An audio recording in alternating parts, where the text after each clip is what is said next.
just put her shirt on. Okay, well, what we do off air, what happens off air stays off air. Good timing. Anyways, guys, what I would like to talk about now is basically what's been coming up again, because it always seems to make the rounds, it just will not die, is the concepts of Lacktheism. I have about 3 or 4 people. What I like to talk about now is basically what's been coming up again, because it always seems to make Echo. Echo. Steve, stop fucking up your own Hangout. Okay, so people. Is it fixed? Oh. It's echoing. Katie's got it echoing. Echo.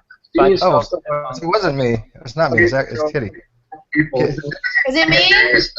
Yes. It's echoing. Okay, there we go. So basically, I got about 3 people in one of my videos that are lambasting me for not accepting Lacktheism and that atheism is just a lack of belief. Accusing basically me of saying, well, I don't want the label of atheism. It has nothing to do with labels. Which yes, just who are they? What are the numbers? And what is their location last known? I'm just kidding. All right, go ahead. Nice try, Ocean. Yeah, nice try, Ocean. So, you know, I got a panel together. I think most of them do agree with me per se, but they've got 2 theists and 3 atheists. Anybody else wants to come in? I've invited Ozzy, Alex, Helena. You know, anybody else who wants to come in. So, anyways, why don't we go through the panel real quick, state your position on the topic, and then we're going to discuss a little bit about, do you think that atheism is hurting, Lacktheism is hurting the atheist movement, and do you agree that atheism is or is not an assertion for the existence of God? Kevin, why don't you go first? Oh, shit. I really don't even have a position on this. Seriously, I'm here to listen, and I mean, okay, well, let me put it this way. That's my answer. Yeah, no shit, I'm stealing it from you. To me, it's just, you know, common definition. Someone asked me on the street, you know, what I believe with regards to God. I'm just going to be an atheist. I just don't believe in God. I keep it simple like this. This whole head trip of, you know, flipping around the definition, Lacktheism, I don't give a fuck. So, move to the next person. Yeah. All right, what about you, Vito? Sorry, I'm muted. No, like I said just before we started, and she was completely naked. Cool tattoo. I was saying that I think there is a problem because too many people. It's so hard to, like, I understand what Dave Silverman's trying to do when he's saying, you know, when you go to the polls, there should be at least 20% atheists. But it doesn't work that way because there's so many people out there that just go, no, I don't believe in God, but I believe in this, or I believe in, there's so many out there that people, everybody wants to be an individual. I totally get that, but it doesn't help when you're trying to put a group together. Especially, I see it in the atheist community. I mean, if you're Christian, you're like, there's tons of people that say, I'm Christian. But in atheists, it's the only community where they go, no, I believe in fucking midgets, You didn't just quote Silverman, did you? Please, God, tell me that was like, a slip of the tongue. Come on. But no, I get his point. I totally get why. I mean, think about it. If you're going to the polls, I mean, he's thinking it this way, Republican or Democratic, and everybody's sick of that. But those are the only two you could pick, right? But people will sit there and say, I'm a Democrat, but I do believe in, a few of the things that the Republicans say. I mean, but when you go to the polls, you have to either pick Republican or Democrat. There's no in between. So I totally get what he means by that. I've got a lot to say about that, but I don't want to screw this up, so, go down the line. Yeah, we're going to talk about the dichotomy there that Vito's referring to, be about one or the other and things like that. Kitty. Hi. Go ahead. What are your views? I don't freaking hold on. I just got this going, and so I just had literally 6 voices in my head just talking all at once. So I have no idea what you guys are talking about. I just hi. Yeah, you should be used to that by now, right? I mean, I thought the medication has already been like. I was just gonna say medication. Holy shit! I hear 6 voices too. By the way, I want to welcome my audience to the Kitty Cat. A lot of you do not know her. In fact, I think only like 3 people do, but she's awesome. I'm bringing her into my little world here. Go ahead, Kitty. What are we asking? What's the? Oh, we're asking really, if you claim that you're just a lacktheist, that you lack a belief in God, are you successfully discharging a burden of justification? And is it a cop-out in like a formal debate to say, well, I don't really have a burden of proof, I don't have a burden of justification, I just lack a belief in God? Or do you, like myself and many of the other people here, and most of the great community, do you think that atheism is an assertion that God does not exist? I think it's an assertion based on lack of evidence. Okay. That's fair. We're going to talk about that. What the burden of criteria is, as far as if there's lack of evidence for God, and does that meet the burden to be an atheist? I certainly think it does. Obviously. What about you, Matt? My view is that you need to differentiate between philosophical atheism, which is the view that gods do not exist, and layperson atheism, because it's becoming more popular, and that's the Lacktheism. I lack a belief in God based on insufficient or no evidence. So if you want to engage with everyone, or as many people as you can as a theist in the great debate, then you should be able to accommodate both those views, because the claim there's no evidence or insufficient evidence, that's an assertion. So you can work with that and say, okay, so you're saying there's no evidence, but what about this evidence? Why haven't you been persuaded by this evidence? And because they've claimed they have no evidence, they then have to tell you what's wrong with the proposed evidence. So you can work with both definitions. And I was saying, you had mentioned that before on the air, and both Ocean and I thought that was a very, very good summation. We totally agreed with that, and we are going to get back to that. But I do want to get into why is Lacktheism becoming popular? What is it about it in the newer atheist movement that seems to be drawn toward Lacktheism? And we got Joe Sonstein, the infamous Joe Sonstein, with his famous song of "Jesus Take Me Away." Or was that what it is? What's the name of that song? Jesus Take Me Away. Jesus is a friend of mine. Oh, Jesus is a friend of mine. Yes. Hi, Joe. Jesus. Go ahead, Joe. What's your take on it? On Lacktheism? Oh, I see. Push the peg into the back of the line. I see what it is. No, you use that first. Ocean usually has the most enlightened approach. I'm saving the best for last. Oh no. Okay, I see how it is. His Now most you give people nuanced expectations. approach. Lacktheist, I think it's unless you're speaking to like a specific thing. I think it was something related to what's his name, Aaron Ra has talked about non-theism or something like that. Hey, how's it going, Vito? Unless you're speaking to a specific thing, I just think it's kind of like a tactic. It's always kind of annoying when you get bogged down in like these kinds of definitional debates, especially when you're all excited about an argument you want to give to people. Yeah, I imagine they're probably synonymous, Matt. Matt, in the side chat, you said Lacktheism is pretty much the equivalent to non-theism, and yeah. Yeah, and obviously Lacktheism would fall under non-theism, no question about that. Okay, Ocean, the best for last. What's your stance? Because you got a unique position because you are a theist, but you're not a Christian theist, so you have a different perspective. I'm one of those weird namby-pamby fucking pagans. Okay, so as far as I get what David Silverman was brought up, and he uses the Lacktheism definition of atheism for activist reasons. He's trying to kind of catch as many people as possible into his definition and use it for political gain. It's good for what he's trying to do, because he's trying to raise awareness for atheism and so on.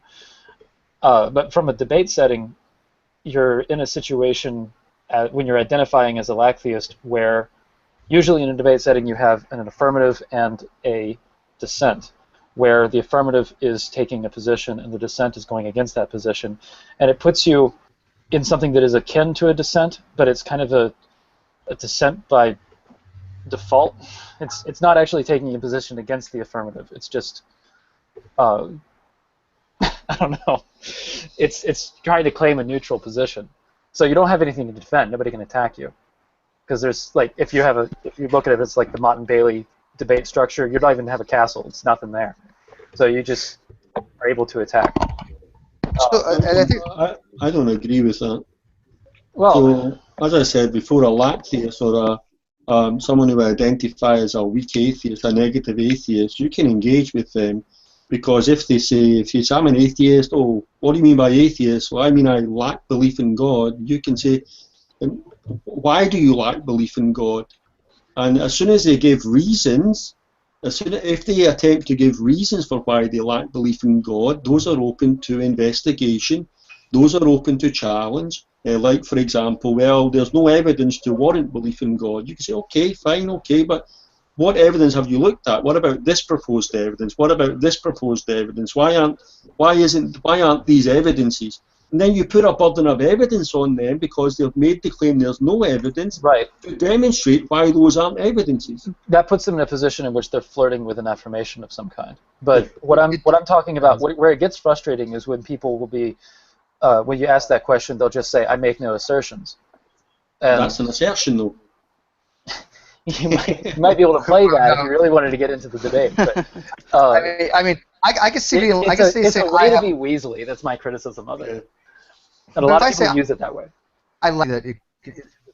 Yeah, they do, and that's why this is the whole topic of the Hangout. When they use it that way, it doesn't make atheists look weak, because they're not making any kind of assertion. If I just say I have a lack of belief in something, and Matt is absolutely right. I agree that even a lack of belief, you still have to have some kind of justification for why you have a lack of belief, but it does border on, an assertion that God does not exist based upon the lack of evidence, which is fine. I think that's a great justification for why somebody's an atheist.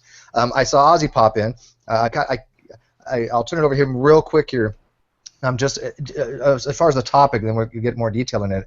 Ozzy, do you think, though, that lacktheism, accepting it, does make atheists appear weaker? Not necessarily are weaker, obviously, but appear weaker in the eyes of some theists? Yeah, I do. I introduced the term lacktheism precisely because I think it mischaracterizes the honest position that most self-described atheists actually hold. Most self-described atheists actually think that there aren't any gods. Right? That's why, I mean, you can ask someone who says, "Oh, I'm not affirming anything. I'm not asserting that there are no gods." But in the next breath, they'll say things like, "Gods are fictions. Gods are made up. Gods are imaginary," and on and on. Well, every one of those actually implies the non-existence of a god. Those people, whether they want to admit to it or not, think that gods are bullshit. They think that gods don't exist. If you say things like gods are myths, gods are fictions, gods are imaginary, gods are made up, gods are, things like that. When you say things like that, what you are in fact affirming something. You're affirming that reality includes no gods. That's a metaphysical position on the question of God's existence. Right? It's not that there's no such thing as a person who genuinely makes no assertions about the existence of God. There are such people. There are plenty of people who find that they cannot conclude one way or the other. Right? They're literally on the fence. It's not that they don't know one way or the other. I don't know to a certitude whether there's a God or not, but I still think that there are no gods, right? It certainly has nothing to do with it, right? So it's not agnosticism in that sense. It's agnosticism in the sense of indecision. I can't make a decision. I don't know where to put my bet, right? There are a lot of people who are like that. Those are genuinely agnostics. Those people don't deserve to be called atheists. And when an atheist, someone who goes around saying, gods are myths, gods are fictions, gods are made up, and those people are in fact asserting the non-existence of God. They're asserting that reality includes no gods. When they try to liken their position, which is a position on the existence of God, that is an answer to the question, does God exist? When they try to hide among the genuine agnostics, the people who are genuinely indecisive, okay, they are misdescribing their own position, and I think they do it deliberately. They are doing it because they know that a person who's really on the fence and doesn't know which way to go and isn't asserting the existence or inexistence of a God, they know that that person doesn't have much of a burden to discharge, right? They just have to explain why they're on the fence. They don't have to explain why they think there is a God or why they think there is no God. But an atheist, that is someone who thinks there is no God, really does have a burden of justification. They really do have to give reasons why they think it's more probable that gods don't exist, or if they happen to think that it's impossible for gods to exist, they have to discharge that even heavier burden. So I think it does make the average atheist, the average non-believer in any and all gods, look weak. It looks like you're afraid to affirm what you genuinely believe. And when a person says, what's your position on the question of God's existence? Do you think God exists? And you say, well, I merely lack a belief, right? I'm no different than a houseplant that lacks a belief. I'm no different than a newborn baby that can't even conceive of a God. I'm no different than a person from some far-flung culture that's never even heard of a God. When you try to hide what you actually think is the case by characterizing your position as akin to all those other positions that I just described, people who are inconclusive, people who've never heard of a God, infants that can't conceive of a God, a house cat that can't think of a God, right? When you try to hide your position and make your position sound identical to those, when you want to say that the reason you're a lacktheist is because you are just like those other people, you are playing hide the ball with your beliefs, and you are burden shifting, because those same people who say I'm not asserting anything will invariably say, but you, theist, you have to tell me why you think there's a God, right? And you don't. When two people come into a discussion, if a person says there's a God, I can ask them, why do you think there's a God? I don't have to lay my cards on the table and say what my position is. I can if I want, okay? But as long as we're talking about the theist's position, and the theist is the one making the assertions about God's existence, then the theist has a burden of justification. But as soon as I'm asked what my position is, I should be honest enough to say what my position is. And if we want to talk about my position, well, then I have to give reasons for what my position is. But what happens is people are worried. They're tired of hearing people say, if you're an atheist, you have to prove there's no God, right? And they're tired of a lot of theists who will burden shift that way, right? But the answer to the problem of theists shifting the burden onto atheists is not to shift the burden onto the theist and abandon your own burden. There's this idea of burden tennis. People think that burden of proof or burden of justification is like a tennis ball that's either on your side of the net or it's on the other side of the net. And it's not like that. If there are two positions in a discussion, you each have your own burden, the burden of justifying what you yourself believe. You don't need another person in the room to have a burden of justification, right? So if you think there are no gods and the other person thinks there are gods, you can either discuss his position, your position, or both positions, right? It's up to you to negotiate what discussion you're going to have.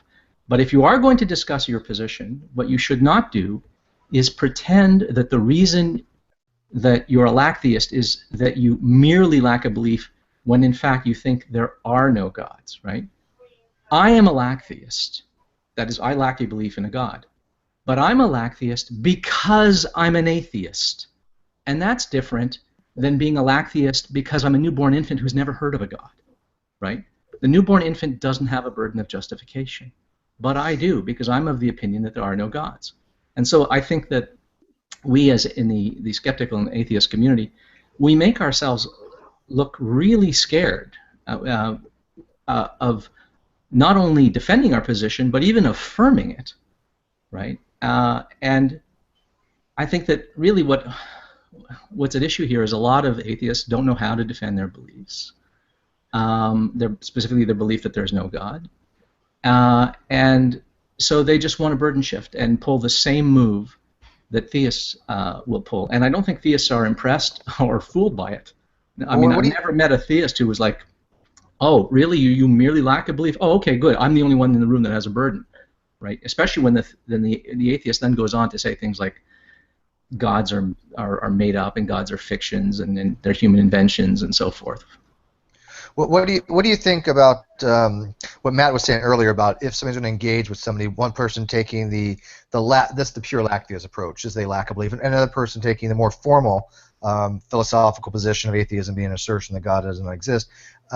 Do you agree with Matt that you could have a discussion either way with either one of those, but of course the one that's going to be more interesting is the one that actually, where both sides, as Ocean was saying, actually posits that their claim is the claim that either God does exist or he does not, rather than one being like Matt here, being a theist, would say, well, God does exist, and the other person saying, well, I just lack a belief, and I have no real burden to explain that except for why I have a lack of belief. That'd be a very dull conversation, I think.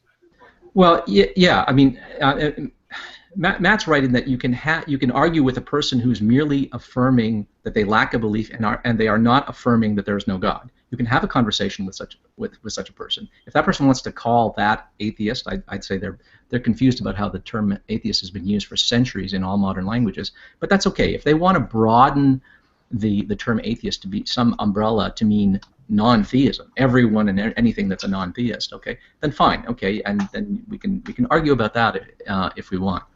But the problem is that in the great debate, normally what we're talking about is, what we're interested in is what a person's position is on the question of God's existence. Do you think there's a God, or do you think there's no God?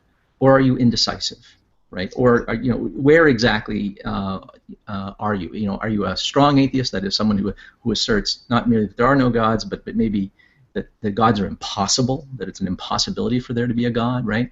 Or are you someone who thinks, nah, probably there's no God, right? Or are you a strong theist who says absolutely I can prove that there's a God? Or are you sort of a weaker theist who thinks, maybe there's a God, right? The question is normally about what your actual position is, and classing yourself under some large umbrella that leaves your position ambiguous. Like I'll give you an example. Okay, if you define your atheism as Lacktheism, okay, then what you've done is you've merely defined yourself as a non-theist, right? I mean, the word non-theist has been around for a long time. Lacktheism is just non-theism. It's just my disparaging way of talking about non-theism. If I ask you, what's your position on God, and you say, I'm a non-theist, I don't know if you're an atheist. I don't know if you're the kind of atheist who thinks gods are impossible, or you think the gods are improbable. I don't know if you're an agnostic. You're on the fence. Maybe you're a Huxleyan agnostic. Maybe you think the question is unanswerable. Not just that you don't have the answer, you haven't sorted it out to your own satisfaction, but maybe you think that nobody could ever answer that question. It's unanswerable by anyone, and no one has any business affirming the existence of a God or the non-existence of God. You might be a Huxleyan agnostic.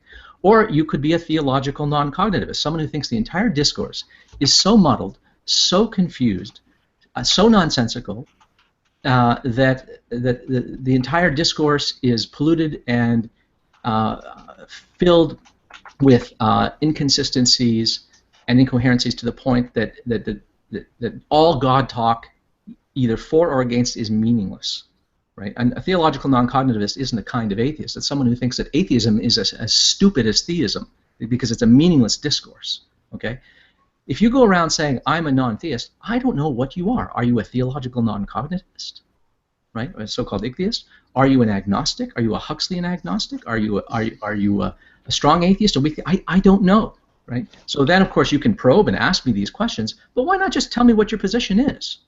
Why start by saying, I'm a non-believer in God? Well, okay, but yeah, okay, you're non-believer. What kind? What flavor, right? Mm-hmm. So I think that identifying atheism, as we sometimes hear online, with non-theism is unproductive. It just slows down the discussion. Now we have to, I mean, if I'm talking to a Christian and I say, do you believe in God? They go, yeah. I believe in God, I'm a Christian or something. Boof, okay, I know a ton about it, right? But supposing they said, oh, I just believe in a God. What kind of God? Like, are you a Christian? Are you a Muslim? Are you a pantheist who believes in many gods? Are you rather a polytheist who believes in many gods? Are you a pantheist? Are you a panpsychist? Like, what are you? Or a deist? And they just said, oh, I'm just a theist. And they refused to say more. I would say, what the hell? What are you up to? Why are you playing hide the ball with your beliefs, right? No one has to disclose what their beliefs are, but if you're going to participate in the discussion, you might as well be forthright about what your position is. And as soon as you have a position, no matter how strong or weak it is, no matter what side of the fence you're on, then you have a burden of justification. And it doesn't matter that the other person might have a heavier burden to bear. You still have your burden to bear, no matter how light it is. So why not shoulder that burden? Yeah, and using atheism the way that most people do in the Great Debate, it is more descriptive. It does tell you more about a person's position. There's no question about it, rather than just saying, I'm a non-theist. That doesn't tell me anything about their position, hardly. It just means that they don't have theism. But Gary, you had your hand raised. Do you want to add in? Yeah, I was just thinking that, like, my problem is with what Ozzy said is that, like, I class myself as a Christian, but my God belief is deist. I mean, because like for a long time I was a Unitarian Universalist, and I switched to Quakerism because it was closer to my beliefs about Jesus. The thing is that through a discourse, that's hard to explain to somebody. Because that's only going to come out with questions about my deism or whatever. And then people say, oh, you've been dishonest, you're not really a Christian, you're a deist. It's like, no, it's a nuanced position. And the thing is that if you're saying, well, you have to belong in this hole here, you're giving the discourse that gets us to what a person actually thinks, because some may say themselves as a soft atheist, but maybe they're hard atheists about certain types of God. Like, for example, maybe they're open to the idea of a deist God, but the concept of a religious-based God is totally absurd to them. Again, it depends on the God played, because like I've heard some atheists say, oh well, I believe absolutely there is no chance that the Christian God or the Muslim God or any God type of religion can exist, but I'm open to, let's say, the pantheistic, Spinozian or deist God, so therefore, they're not an atheist in that sense. So again, you can only get to that through discourse. I don't think it's helpful when you're in a dialogue with somebody that you just say, oh well, you have to be this because you're this. I think we should just be people, and then like whatever conversations come through that, it helps that individual if there's because I suppose if I ask you, let's say, for example, would you be an atheist to every God ever conceived ever? Would you say that there absolutely is no God, no matter what? Or would you say you're open to maybe the Spinozian deist God concepts? Or would you say they're totally all faulty? And this is going to be the problem, because your answer is not going to be the same as John's answer or any other atheist in the room answer. That's my point I'm trying to get to. Yeah, no, I would agree with that. I mean, I think I can be fairly described as sort of weakly agnostic, tending towards atheism with respect to some gods. Certain deistic conceptions, for instance, I think are so hard to rule out that I can't quite say, well, no, I'm confident that they don't exist. I think it, a little more probable that they don't exist. So I'd still classify myself as an atheist there. That is, I would put my bet that none of those gods, as defined, exist, but for quite different reasons than, for instance, the God of Christianity or Islam or the Abrahamic faiths or any of the pantheistic, the polytheistic gods. What good argument has deism put forward that you would find persuasive? I mean, look at what they propose. They propose a creator of the universe, which means they're proposing something like the Callum proposes, a timeless being, bringing into existence time and all that kind of stuff. So all the objections you would have against that would surely apply to the God of deism. And if they go to DNA and information, you have arguments against that. I don't see why you would find deism more problematic to dismiss on your view than you would any other god. Well, some deistic views don't imagine that the creator exists out of time. He just exists out of our time. He exists in some kind of meta-eternity, right? And so, it would make sense to speak of that God having, created and there being a time before creation and so forth. So you could think of him as sort of like the creator of the Matrix. If we live in a simulated virtual reality, right? If we're the Sims in a simulated reality, then that being is real, and he might be physical. Right? He might be, we just might be. Just his physicality is different from ours, right? He would have to be an immaterial thing, right? So that is quite comprehensible to me, and I don't find any facts that immediately contradict it or that I think belie the truth of such a claim. It's just that I don't find any convincing evidence in support of it, right? So I can't affirm the truth of it. So it's not that I find the arguments compelling so that I'm on the fence and think, well, maybe it's true.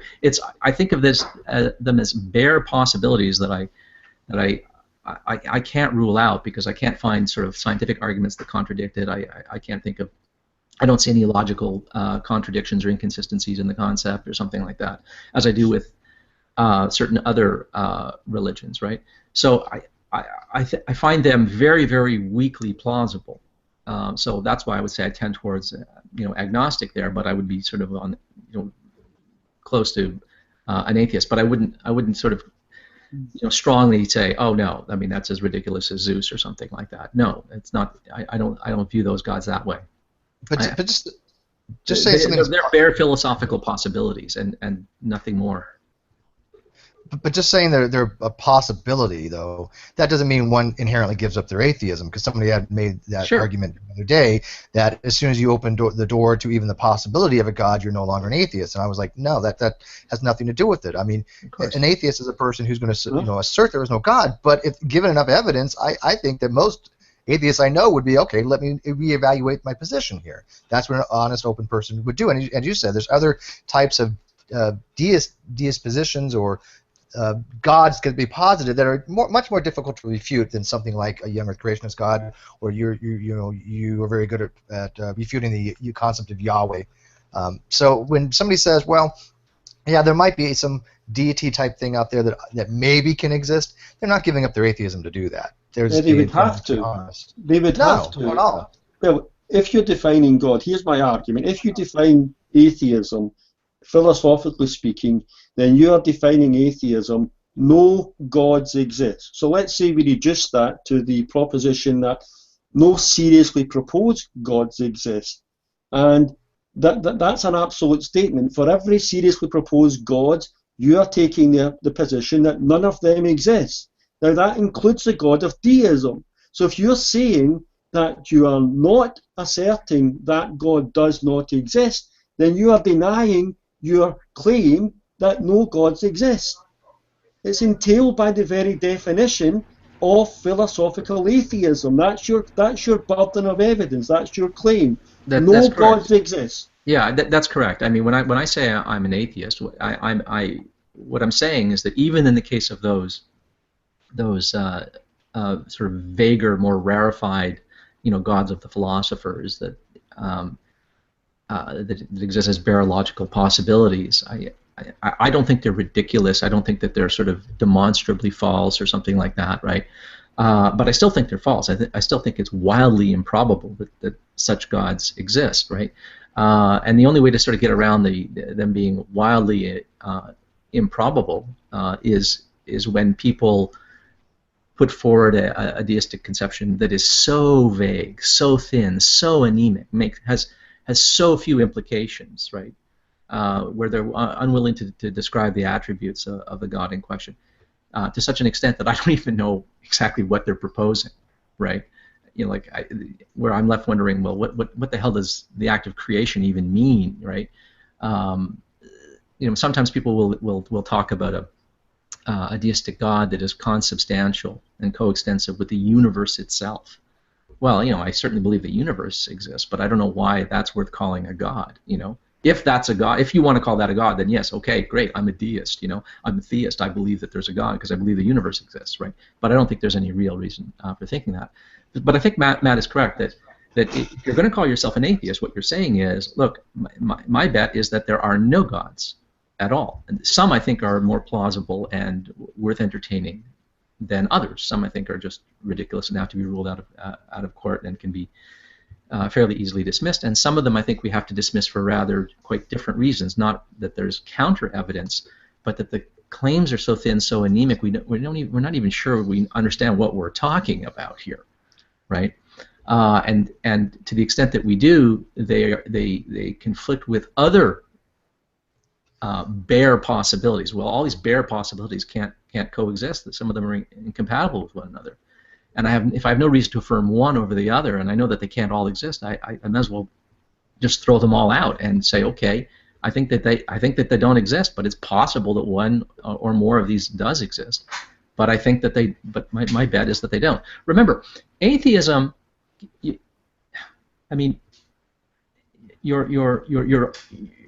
See, here's the problem. A lot of people think that if you're going to be an atheist, you have to have one argument that somehow just raises everything, just cuts everything down. You have to have one argument that rules out all the gods that can be put forth, and that's ridiculous, right? If I say I dislike all sports, do I have to have one reason why I dislike all sports? I might dislike sports because I think some of them are immoral. I might dislike certain sports because I think they're ugly. I might dislike certain sports because I think that they're, corrupt or harmful or whatever. I might have any number. I could have 50 different reasons why I I dislike all of the sports, and I might say, therefore, I dislike all of the sports, because every sport is subject to one or more of the objections that I have against sport. I don't have to have one argument against why I hate all sports, right? And similarly, I don't have to have one argument that sort of cuts across. But what this means is that if you're going to be an atheist, if you're going to go around saying, I don't think there are any gods, you're going to have reasons why you think these gods and those gods and this kind of God and that kind of God and various categories of gods. You're going to have reasons on a case-by-case basis for why you think those gods don't exist. Now, you may or may not have arguments for those, right? A person can always come forward and say, well, what have you considered this God, this conception of God? And you might say, well, I don't think that exists. And you might be saying that before having actually entertained the notion. You might never have heard of the notion, right?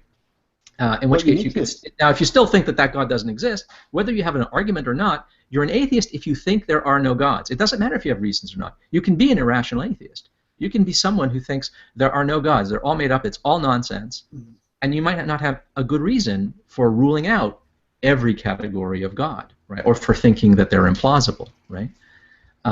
So I think Matt is correct. If you're going to call yourself an atheist, you can't say,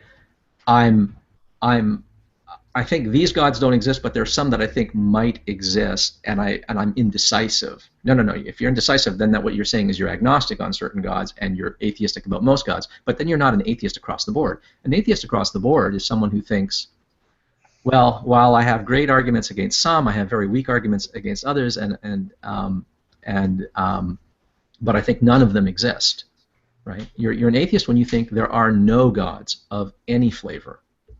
Right, and I agree with both of you. What I'm saying, what I was meant to kind of, I didn't say exactly correctly. What I was meant to say is, if you assert yourself as an atheist, and yes, you're saying across the board no gods exist. However, I don't see it being wrong or somehow giving up your atheism to say, but some possible God may exist that I don't have an argument for, that I'm not aware of, but I don't think so. I'm saying I don't believe there's any gods, but I do think that if somebody was presented an argument that there's a God, a rational person would be, for whatever that God is, saying, okay, maybe I was wrong, there is a God. But just saying that outright that there's no possibility of a God is a little bit different than saying that I don't believe there's a God, as far as I'm asserting there is no God.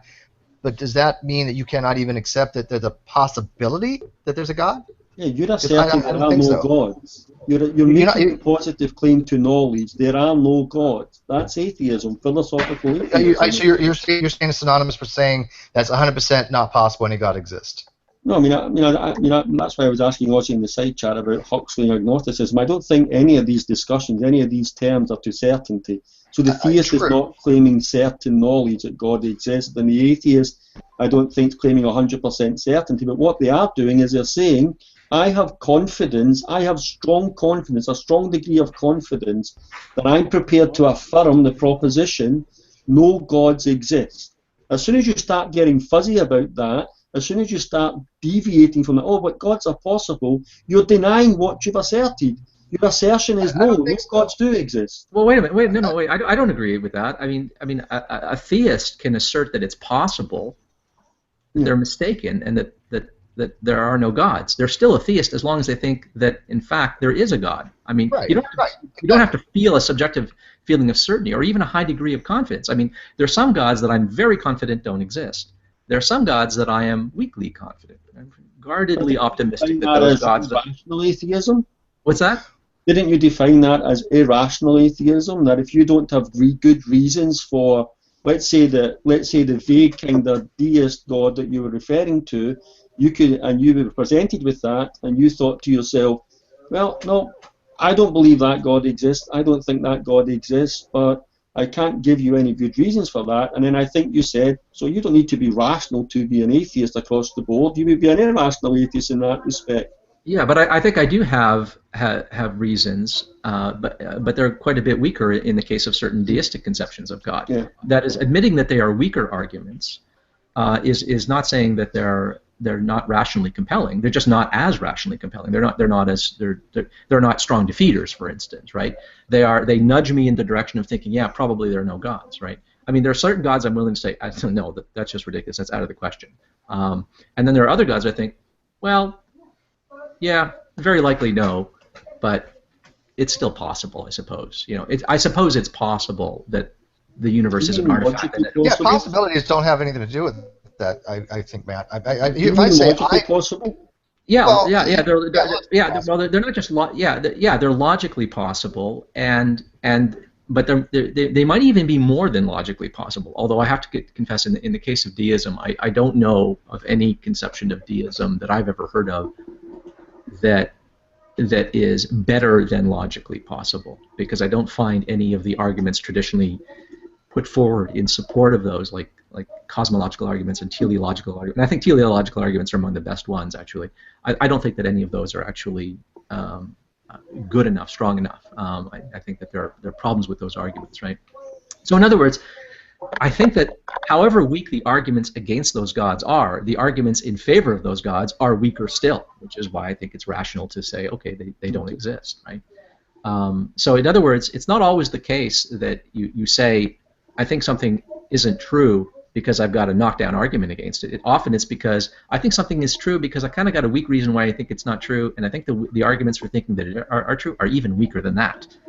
And that, I think, is a perfectly rational position to say, well, I'm guardedly optimistic that, no gods exist, and that's how I proceed. But Matt, could I address the question about Huxley and agnosticism and the issue of certainty? Yeah. Agnosticism, I think, is rightly understood as not a lack of certainty. I mean, you'll hear a lot of atheists say that agnosticism is a species of atheism, right? You're just these people they lack a belief, but they're just not certain, right? As if you have to be certain to be an atheist. You have to be certain that there's no God to be an atheist. Ridiculous, right? I'm an atheist and I'm uncertain about it. It could be I might find out I'm wrong. Just as you can be a theist and not be certain of God's existence. You might think, hey, how about that? I found out I was wrong, right? It could happen, right? And certainty is irrelevant anyway, because you can be certain and be mistaken. So a subjective feeling of certainty is just irrelevant anyway. But I think that agnosticism should properly be understood not as the lack of conviction, a lack of certainty, but it's indecision. Right? I'm undecided, right? And I'll give you an example. Like, I mean, if you ask me, how many H2O molecules are there in a glass of water that I'm holding, let's say, right? I don't know. And if you say, well, look, Ozzy, that's either a positive integer or a negative integer. It's going to be a very large integer there of H2O molecules in that glass. Which is it? Is it positive or negative? Well, I don't know. I'm like completely on the fence, right? Now, the reason I'm completely on the fence is because I can't think of a single argument that makes it more plausible that the number is even versus odd or vice versa, right? So I'm completely on the fence, right? And there are only two possibilities, and I know it's one or the other. And the fact that it's one or the other doesn't force me to be either an evenist or an oddist, right? I can just say, you know what? I can't think of a reason why it's more plausible that the number of H2O molecules in a glass of water is even or odd. Therefore, I'm agnostic on the question, right? I'm undecided on the matter. Now, a lot of people who have sort of wrestled either seriously or just casually with the question of God's existence find themselves in a position of I find I can't evaluate the arguments. It's all over my head. It's too complicated. And to the extent that I've looked into it, I don't find the arguments and the counter arguments convincing one way or the other. I just don't know. They just shrug their shoulders and they say, you know what? I'm on the fence. I'm undecided. It's not that I'm not certain one way or the other. It's that I'm undecided. I cannot make up my mind. I will not affirm God exists, and I will not affirm God doesn't exist. And I think that most agnostics, most self-described agnostics, fall into that. And then there's a subset of agnostics, though, the Huxleyan variety. Thomas Henry Huxley is the fellow who originally coined the term agnostic. What he meant by it was something quite a bit stronger. He thought that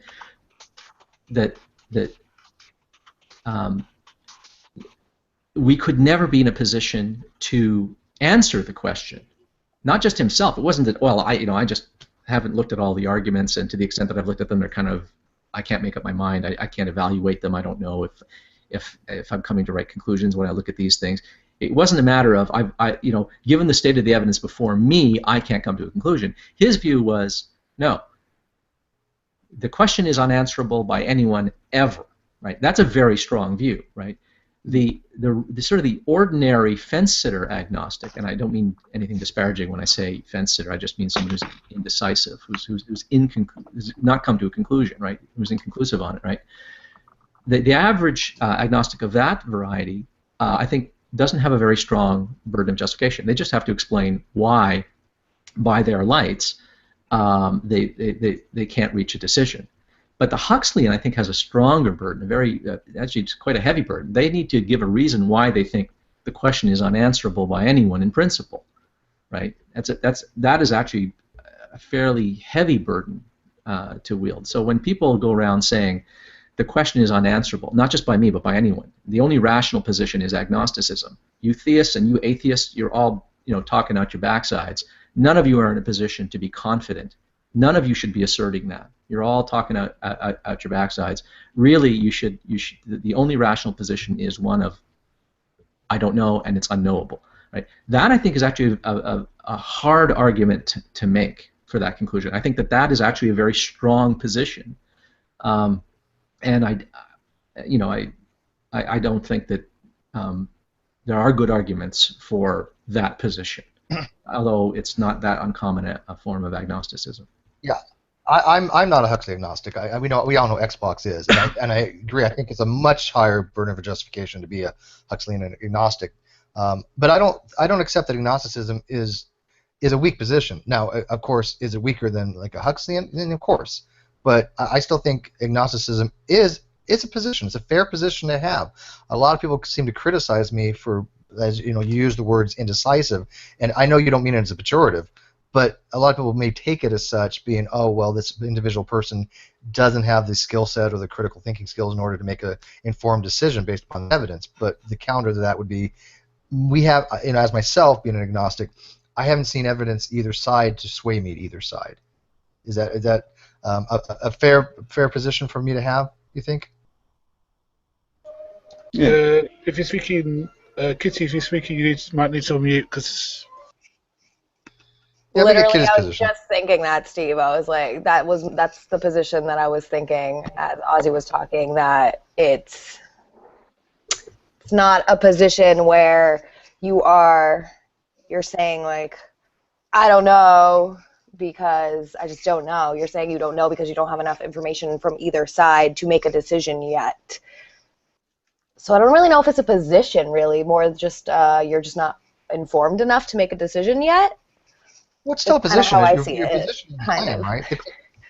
It's still a position of the claim. The position would be, though, I don't know. I mean, we all know that it's obviously a dichotomy. That God exists or God does not exist. Okay, that is without question one or the other. But our position on it doesn't have to be dichotomous. We can say, yes, God exists, no, God does not exist, or I can say, I don't know, or you're both wrong. I would say maybe like a Huxleyan would be more of somebody who would say, yeah, both sides are completely wrong. Would that be a fair way to surmise what a Huxleyan agnostic would say? Well, you know how you can argue from like atheist to like you can't. I don't think you can argue a position of I don't know. I don't know because these reasons. I don't know. Well, you're not arguing the position per se. That's true. You're not arguing the position per se. You're arguing the justification for it. I maintain that any position has to have a justification of why you think that way. Right. If you're a theist, why do you think you're a theist? If you're an atheist, why do you think you're an atheist? If you're an agnostic, why do you think you're agnostic? And I would be arguing my position of agnosticism is that there isn't enough evidence to sway somebody either way. Yeah, but a theist doesn't necessarily have a burden of evidence. So you could have a theist going into a hangout and saying, "Hey, I'm a theist. I believe in God." And Ozymandias starts his quizzing off them and says, "Well, why are you a theist?" "Oh, just blind faith." What burden of evidence does it have there? None. Yeah, well, I would disagree with that. I would say that a person who affirms the existence of God is making a claim about reality, right? And a fideist, I think, is just owning up to their irrationality. Irrational theist, yeah. I think a person who says I just believe and I don't have good reasons is at least being honest. I mean, that happens, right? We sometimes find ourselves believing things and we can't recall what occasioned us to believe that, but we just have this doxastic attitude towards the proposition. I think this proposition is true. I think this is the state of affairs. I don't have a good reason. We've all found ourselves in that position. We shouldn't be embarrassed when it happens. I mean, we should be a little embarrassed. That is, we should be striving to find reasons. But you shouldn't necessarily be trying to to confect a rationale after the fact, right? You might find yourself, hey, I have a belief and I don't have good reasons. Maybe I should reconsider believing this, right? What kind of evidence would you have? But if he honest position, though, what's wrong if somebody saying they're a fideist? I don't find that to be dishonest. I think that's actually them coming to terms with the fact. No, it's honest. It's honest, but it's irrational. I think fideism is the admission of it. They don't based on any good reasons. They don't. Yeah, they believe something, and I think it's irrational for two reasons. They're affirming that they take a proposition to be true, and they admit that they don't have any rational reasons that warrant the truth of the conclusion. Okay. Well, but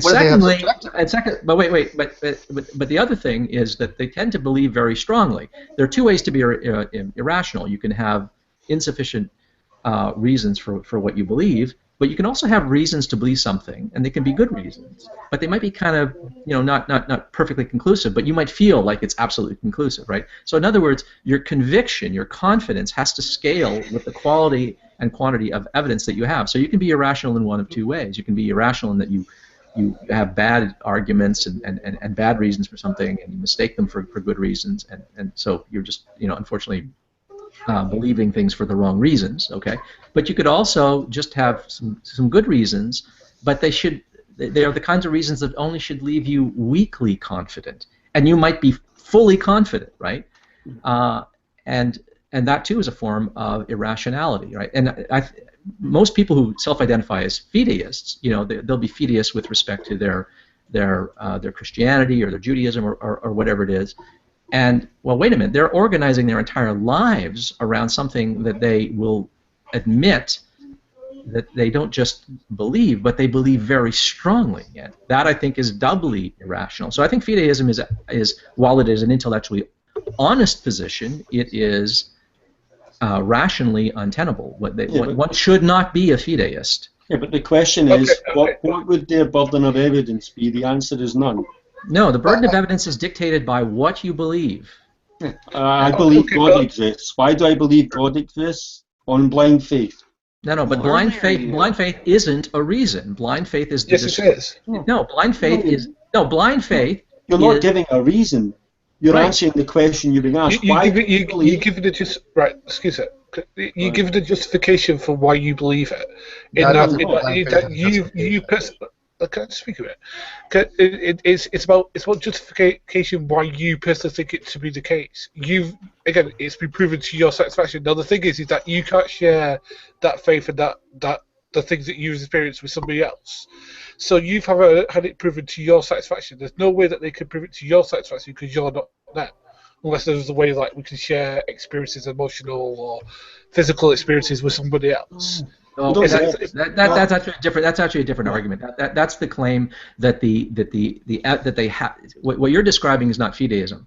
A fideist is not someone who says, "I have had personal experiences that, although they are incommunicable and inaccessible to you, they happen to me and they are conclusive. They do rationally lead to this conclusion. If they happen to you, you too would believe or should believe if they happen to you. It just so happens they didn't happen to you." Right? That's no different than, you would believe, what's in, you would believe what I believe about what's in my fridge if you had the evidence that I have. I mean, I can go to my fridge, open it, and look at it. You can't right now, right? You're epistemically blocked from looking at my fridge because of the distance right now, right? But in principle, if you could look at what's inside my fridge, you too would believe what I believe about what's in my refrigerator right now, right? And so when a person appeals to subjective evidence, I mean, subjective evidence is evidence, right? It's just not necessarily intersubjectively available. So when a person says, "I have reasons, but they are private, they are subjective, they are not accessible to any competent observer out there, they would have to happen to you," they are not fideists. That's not fideism. Fideism is that it's just not rational at all. I just happen to believe. Okay. But we don't choose our belief, right? No, I don't think we choose our beliefs. I think If someone was a I don't think it's Fideist, described that way. Hang on one second. Well, hang on one second, because we all know two Fideist. Okay, we all know who they are, and they would say that they are a Fideist, but they also have subjective beliefs about why. Now you're saying, Ozzy, that's a contradiction. It is a contradiction. Yeah, and I'm understanding that from what Ozzy's saying, that would be a contradiction. However, we do know that people that hold that kind of position in the community. I'm not saying whether it's right or wrong, because I'm not, a Fideist, so I don't have a dog in that fight. But to them, especially, being somebody, they're theist, they're religious, but they also acknowledge there's no empirical evidence. I think that's how they're using the word to mean there's no empirical evidence to support their position, and it may be an incorrect way of doing so. No, I mean, it might be. I mean, if they're defining Fideism as basically, I have no empirical evidence that I can provide you for my belief, if that's your definition of Fideism, then fine, but that's not the usual definition of Fideism, which is on blind faith, faith only, without reason. So right. I don't think they have any burden of evidence, because they're not making any positive claim. They're making a claim, but they're not saying they have any reason. I think it's the opposite of the Lacktheist. So a Lacktheist says, I just lack belief in God, and the Fideist says, I just believe in God. It's opposites. I wanted to bring up an issue that I was thinking of earlier, because I was thinking whether or not you're a Fideist, you might still have some sort of burden, because I was thinking of usually the context that these kind of atheist versus theist, or my worldview versus your worldview kind of arises, is that it's supposedly the atheist worldview versus the Christian worldview. So it could be the case that you're a Fideist, but you hold to the definition that Matt has, but you still have a lot of opinions, and those opinions to some extent derive from your quote-unquote Fideist worldview. There's a lot of people who come in here and say they're Christian, but they believe in Christianity based on just faith or like personal experience, but then they affirm intelligent design, or they're against same-sex marriage. I think that to some extent that if you're going to incorporate this kind of view on theism into your worldview, then there is some sort of burden you need to have if you go into a room. But that's only because they have then moved from their Fideism to trying to give reasons, which is contradictory to Fideism. So if they say, I just believe in God, and then they put forward intelligent design, they're giving a reason for their Fideism, which contradicts what Fideism is, which is a belief without any reason or evidence. I kind of wanted to get away from. I just wanted to talk about the context of how. I mean, we can go back and forth on specific definitions of. I mean, is there someone who is a Fideist in here? Because no, I invited two, but I'm a Fideist because I define Fideism as having ample evidence for the existence of God. See how I can do that? I can just I can give a stipulative definition of Fideism, and I can make myself a Fideist. That's what these guys are doing, who call themselves Fideists, and then they give reasons for it. They're making up a stipulative definition against the standard definition. Yeah, no, I agree that they're not using this main definition, and I agree with you, Matt, that if by the true definition of the word of a Fideist, that if you give an explanation such as even subjective, that I believe in God because I feel God exists because blah blah blah, it is a contradiction. I'm not going to argue that, okay? Well, that's another issue. If somebody just well, it's a contradiction. Issue. It's like true standard definitions. Like I made sure when I looked up definitions of atheism, I looked up definitions from like philosophical dictionaries. There's philosophical encyclopedias. If you just go to like dictionary.com, I actually think you won't get the. I mean, I don't know. Maybe it does cohere with Graham Oppy's definition of atheism, but I think that especially with these types of topics, it would be better if you went to maybe a more specialized type of dictionary. And so standard, not necessarily, I don't know if that's the right word. Does that Dick- make Well, sense? most people use Stanford's Encyclopedia of Philosophy for a lot of this stuff. Yeah, that's what I was gonna say. If you don't have I mean, these books are You should pretty. just come and But ask me. I don't. But or yeah, just go to Matt. Everybody just message Matt when you need a definition. No, but I don't think it's anything wrong with somebody who says that. Yeah, I'm a fetus, but I am but I still have a subjective belief. Yes, it's a contradiction. But if they want to use the word to at least explaining it in kind of some kind of parlance situation, I don't have an issue with it. My main issue is goes back to the whole topic of the discussion and what Joe's saying, that you can have different definitions for things, but what's the most useful definition? Lacktheism and an acceptance of atheism as just a lack of belief, it's not useful to anybody. Is it fine to use? Yeah. Definitely. I mean, I think it is. I mean, people should, like Ozzy was saying, if you believe, if you have the position, if your position is that you lack belief in God, and you think that's based on the lack of insufficient evidence, if you're being honest, and when you're asked, why are you an atheist? Well, I've seen no evidence that would warrant belief in God, so I don't have, the belief hasn't formed in me because there's not any evidence there. You're telling an honest position. And I think it's problematic for people who are going to say, well, you know what? I don't care how you want to personally define your position. The real position is this. Atheism is the belief that no God exists. And so I'm just going to dismiss your whole worldview, your whole position, and I'm going to insist that you go with my definition. That's not productive to good dialogue, good discussion. And in fact, because on the internet, especially on Google+, most atheists would be ascribing to some sort of weak atheism, or certainly that used to be the case. And if you want to interact with those, you have to put aside the philosophical definition, and you have to engage them as layperson people who are using a definition that you can work with. That's the most productive way to go. I agree and I that sounds about disagree. right. Wait, I agree and I disagree. I'd rather argue about the arguments ultimately, right? Yeah, but let me explain why I disagree. The reason why I disagree and I agree is because what you said is correct. If you're talking about with lay people, right, and you want to use Lacktheism as the burden that you're talking of their justification that they just lack a belief, yeah, I get that, okay, and I have no problem doing that.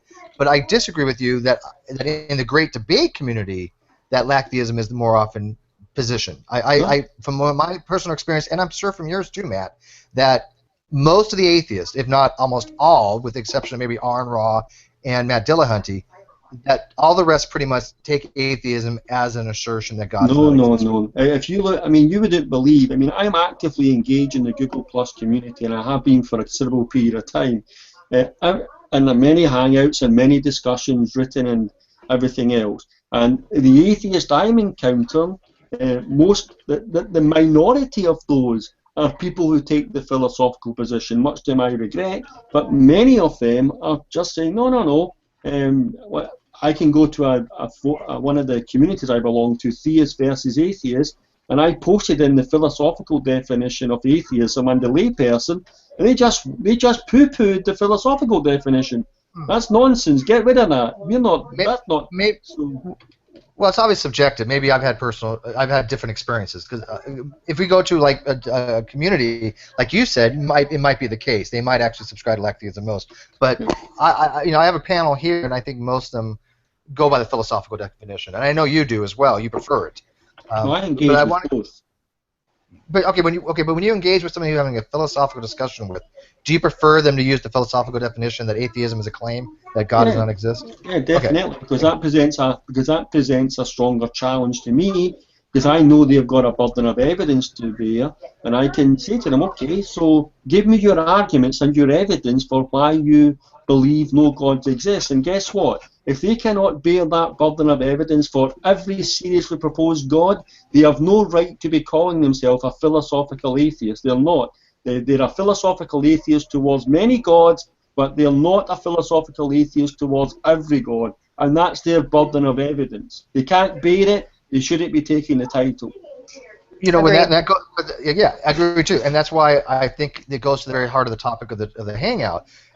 What you just said makes a lot of sense, because it does force people to give reasons for their positions. And I think it hurts an atheist movement for them to say, oh, I just lack a belief and I don't have to have a real position for it. I think that really does hurt them overall because it does make them look weak in the eyes of theists, because you want to challenge as a theist, right? You want somebody to engage with you on a philosophical level and not to say, well, man, I just have a lack of belief, therefore I don't need to explain anything to you, because that's not a conversation, Weak right? atheism or lacktheism can present a challenge to me. It does present a challenge to me. Not as much. Because they would say to me, there's no evidence for God. So if I want to persuade them that they're wrong, I have to provide the evidence that God exists, and that's a bit of a challenge sometimes. Yeah, but I think Joe said it earlier that it does borderline on them actually asserting there's no God at some point if you just kind of go down that route, right? But the problem that I see here is that what happens if that's their actual position, though?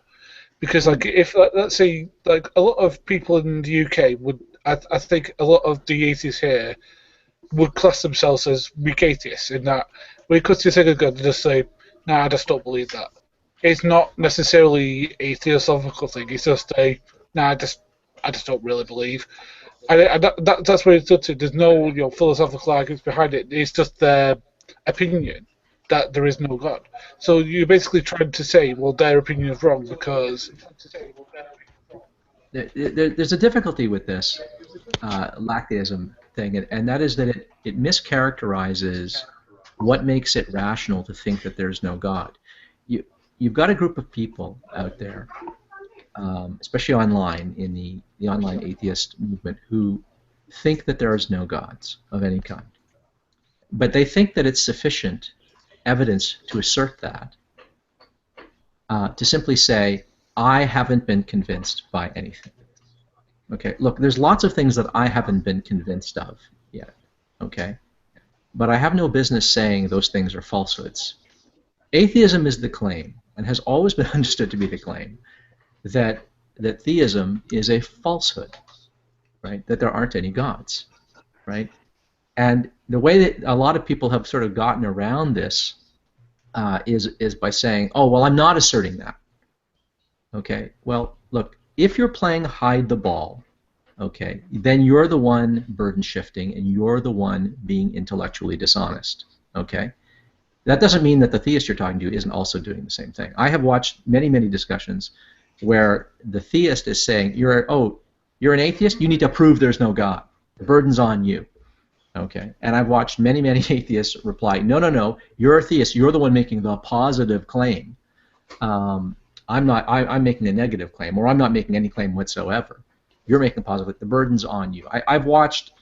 We've all watched these discussions between atheists and theists, where both sides insist that the other side has a burden of justification, when in fact they're both taking a position. But at least theists typically admit what their position is and do affirm and don't play hide the ball with what they believe. They may burden shift, they may try to put the burden on someone else, but at least they affirm what they believe. All too many atheists are going around saying that their position isn't a position, and that's ridiculous. And in the next breath, they will tell you, like being bald is a hair color. I've heard that before. Yeah, that's right. That argument works if someone says atheism is a religion. No, atheism is a religion just like abstinence is a sexual position. What's your favorite sexual position? Abstinence. I got news for you. You're not having sex. That's not a sexual position. That could be a thing. You're like a... I am really good at that position. Right. Now, okay, I didn't want to ask Ozzy a couple of questions. Wait, could I just finish the point, Matt? Okay. Thank you. So it's okay to say atheism's not a religion, but it's not okay to say that atheism isn't a position with respect to the question of God's existence. Okay, so when people are playing hide the ball, okay, that's bad enough. That's intellectually dishonest.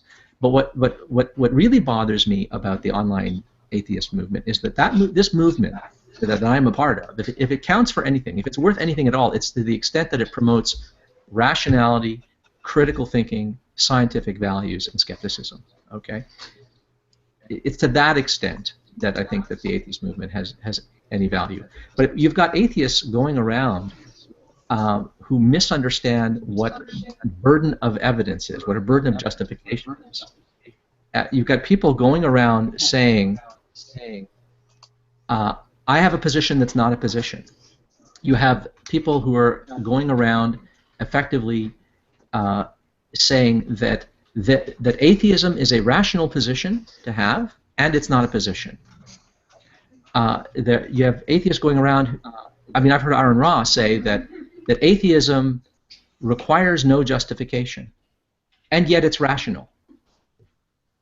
A rational position without a rationale, that's practically a contradiction. You don't get to claim the high ground of skepticism and critical thinking and rationality if you go around saying, I have a position, oh, and it's not a position, oh, and by the way, my position is rational, and by the way, it not only do I not have a reason for believing it, it requires no reason. These are stupidities, and that is what bothers me about this. This is what I think is injurious to this movement. Matt has a question, no. Yeah. Go ahead, 1 second before you, Ocean. Before you go, people that were talking to me on one of my videos earlier. A couple of them are in the live feed. This is the crux of the matter that I really wish they would take away from anything while they're listening to this. Is what Ozzy just said. I'm 1,000% in agreement with.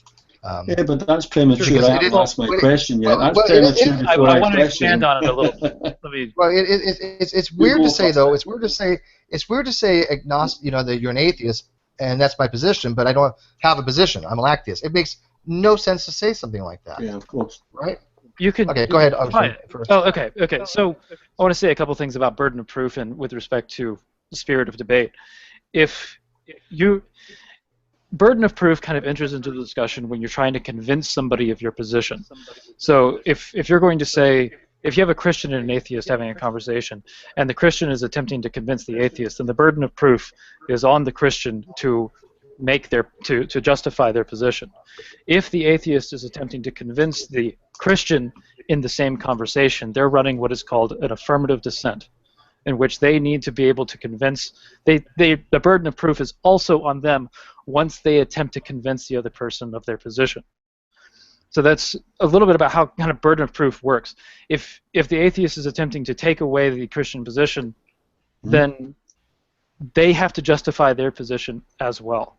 No, I don't agree with that.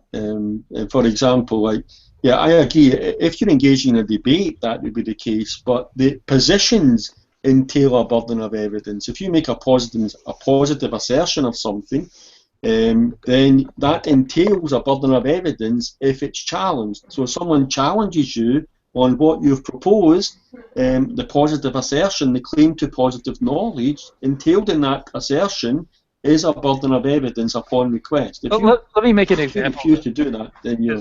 Okay, wait. Because you might be misunderstanding what I'm saying, because I think we agree. So let's say that a Christian is attempting to witness to an atheist, and an atheist isn't really wanting to engage in the conversation, but is open to listening, and says, well, if you want to convince me, I really need to hear more reasons behind what you're saying. Okay. At which point, the burden of proof is on the Christian. There's no burden of proof on the person that's being spoken to. Once the atheist says, you know what, I don't believe you. In fact, this is what I believe. I think that your entire religion is just hogwash. At which point, that's when burden of proof enters the conversation on the side of the atheist, because they're attempting to convince. We agree. Agreed. Can I ask Ozzy that question? Because he said the same thing twice, and that's about people hiding the ball and all that kind of stuff. And what I wanted to ask him is, do you believe that people should moderate their assertions to what they can provide evidence for? Well, I mean, it depends. There's two burdens of justification. In a conversation, okay, I have a burden of justification based on what I assert, what I affirm. If I come into a hangout and I say there's no God, well, now I incur a burden of justification. I should be prepared to discharge that. And if I can't, I should admit, you know what, I happen to believe it, but I can't discharge it. Okay. Yeah, that's But there's a different burden. There's another burden of justification. That's the burden of justification for yourself. You don't need another person in the room to require a reason for you to believe what you believe for it to be rational, right? If you believe something on insufficient evidence or inadequate evidence, okay, or even if you believe something strongly on insufficient evidence, when the evidence warrants a weak belief or something like that, then you're being irrational, right? You don't need another person. You don't need an interlocutor for that. Right? So I have two concerns here with respect to, or let's disentangle two different concerns with respect to burden of justification. When two people are arguing in a room, let's say a theist pipes up and says there's a God, and then the atheist in question says why. If the atheist hasn't put his cards on the table and hasn't said, here's why I think that, here's my position that there is no God, right? Well, then that atheist doesn't have to discharge that burden of justification, because they haven't put forward their position. They're only discussing the other person's position, and that's fine. You can say, hey, no, I don't want to get into my position. I want to hear your reasons. You put your cards on the table.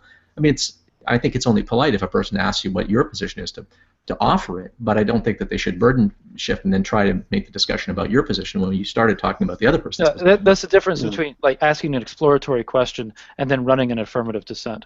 Right, exactly. But the concern that I have is that there's a lot of atheists out there who think they don't need a reason to think that there's no God, when in fact they go around thinking that there's no God and talking as if there's no God, but when pressed on it, run away from the assertion there is no God. They'll say everything but there's no God. They'll say things like gods are myths, gods are inventions, gods are bullshit, gods are fantasies, gods are myths. They'll say all of that stuff, but then they'll say, but I'm not affirming anything.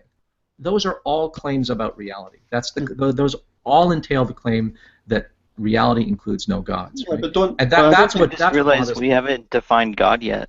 But you shouldn't. I don't think you should broaden that out to all Lacktheists. So what I'm getting at is, like, let's say I have a private view, a view to me that no gods exist. Okay, so I don't think any gods exist. Okay.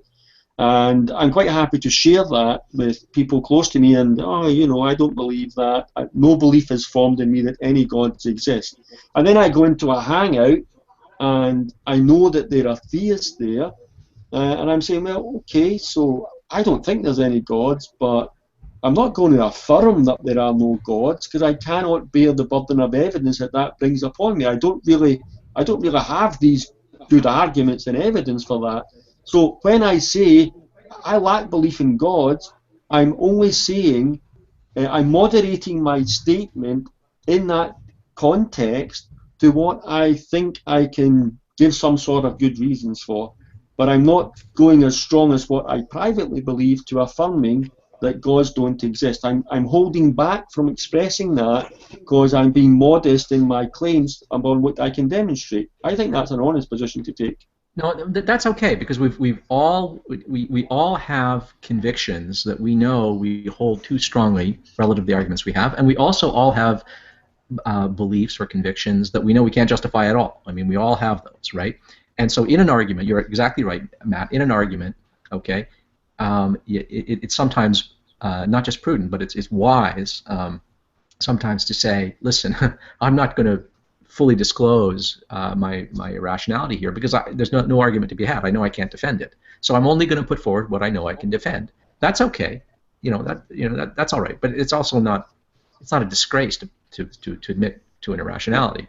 But no, you're right, Matt. It's perfectly okay for a person to do that, and so it's okay for an atheist who actually thinks there are no gods to say, I'm not going to defend that.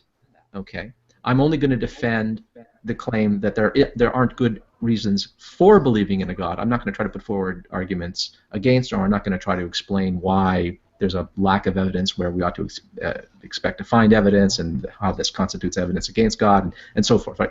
You might have an atheist who's just not prepared to marshal those kinds of arguments, and just wants to hear your argument for God and wants to shoot those down. Okay, that's perfectly okay.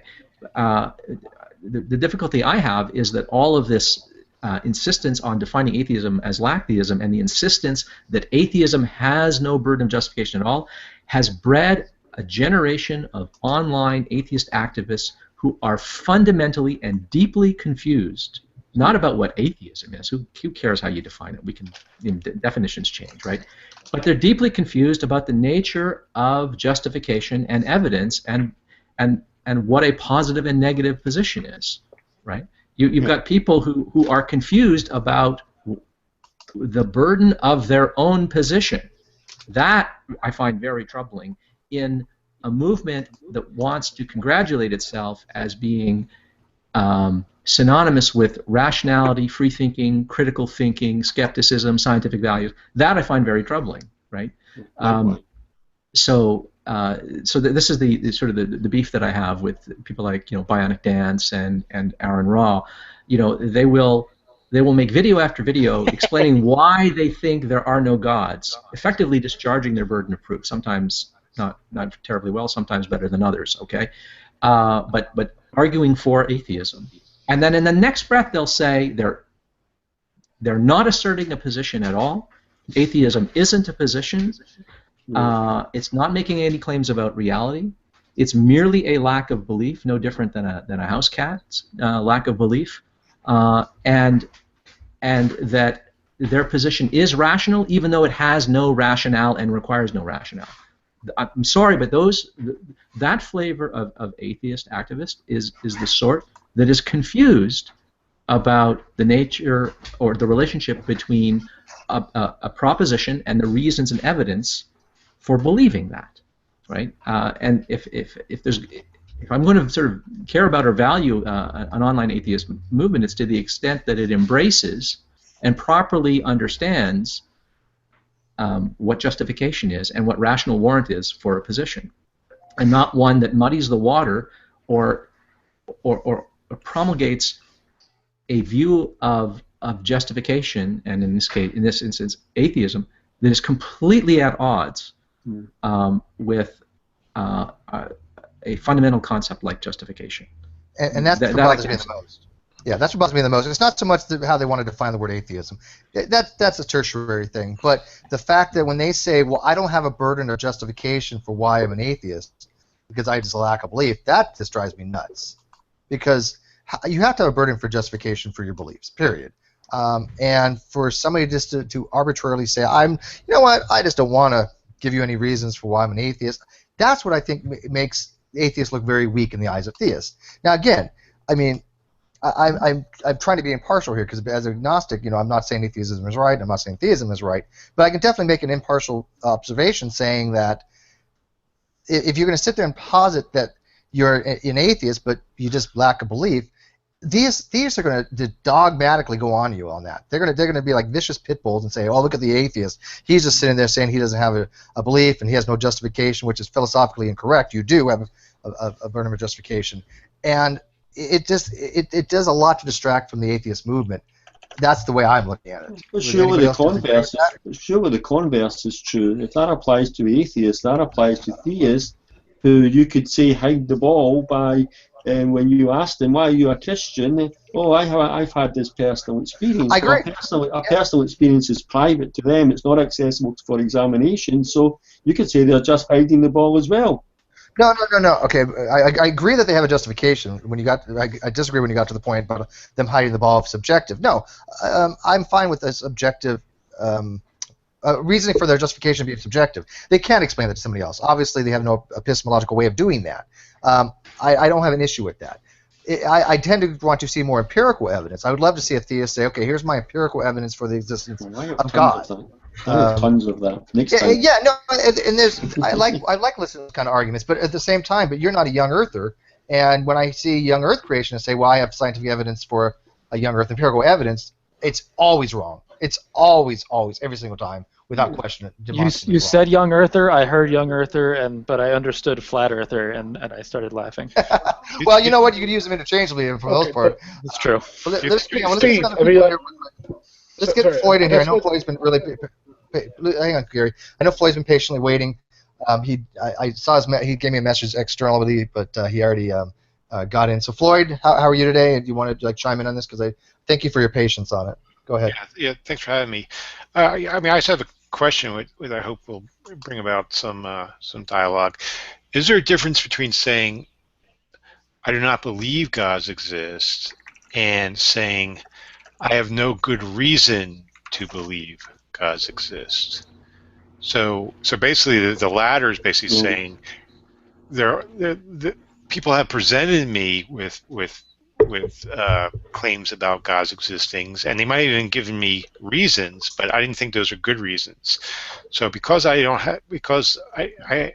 have any good reasons, well, as far as then you'll say I have no good reasons to believe God, so to believe in a God or God. So from that, I just don't accept the proposition that gods exist. Wouldn't that be an argument from ignorance?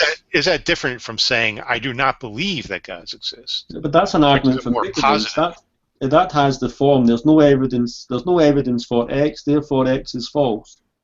That's an argument from ignorance. Yeah, that is an argument from ignorance, and I think Floyd is pointing to that. But with respect to the formulation, what was the sentence? I do not believe gods exist, and the latter was I have no good reasons that gods exist. Okay, no good reason to believe. Right. Okay. I do not believe God exists. Can be construed two ways. It can be construed as I believe gods don't exist. Right. But it can also be construed as mere Lacktheism. I do not believe gods exist can be understood just as, well, I merely lack a belief that God exists, right? That, I mean, a person who's never heard of a God, that would be true of a person who'd never heard of a God, right? And then you might tell them all about God. They might go, oh, wow, that makes sense to me, and suddenly they would believe it, right? Or not, as the case might be. But so the sentence, I do not believe God exists, is completely ambiguous. It might be Lacktheism, or it might be expressing atheism, right? I mean, ordinarily, when people say, I don't believe that, that's actually a way of saying, I believe it is not the case, right? What one statement is saying, I do not believe it is the case that X, but that same sentence can be also used to express, I believe it is the case that not X.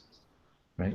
That's the problem with the expression, I don't believe God exists. It's completely ambiguous, which it is, right? But unfortunately, most people, when they say, I do not believe God exists, in their heart of hearts, believe that God doesn't exist. And then they say, well, no, but I mean that in the more strict sense of, I merely lack a belief, right? And if a person merely lacks a belief, well, that's fine. If you merely lack a belief, that's fine. But that traditionally has not been what atheism has meant, and I can just pull one dictionary, one English dictionary after another out and show you that atheism has been traditionally understood and defined as the belief that theism is false, the denial, the rejection of theism, the affirmation that gods don't exist, right? But nothing really hinges on how you define atheism. What's important is what you take to be true. And if you take it to be true that there aren't any gods, then it doesn't matter how you define atheism. You know, this glass of beer. You know, atheism is the belief that this is a glass of beer. It doesn't matter how you define atheism. The question is, on the question of God's existence, what do you take to be true? Do you take it to be true that gods don't exist? I don't care if you call that an atheist or a Lacktheist or whatever. The point is this: what you take to be true, that fact, not a definition, the fact that you think that there are no gods, that defines the burden of your justification. That is what determines the burden that you need to shoulder, because it's a position about reality. It's a claim about reality. It's the claim that gods don't exist. That reality includes no gods. That is a metaphysical claim. It's a claim about reality. So, and trying to characterize it as a non-position or subsume it under a broader umbrella of mere non-theism that includes agnosticism and atheism, that doesn't help anything. That doesn't. You don't lessen your burden by hiding among the houseplants. My houseplant lacks a belief in God. My cat lacks a belief in God. My 2-year-old lacks a belief in God. A person from a culture who's never heard of God lacks a belief in God. An agnostic who's undecided on the question, can't make up his or her mind, lacks a belief in God. A theological non-cognitivist or an atheist lacks a belief in God. Okay, they all lack a belief in God for different reasons. There are different things that make them lacktheists or non-theists. But if what makes you a lacktheist is that you're an atheist, that you think there are no gods, then I'm sorry, you have a burden of justification, just as surely as the theist does. Okay. So, yeah. I'm gonna ask for grains of sand for their justification for their lack of belief now. I mean, sometimes you'll hear a theist say, Have a long conversation at the beach. Well, there's so many God claims, unless you have explored every one of them, and you have rational beliefs against every one of them, you shouldn't call yourself an atheist. It kind of reminds me of there's a story in the book of Acts where Paul comes across an altar, and the altar is to an unknown God. So one could say, oh well, there could be unknown gods out there that you haven't even come across. So unless you if you have actually addressed those, I mean, I'm using kind of vague language here, addressed, unless you address those, you're not in a rational position to call yourself an atheist. That's why I qualify the argument by saying atheism is the assertion that no seriously proposed gods exist. Yeah, I mean that makes sense. What Matt's saying there. I mean, whenever you say, I don't believe that UFOs exist, well, unidentified flying objects, well, those clearly exist. There are all kinds of objects that are flying around that have been unidentified by one person or another. Okay, no, but if you say, well, I don't believe that flying saucers exist. Okay, all right. Well, flying saucers, we have a sort of a mental image comes to mind about what a flying saucer is. Okay. I'll prove you wrong by throwing a frisbee out my window, buddy. But supposing someone says, I don't believe in visitations from extraterrestrials. Okay. Well, now if I say, well, I don't believe that we've been visited by extraterrestrials. Okay. Well, what constitutes an extraterrestrial? Well, anything not of this earth. Well, does a meteorite count? I mean, we have an idea of what we're talking about when we're talking about gods, right? The discourse, the nature of public discourse tells us this, right? We have an idea of sort of polytheistic gods. We have an idea of the gods of the Abrahamic faiths, right? Christianity, Islam, Judaism. We have the conceptions of God like deism and pantheism and panpsychism and stuff like that, right? But it's possible that a person can come up with another conception of a god, whether more general or more specific, that we've never heard of, right? And are you prepared to argue against those? Well, no, I haven't heard of them. Obviously, I don't have an objection to something I've never heard of. Obviously, okay.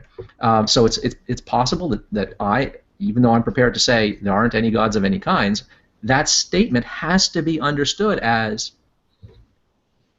there are no gods of any kind, given what we understand by gods, how the word God is used in our language. Someone could come along and propose a new God that no one's ever proposed, no one's ever come up with, the evidence for or against which has yet to be evaluated. Okay, so no, when I say there are no X's, and X refers to a class of entities, right?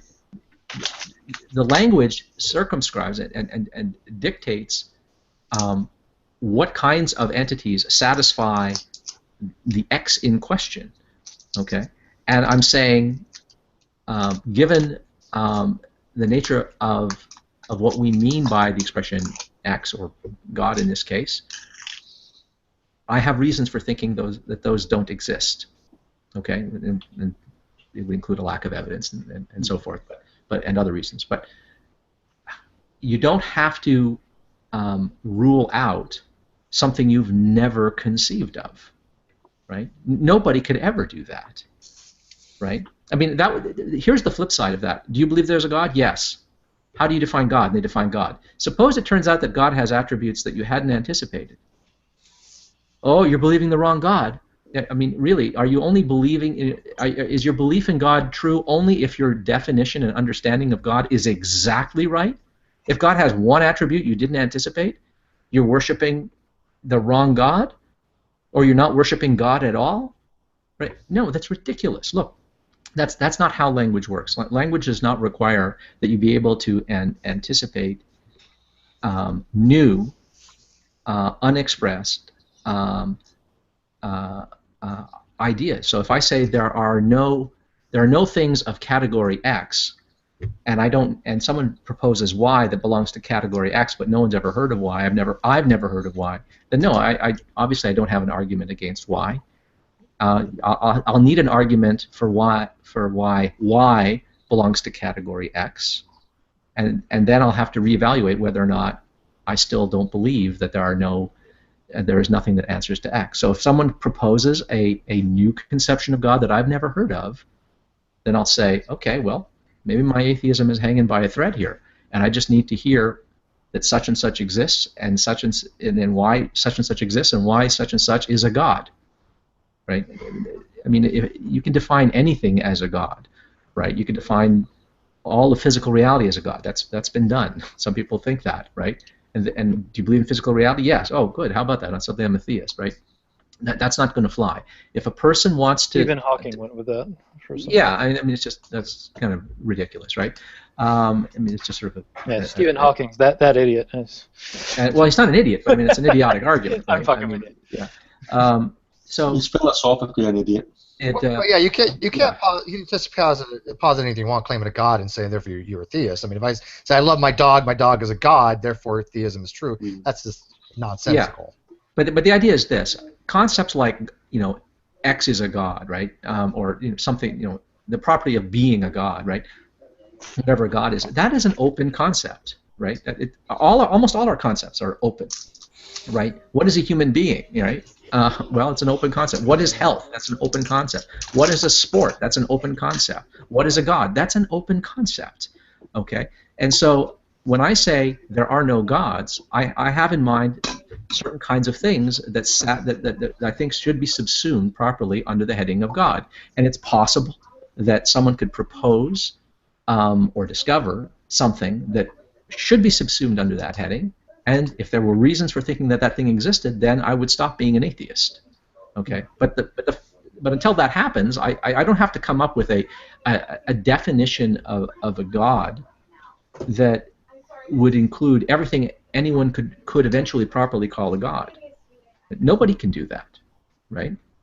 I mean, who knows what Bigfoot is? Does Bigfoot exist? I think Bigfoot doesn't exist, and I have reasons why I think Bigfoot doesn't exist. Okay, but what if you define Bigfoot in some completely different way than the way we ordinarily understand Bigfoot to be? This big humanoid, hairy, ape-like humanoid thing that lives in the Canadian woods or something like that. Kind of like your mom, right? Yeah, there we go with your mom jokes. Supposing someone proposes that Bigfoot is like a some kind of four-legged ungulate that lives in herds or something like that in the desert. It's a camel-like creature, and if it turns out that's Bigfoot, oh well, okay, I guess I'm not a Bigfoot denier, But right now I'm a Bigfoot denier. Given what we mean by Bigfoot, I'm a Bigfoot denier. Given what we mean by gods, I'm a god denier. I'm an atheist. Right? So I'm not concerned when someone says you. Sorry. Oh, I think Gary wanted to say something here soon. Yeah, it's this whole Lacktheism thing. I just wanted to pose this. Let's say, for example, I was doing it before with faith. Let's talk about something else. I've heard a lot of atheists say this, Ozzy, that either because they were subject to homophobic assaults or anti-misogynistic assaults, that's the reason they're atheists. Or let's say, I've heard Clive James, the Australian broadcaster, say the reason he's an atheist is because there were people who were killed in the Holocaust, so that's the reason he's an atheist, because God couldn't come down to save them. Now, that was justification he has, which is subjective evidence. So I'm saying is that is subjective evidence not meeting that burden of Lacktheism, that they don't believe because they believe they have some sort of personal justification? And I'm saying that could be just as personal as, let's say, so we believe in, let's say, for example, that they've had experience of God talking to them. Now, there's no way that they can prove that, but to them, that is justification enough for them. I think that's the problem. Well, a person can be mistaken about whether something is evidence in support of a proposition or not. And it doesn't matter if that evidence is objective, if it's intersubjectively available, or if it's purely subjective and accessible only to oneself. I mean, in the case of someone, I'm an atheist because there's a lot of religious people out there that are into fag bashing and stuff like that.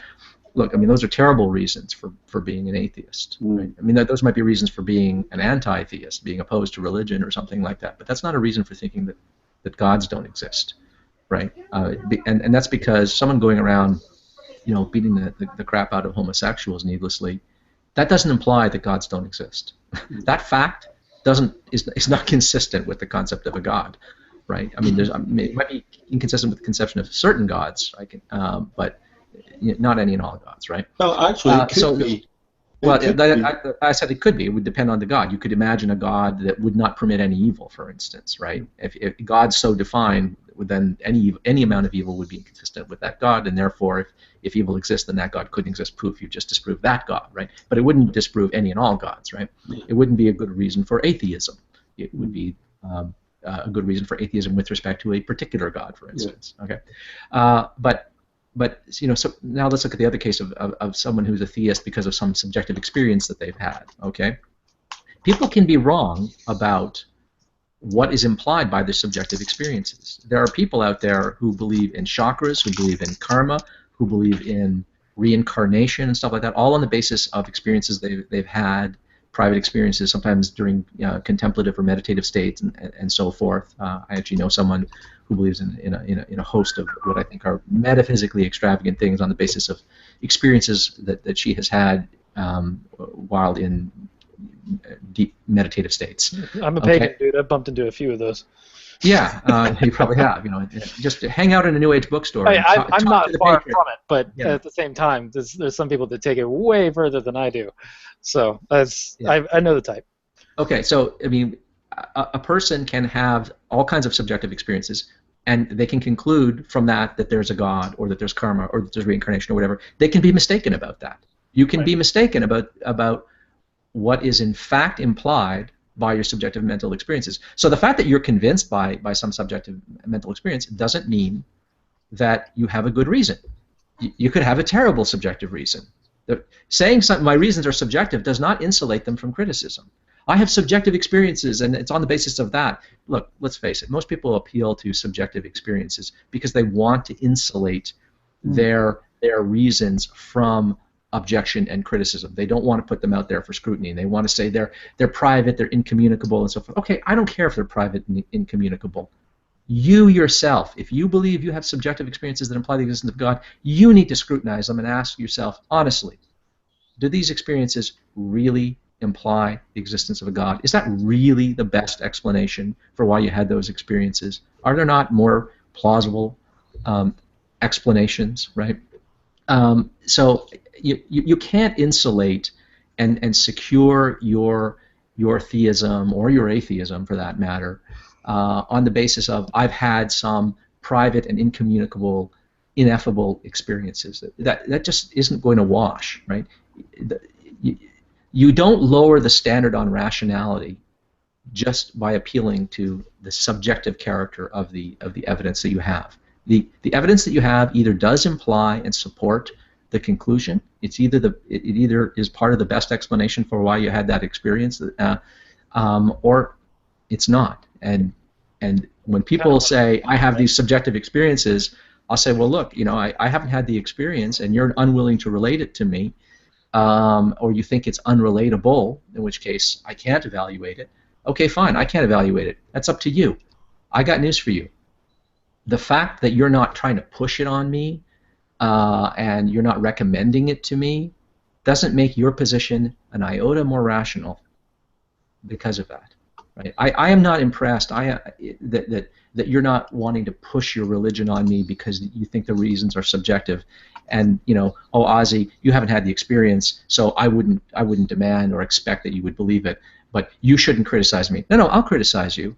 I'll criticize you for what, by my lights, seems irrational. Right? I'm gonna ask to hear what your evidence is, and if you're gonna tell me it's private and incommunicable and unrelatable to me, That's fine. I'm going to ask you how the heck you rationally arrive at the conclusion on the basis of the evidence you have that a God exists. Does the occurrence of those experiences genuinely imply the truth of the proposition such and such a God exists?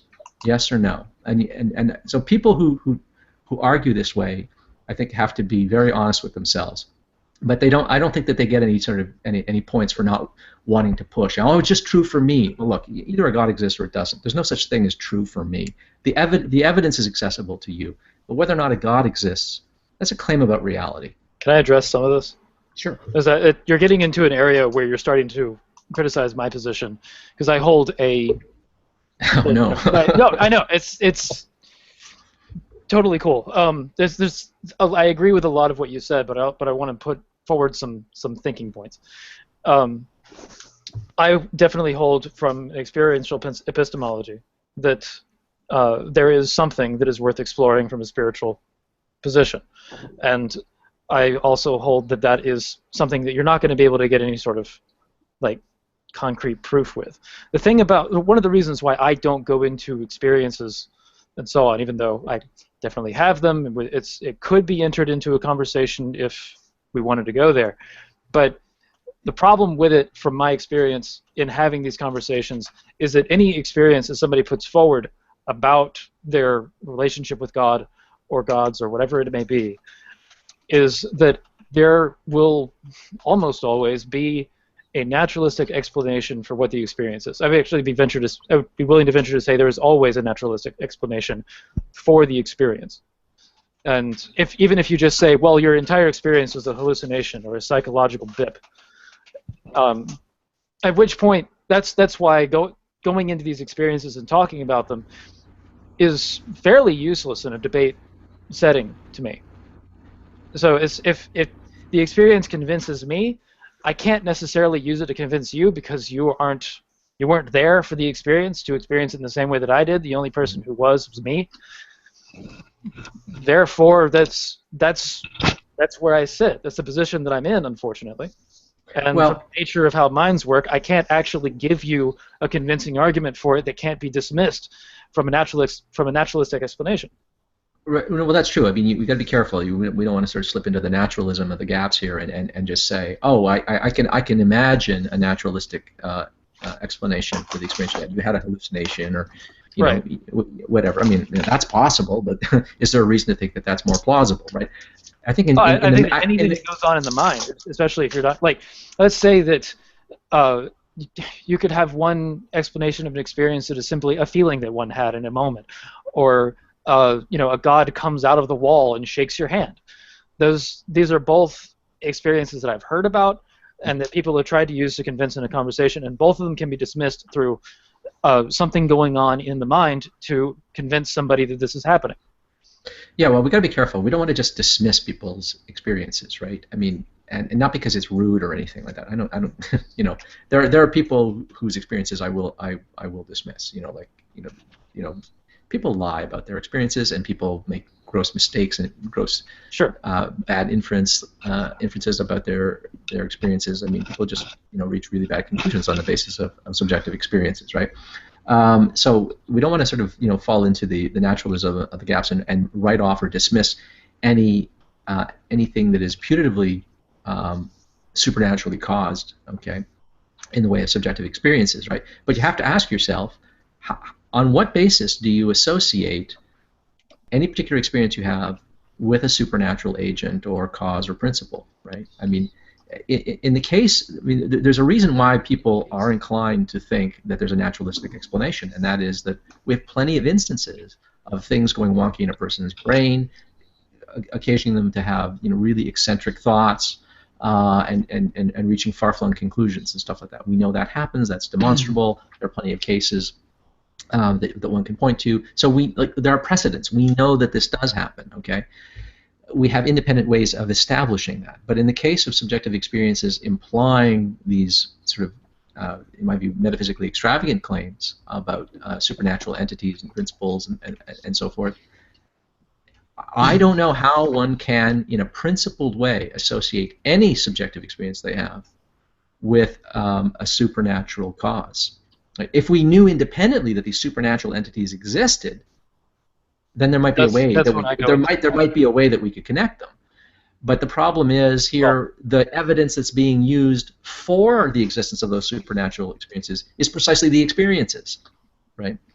Yeah, I would happily admit that there's a bit of begging the question that happens when you're talking about experiences, because if that's the only card in your deck, which is the case with a lot of people that are theists, and largely including myself, I like to try and go the extra mile with it with historical justification, but even that doesn't really do very much. Yeah, well, someone like Matt wouldn't have that problem, though, because Matt, rational theist Matt here, he has independent reasons why he thinks that there's a God, that he thinks that are reasons that are epistemically accessible to any competent person, right? Intersubjectively available reasons, right?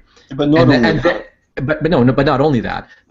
And so consequently, he would be able to at least argue, well, I'm not basing my conclusion that the cause is supernatural just on the experience. I could have a supernatural experience. I could have I could have an experience that is occasioned by some supernatural entity or principle, but I have independent reasons for thinking that such entities do exist. Right? I actually have an argument against personal experiences in regard to God being evidence even for the person themselves. It basically runs that, let's say I was a Christian and I believe in the traditional God, and I claim to, someone asked me, why are you a Christian? Why are you a Calvinist? Why are you a Baptist? Oh, but I'm a Baptist, and I've had this personal experience. Jesus has revealed himself to me. I've experienced the burning in the bosom of the Holy Spirit in my life. Then I say, okay, what else do you have? Oh, I don't have anything else. Then someone says to me, okay, that's great, you have that wonderful experience of Jesus. My cousin had a similar experience. I said, oh, fantastic, so they're a Christian as well? Oh, yeah, they're a Christian, yeah. They believe that Joseph Smith is the true prophet of God. I said, whoa, wait a minute. No, that's not a Christian. I said, how do you know that? They're basing their Mormonism on a private experience, and I'm basing my Christianity on a private experience, but two of us can't be right because it leads to a contradiction. So either one of us is wrong or both of us are wrong. Then we got the Jehovah's Witness who's doing that. Then we got this other Unitarian doing that, and we got this Quaker doing that. So I like Craig's responses to these. The fact that their experiences are God's wrong. A properly basic belief. well, that's Plantinga. He also ultimately uses that, but he uses Plantinga's other argument, which is, imagine you're in a trial, you're in a murder trial, and you know you didn't commit the murder. But then you show up to court and there's just all this, there's like expert witnesses, there's just all this evidence put up, like it's the prosecutor's putting a great case against you. If there's all this evidence against you, are you supposed to then go, geez, I must have actually murdered him? No, that's a bad example. That's a bad argument, though, because with the taking up with Craig, bruh. No, but because, yeah, I mean, I'm happy to do that. But why it's a bad argument is because all these other people are claiming to have the same knowledge. They all have claimed to having an experience. None of them are saying, well, I didn't have the experience. They all believe with equal conviction that they've had an experience, but all of their experiences can't be right. And I'm not saying their experience is false. It might be true. What my claim is that they cannot count that experience and say that's a reliable, trustworthy evidence that they have the right experience. That's all I'm saying. Not that it's false. It might be accidentally true, but because they have these other conflicting, contradictory people with the same basis for their claim, it lessens the confidence you can have in your own experience. You have to say, well, maybe we're all wrong here. Maybe there's another reason why we all have these experiences, and we're all attributing them to different gods, which can't all exist at the same time and in the same respect. Yeah, there's a good turn to that. It actually makes these types of religious experiences make more sense on like a hypothesis that I guess is neutral or indifferent to God claims.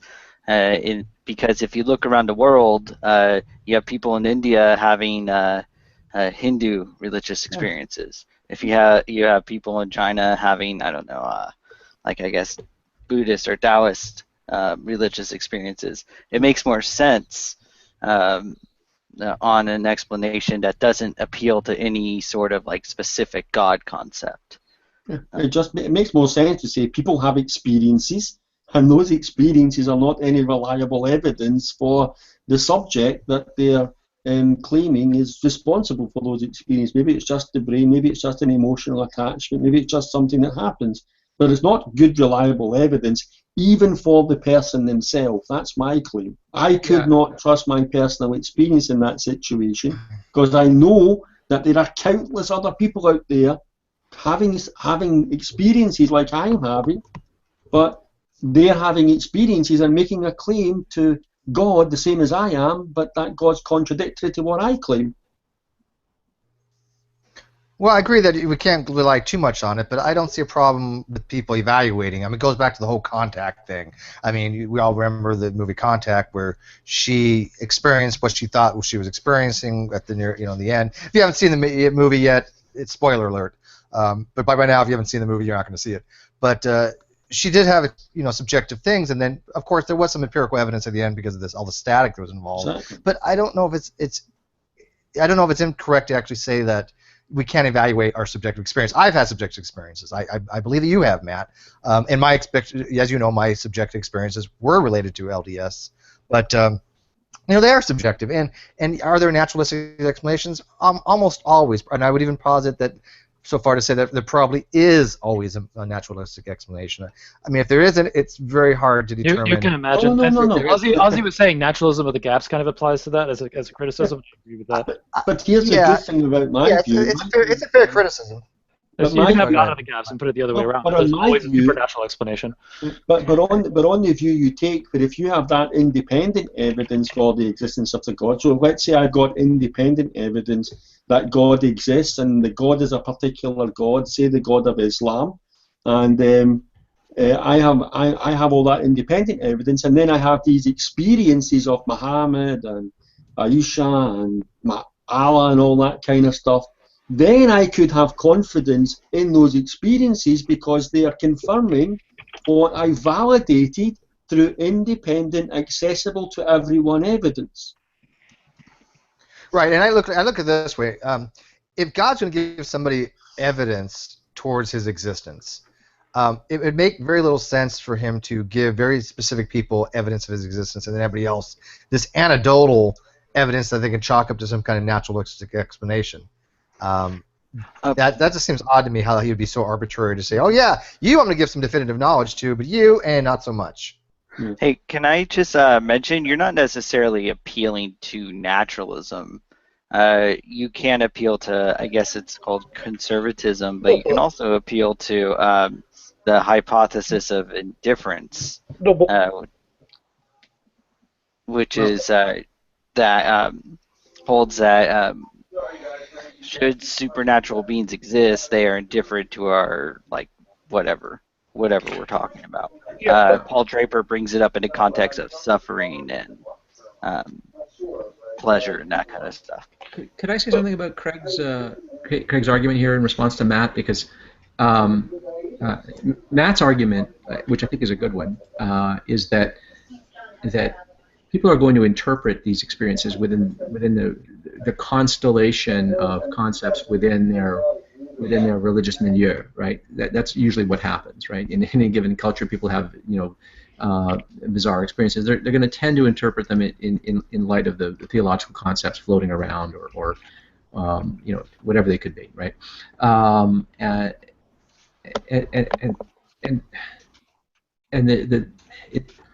These experiences are such that they never point conclusively to one supernatural theory, right? And even when you think, oh yes, I saw Jesus himself. He was on a cross in the vision, and surely that's not some other religion. Yes, but the point is, someone of another religion could have an equally fantastical experience that's equally convincing, and it could be Vishnu appearing to them in some unmistakable form that identifies the apparition as Vishnu, right? So the point is that it doesn't matter what faith we're talking about. You can have qualitatively equivalent experiences as far as you can tell, and that should undermine. Matt's right here. That should undermine your confidence in, that the experience that you're having is veridical. That is, it points to something real, right? Well, there's a pagan response to that.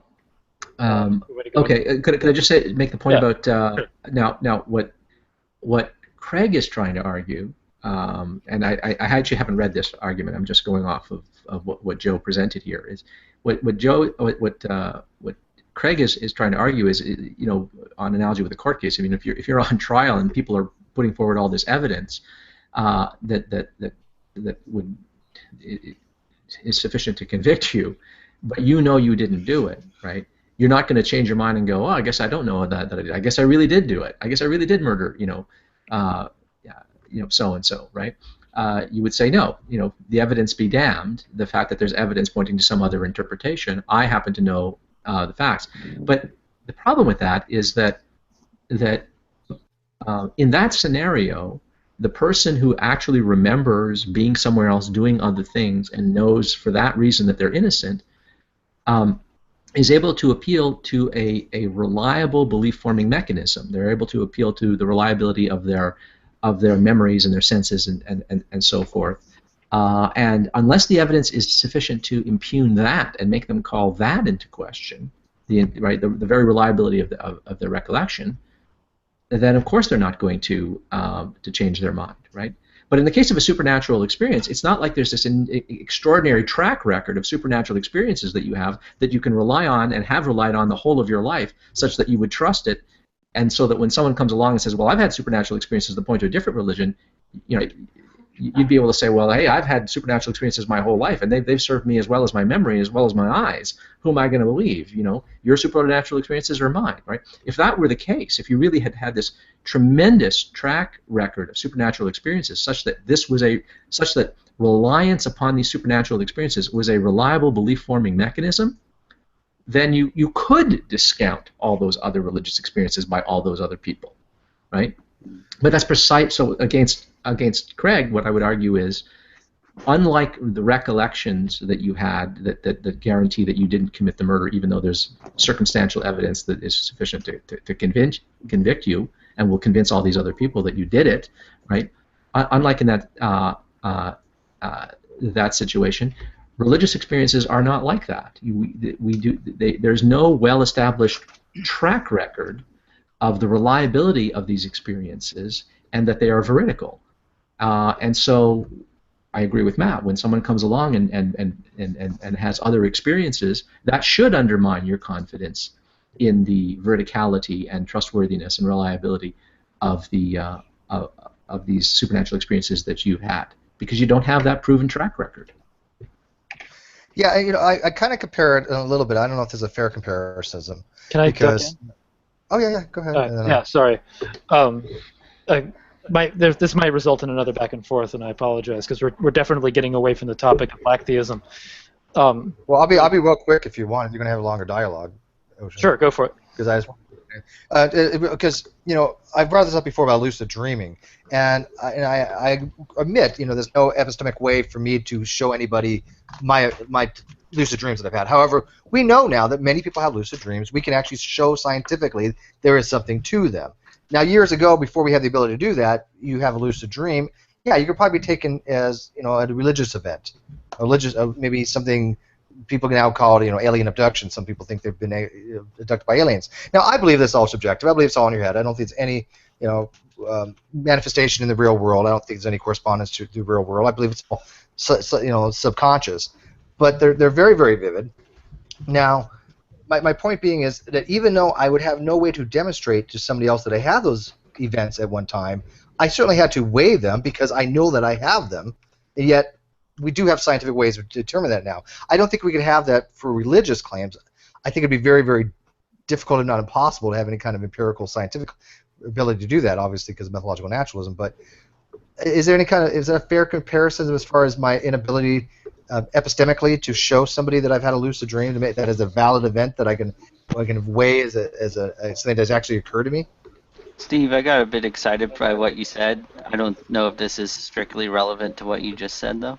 I think that another way you can call into question religious experience as some sort of like a robust validation in your belief system is that a lot of the experiences can actually be induced through like medical intervention of some kind. Where Yeah, you sure. said lucid dreaming, I thought of that as well. So Well, I just wanted let's get to say. Ocean. Okay, yeah, sure. Ocean's having an ocean fit, so. I'm having an ocean fit. Yeah. Oh God, don't let that be a thing. But the pagan response to the whole like, one person experienced Odin, the other person experienced Vishnu, and another person experiences Zeus, is essentially that there is a set of supernatural entities that are in the universe that represent themselves one way or another, and that through human history we've assigned different civilizations have assigned different names to these entities. Now it could be that Vishnu and Odin are the same god, they just represent themselves differently to different people, or it could be that they are different entities but both true, even though they're part of different pantheons. Now what this does explain is how Odin and Vishnu could appear to two different people. What it does not explain is how Odin could appear to two different people and say conflicting things. Unless you are taking the idea that Odin is lying to one of them or something like that. Yeah, that's a very bad argument, because you can extend your examples of people having experiences to natural things. You don't need to limit it to gods and supernatural experience. You can say, hey, okay, so here's this other guy, and this guy is saying that he met Elvis last week, and when I asked him for his evidence, he's saying, well, I just a personal experience, but I was convinced by it, I was persuaded by it. Well, then another guy comes and says, hey, you know what? Every night when I go to sleep, I have this personal experience where I'm transported by an alien spaceship, and I'm butt fucked every night, and then I'm very happy about it the next morning and things like that. So you can extend your set of things. Yeah, so you can extend the set of things and experiences which would undermine your confidence in your own to things which can include not include gods, but just to natural things, or even ETs and all that kind of stuff. You've got to start entering a little bit more. Like what is the nature of Elvis at that point? You might be on track with the aliens things. No, Elvis is still alive. He's not dead. And I have a personal experience of that, and I'm convinced of that. I really have a personal experience of that. And there's only so far you can throw. How do you differentiate? Was he partying with Prince and Michael Jackson too? No, they're not there yet. They're dead. Don't you know they're dead? Right, but like the point about the Elvis thing is there's more things we have to question besides, like with the explanation that I put forward, you simply are going, okay, well the gods present themselves in a certain way, and that's kind of all you've got to do. With the Elvis thing, you've got to sort of break a few more rules about how reality functions, as far as we're aware. What would that be? Hang on, guys. Ozzy made note that he has to disengage here very soon, so I want him to get his last thoughts in before he left. That's okay. Oh, well, I think people have heard plenty of my thoughts. Let me just say thank you. We don't even care about them anymore. No, I'm just going to repeat myself, and I've already done that enough. We're going to have another hangout eventually. It's going to be on atheism and theological non-cognitism, as we've been trying to have for a while. We just haven't got around to it. Sound as energy. I thought we were doing a sound as energy one at some stage. Well, that was just going to be an off-air discussion. I thought all of these that we've just talked about were supposed to be off-air discussions, but I don't know if off-air. I don't care if it's off-air. I'll have off-air as well. But I will talk to you about it. I just find those conversations more productive. But anyway, listen, I do have to go, but let me thank everyone for letting me prattle on, because I know I'm rather long-winded, and I appreciate that people afford me the time and the space to let me unfold what I have to say. So thank you very much. Thanks, Steve. You're the male version of Jade, Ozzy. That's what it is. Thanks. Good night. Rob, thank you for dropping. Good night. Cheers. Bye. Rumpus, you've been very quiet this entire hangout. Wow. Do you want to join into it? Do you want to join us now? Actually, profile picture. and I've got to get Hannah in at some point too. She's done vacuuming, and I think Rand is going to come back at some point. I don't know why she took off. I wasn't ignoring her either. So, Rumpus, I mean, how do you feel about this? The topic is are atheists hurting themselves by accepting Lacktheism? Because I just went over to Christian for his Slaps feed. He's got a live simulcast going on. All right. Oh, that's Chris Fisher. Yeah, he's a wonderful guy. He's just amazing. But a lot of people in the feed that I just looked at missed the first hour of the Hangout. Yeah, I've missed it. Yeah, and I knew you did as well. So they didn't seem to realize that why we were having this Hangout, why we are acknowledging that there are different types of understanding of the word atheism, and that in a philosophical discussion, atheism is most certainly a claim. It's an assertion that God does not exist. In a more colloquial, simplistic, Joe Smuckatelli layperson's kind of thing, then they can use the Lacktheism. Well, I just lack a belief, but I don't think it does anybody justice to do that. It definitely does not discharge a burden of justification, but it makes it seem like atheists are weak because they're just saying, well, I don't have to give you a justification why I assert there's no God. I just saying there's a lack of belief, and yes, you can go down that path and ask them why they have a lack of belief. I think Matt was pointing out some kind of like Socratic method to do that may get them to where they're actually making a claim that God does not exist. But what do you think? I mean, do you think that just by saying I have a lack of belief, does that just make them look very weak? Well, I always think of everything. Someone's echoing here.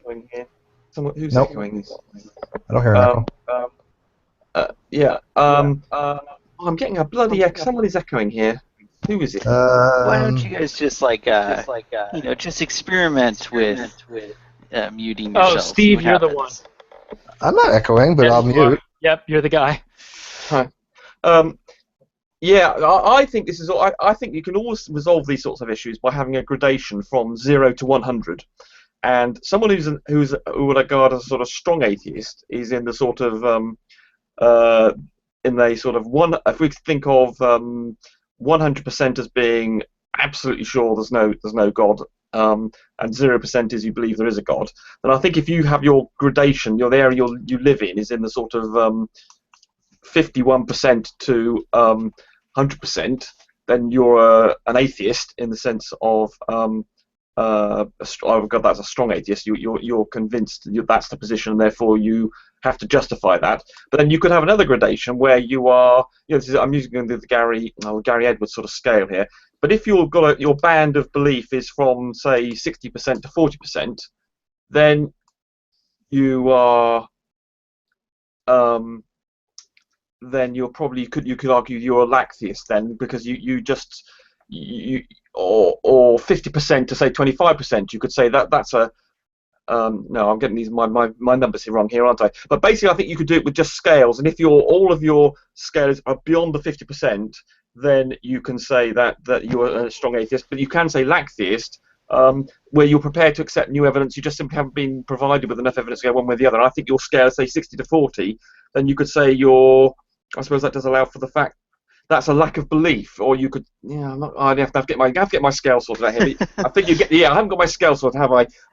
But there's a point where you can say you've got a broad band of possibilities that you go from and to, just as you can't have a binary position on these things.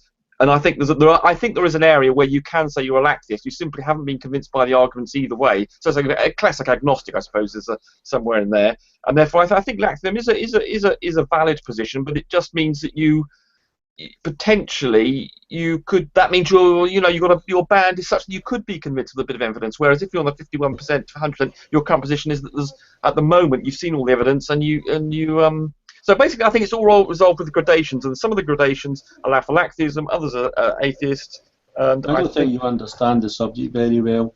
Atheism, philosophically speaking, is predicated on evidence for atheism.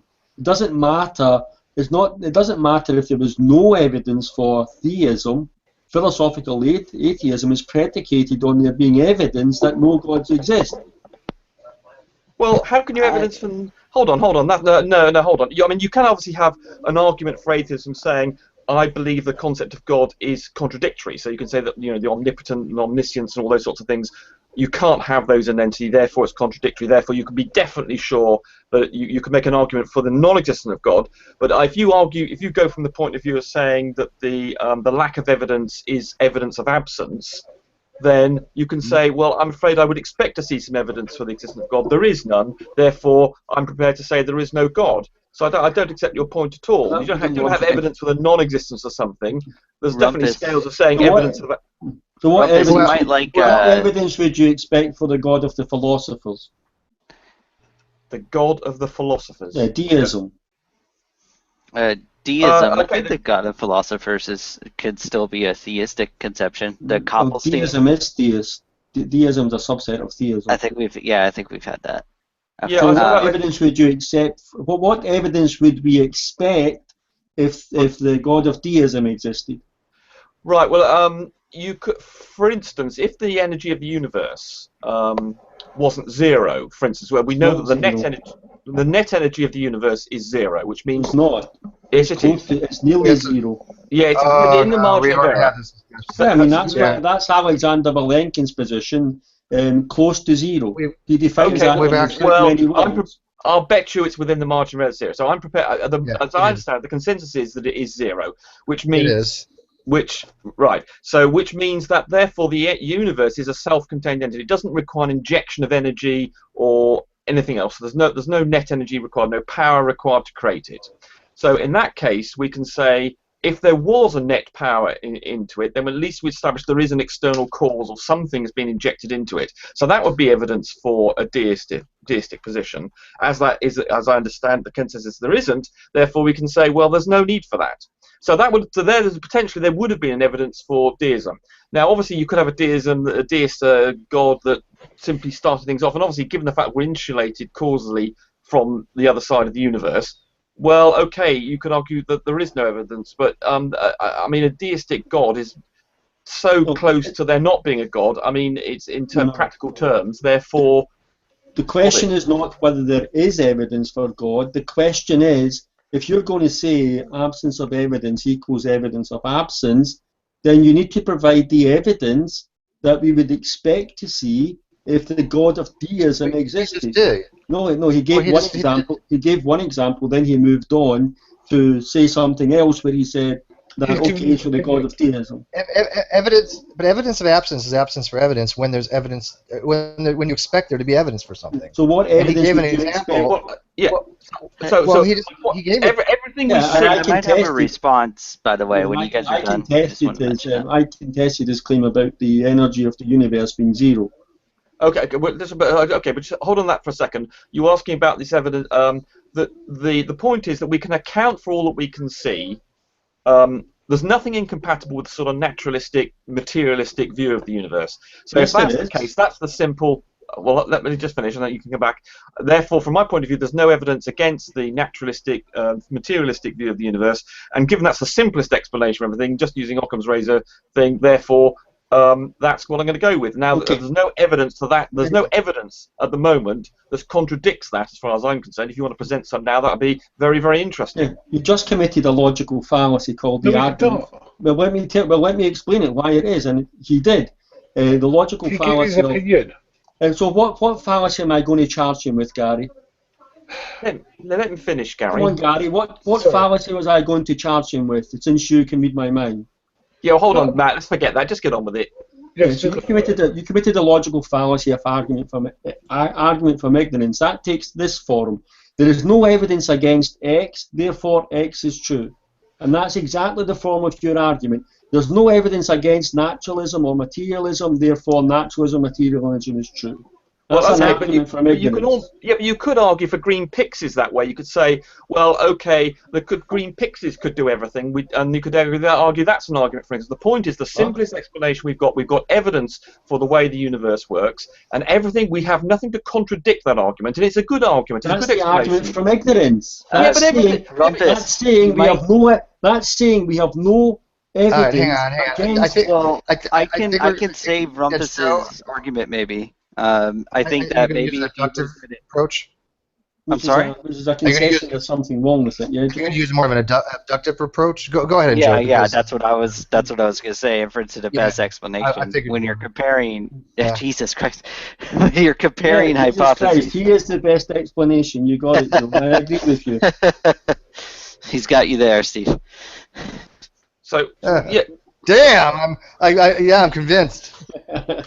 Yeah, right. So I mind, but so What was Joe going to say to save your argument? I'm Well, that interested was in actually no. Steve was on it. I was gonna say if he I think that Joe tries to should be get you, interrupted again.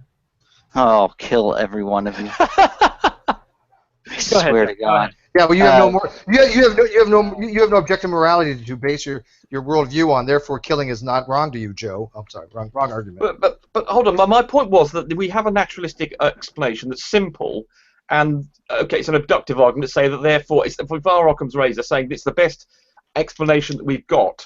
I don't agree with that. That's all the evidence. There's nothing that contradicts it, and it explains things, and it's simple. And You're therefore, now begging the question. I don't share that view of the world. I don't share the view that the naturalistic, materialistic explanation is the best explanation. So you would have to provide evidence to substantiate that assertion. Well, I think the best explanation is that God exists. Yes, but that's a very much more complicated explanation. We can explain the universe in very simple principles and saying that we've got this. Well, if the universe did have a beginning, then we can just simply say, we can almost say, once you like the blue touch paper with a couple of physical constants in place, you end up where we are here. And that's a very simple explanation. Whereas you're proposing this most incredibly complicated philosophical answer with all sorts of complications, which I would argue has also contradictions in terms of. Do you know what Occam's razor even is? Well, Matt, you could. But what is it? Can you tell us what Occam's razor argument. is?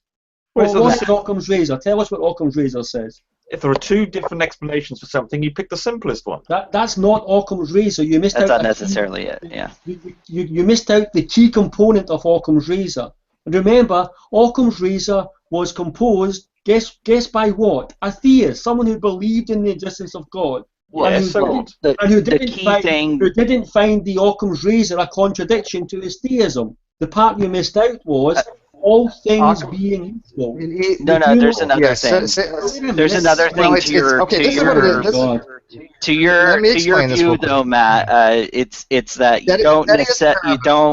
you don't multiply your auxiliary hypotheses beyond necessity. Well, I was going to say, all things being in order to be, yes, it's called Setius part. Oh my goodness, we don't need that. Setius. I can't remember the name. But really basically, the Occam razor's principle. Yeah, all things. Setius Paribus. Yeah, Setius Paribus. Hang on. It just means very simple. Suck a big kiss. Let Steve finish. Yes, all things being considered, you take the two hypotheses and you compare them. You take the one with the least amount of assumptions. That's what the law of parsimony is. No, it's not. It's all things being equal. Yes, it is. I just said that the first thing I said, Matt. Yeah, I said all things being equal. Yes, okay, which is Setius Paribus, meaning that all things are equal. You have two competing hypotheses. You are going to take the one that has the least amount of, as Joe says, auxiliary hypothesis. And that tells you, and that sets the parameters for when you invoke Occam's razor. You only invoke Occam's razor when all things are equal. That means you cannot separate two hypotheses via the evidence. You've got two hypotheses. You cannot separate them evidentially speaking. Therefore, let me finish. So therefore, because you can't separate them with the evidence, you go with the hypothesis that postulates the less entities in its explanation. But if you've got evidence for hypothesis A, even slightly more evidence for hypothesis A over hypothesis B, you're going to run with the one that has a little bit more evidence or some evidence for it. Occam's razor does not come into play if you have evidence for one over the other. Well, I would argue. Well, and how that applies to Rumpus is. No, he is right. I'll give you some evidence. The point is, we can show that from simple rules we can generate. For instance, we can see the evolution of the universe from the rules that we can establish in the lab. We can predict, knowing the conditions, for instance, of the cosmic wave micro background radiation, we can say, applying the laws of physics that we have, we would end up here, where we are now. So we know that those laws of physics work, and we can understand them at the micro scale as well. So we have a series of evidence of how the world works. We have no evidence whatsoever for a supernatural event at all anywhere, where we've got all these events of physical things. So you have no evidence at all, and I have evidence for naturalistic explanation. But let me ask you, run through this line of questioning with me, okay? Just humour me for a second, okay? Okay. Now, you just made the assertion there is no evidence at all for anything supernatural, okay? Yep. That's what you said. Now, you know I'm a theist, yes? Yes, I do know that. So you know that I believe that there is evidence for the supernatural. And I believe, yes, and I believe that's just delusional.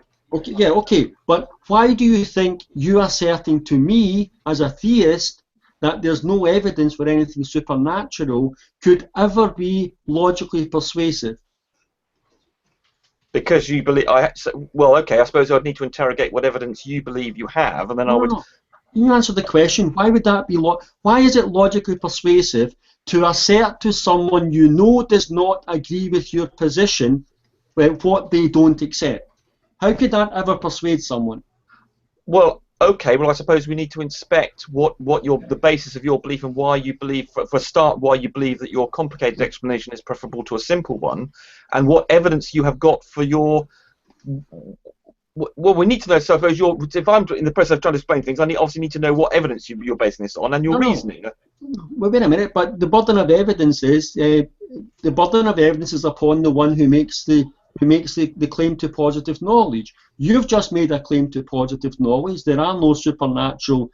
We have no evidence for anything supernatural. So the burden of evidence is on you to demonstrate what you've asserted. Yes, and my absence of evidence is evidence of absence, as far as I'm concerned. Just again, green pixies. You know, you could argue the green pixies did it. Right, hang on. But wait a minute. But do you think? Hang on, guys. Hang on a minute. I can provide you evidence for the supernatural. I can provide you evidence, but I can provide. Well, okay. I'll reword my statement and be more modest. I can present you proposed evidence for something supernatural. Okay. So why would I accept you? Yeah. Okay. The minimalist facts about Jesus, the best abductive argument, the best explanation for minimalist facts about Jesus is Jesus was who he said he was, who he claimed to be in the Gospels, and God raised him from the dead, which entails that something supernatural exists, which is God. Well, the Bible's been shown to be contradictory. They don't even agree on when the day of the crucifixion was. We've got other accounts, supernatural accounts of Muhammad. We know that basic argument. Your basic suggestion is that we should be basing myths. It's not even an explanation I agree. of the facts. The argument I put. Hang on, I want to get this back. Wait. Hang on, I want to get back. I want to get back on topic a little bit. Cool. But this is off topic. This is talking about. Well, justification. Hang on, I got over Lacktheism. Yeah, I mean, it's not like it's way off topic. No, you're right. But I mean, it's a little bit too much specific that I wanted to get into just right at the second. Because I got two people in the live feed that I wanted to address because they missed the beginning. They are positing things of the nature that, you know, like rocks are atheists, children are atheists, things that have no cognitive ability to actually evaluate a position are atheist. And I just really want to briefly explain, because it's critical to the type of hangout we're having here, why that is I believe, very bad for atheists to have those kind of things that they say. It weakens the atheist movement. It really does, because it provides nothing but a rhetorical type position saying, well, yeah, rocks are atheists. Atheism is a default position, when that's not true. Because philosophically speaking, atheism is not the default position. Okay, but actually, the agnosticism. But even on Lacktheism, the definition I have of weak atheism is that weak atheism is a person's. When you say the lack of belief, what kind of things can have beliefs? Rocks cannot have beliefs. So rocks Correct. are not entailed in Lacktheism. Yep. Anything inanimate cannot be entailed in that. And then you can, and children, babies don't have beliefs. So again, they're exempted from the definition of Lacktheism. Yeah, I completely agree. Yeah, I completely agree. And that's the thing I want to harp on, because when I have people in the side chat, and I'm not obviously promoting the atheist agenda. I'm not promoting. I don't even think you have an agenda. But I mean, I'm not promoting atheism. Okay. I'm promoting, you know, what is actually the best way to have an interlocutory with people on the same wavelength. And just by saying things of that nature, that atheism or rock, I think it does nothing to help one's argument, because from a philosophical point of view, it's just absurd. I mean, they're not independent agents. They're not free will individuals that can make an evaluation of a claim. So if you ask a rock, hey, what's your claim on the position God exists? And you say, hey, he didn't answer, therefore he's an atheist. It makes you look like an idiot. Yeah, something. This is about a belief, isn't it? A belief. The opposition on atheism and Lacktheism is all about belief. So therefore, it has to be something that's capable of belief. Anything that involves anything that doesn't have belief or has not even considered it and has not on their belief scale is just irrelevant. Yeah, and again, by somebody answering the claim, God exists, or they say their position is atheism, that tells us a certain thing about that person. That tells us that person is rejecting God. It's not saying, or the concept of God, that they're not saying they just lack a belief. Now, if you just say, okay, what's your position on the concept of God, and you say I'm a non-theist, well, that tells me absolutely nothing. I mean, it's true. I mean, all atheists are non-theists, as well as all agnostics are non-theists. But just by saying you're a non-theist, it doesn't really say anything. And that's the Lacktheist thing. A Lacktheist could be synonymous with non-theist. So if you say, what are you? I'm a Lacktheist. And I use the term colloquially because you know that the term is not really, it's a made-up term, right? But it generally means somebody who just lacks a belief in God. So if I just say my position on the claim is I'm a non-theist, what kind of non-theist? Are you a person that asserts God doesn't exist? Are you a person that you hate God? Are you a mesotheist? Are you an anti-theist? Are you agnostic? What type of non-theist are you? By saying you're an atheist, you automatically know when you have a dialogue with somebody that they're a person who doesn't believe in God, but also asserts there isn't a God. That's how most of us use that, and I wish everybody would more use it that way because I think it's a much more effective position to have for an argumentation style. But I was trying to get Hannah in for a while. Hang on one second. Hannah, you've been waiting so patiently. You're done, and then I will get back to you. She wants to talk about my butt sex stroke. I doubt that, but I don't know. You want to talk about his butt or his butt?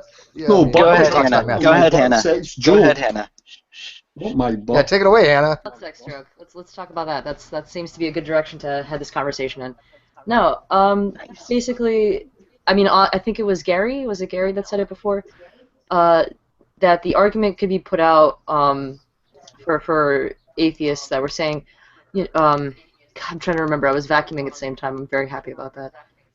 The point was already made before, so I honestly don't have much to contribute other than agnostic is the default position because, as you said before, a rock. Like I know the same argument was posed to G-Man, and we all know how he is, and he was able to say, okay, listen, that is really stupid to say that a rock is atheist. Clearly, that's not even capable of belief. Theism is a default position.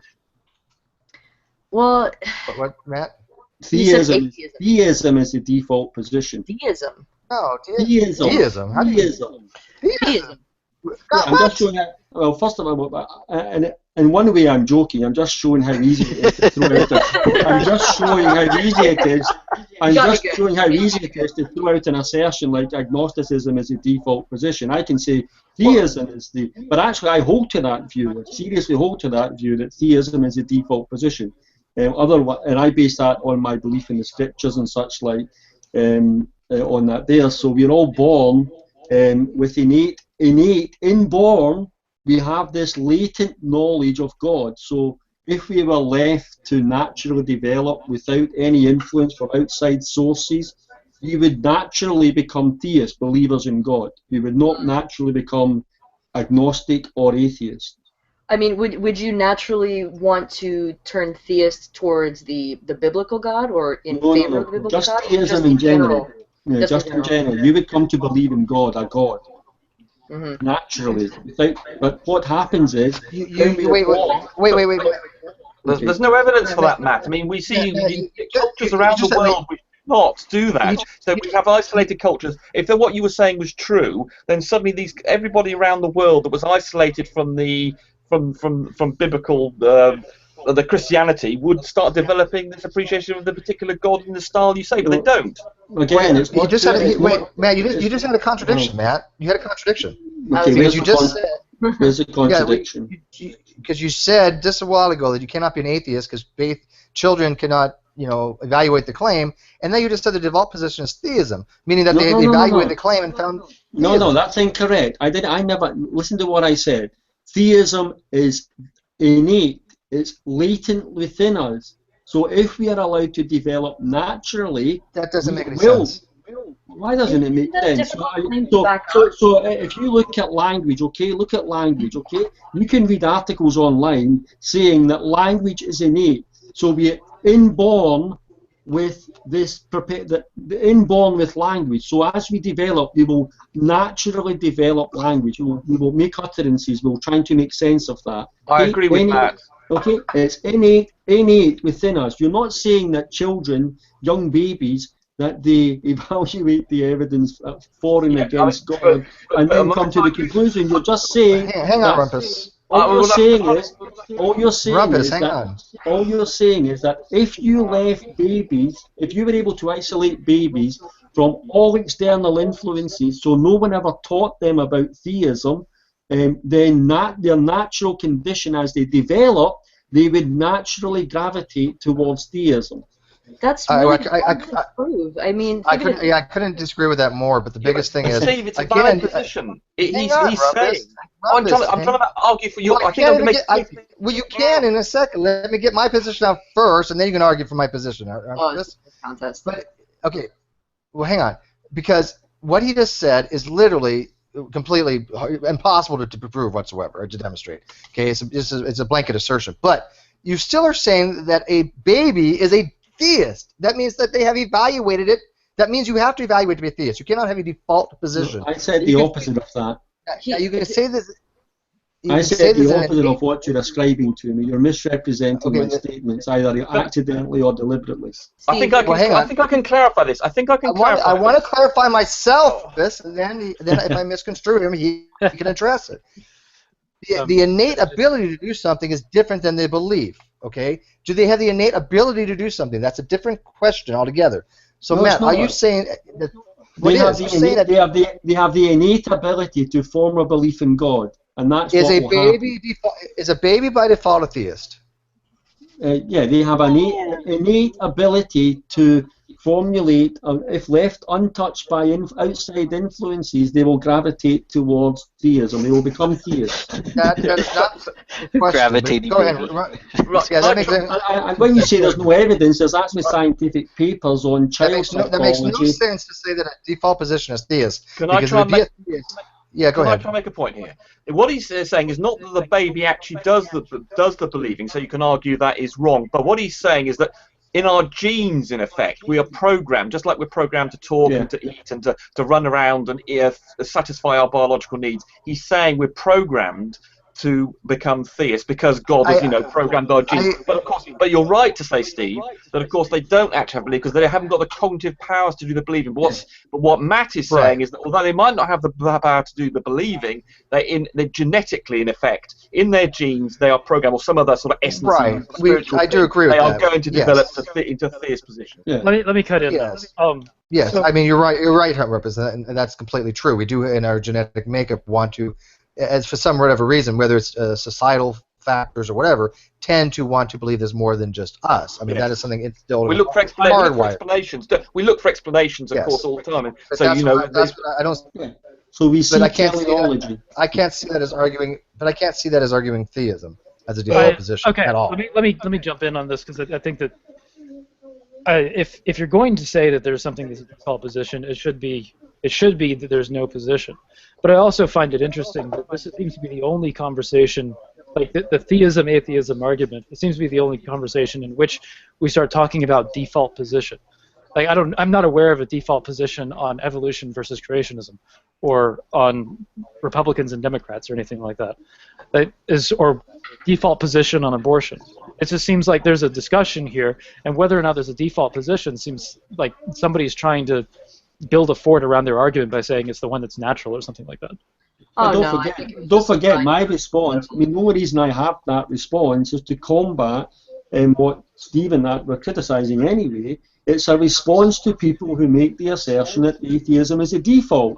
So they make that assertion, I agree with what you're doing. I say, no, wait a minute. No, that's wrong. Theism is the default. So it's just a throwback to them. Right, but I'm making the assertion that I don't think that there is a default position that really if there is that it adds anything to the conversation that there's the default position. Like I don't know what if once you make the point that It really doesn't. What does that really do for your case?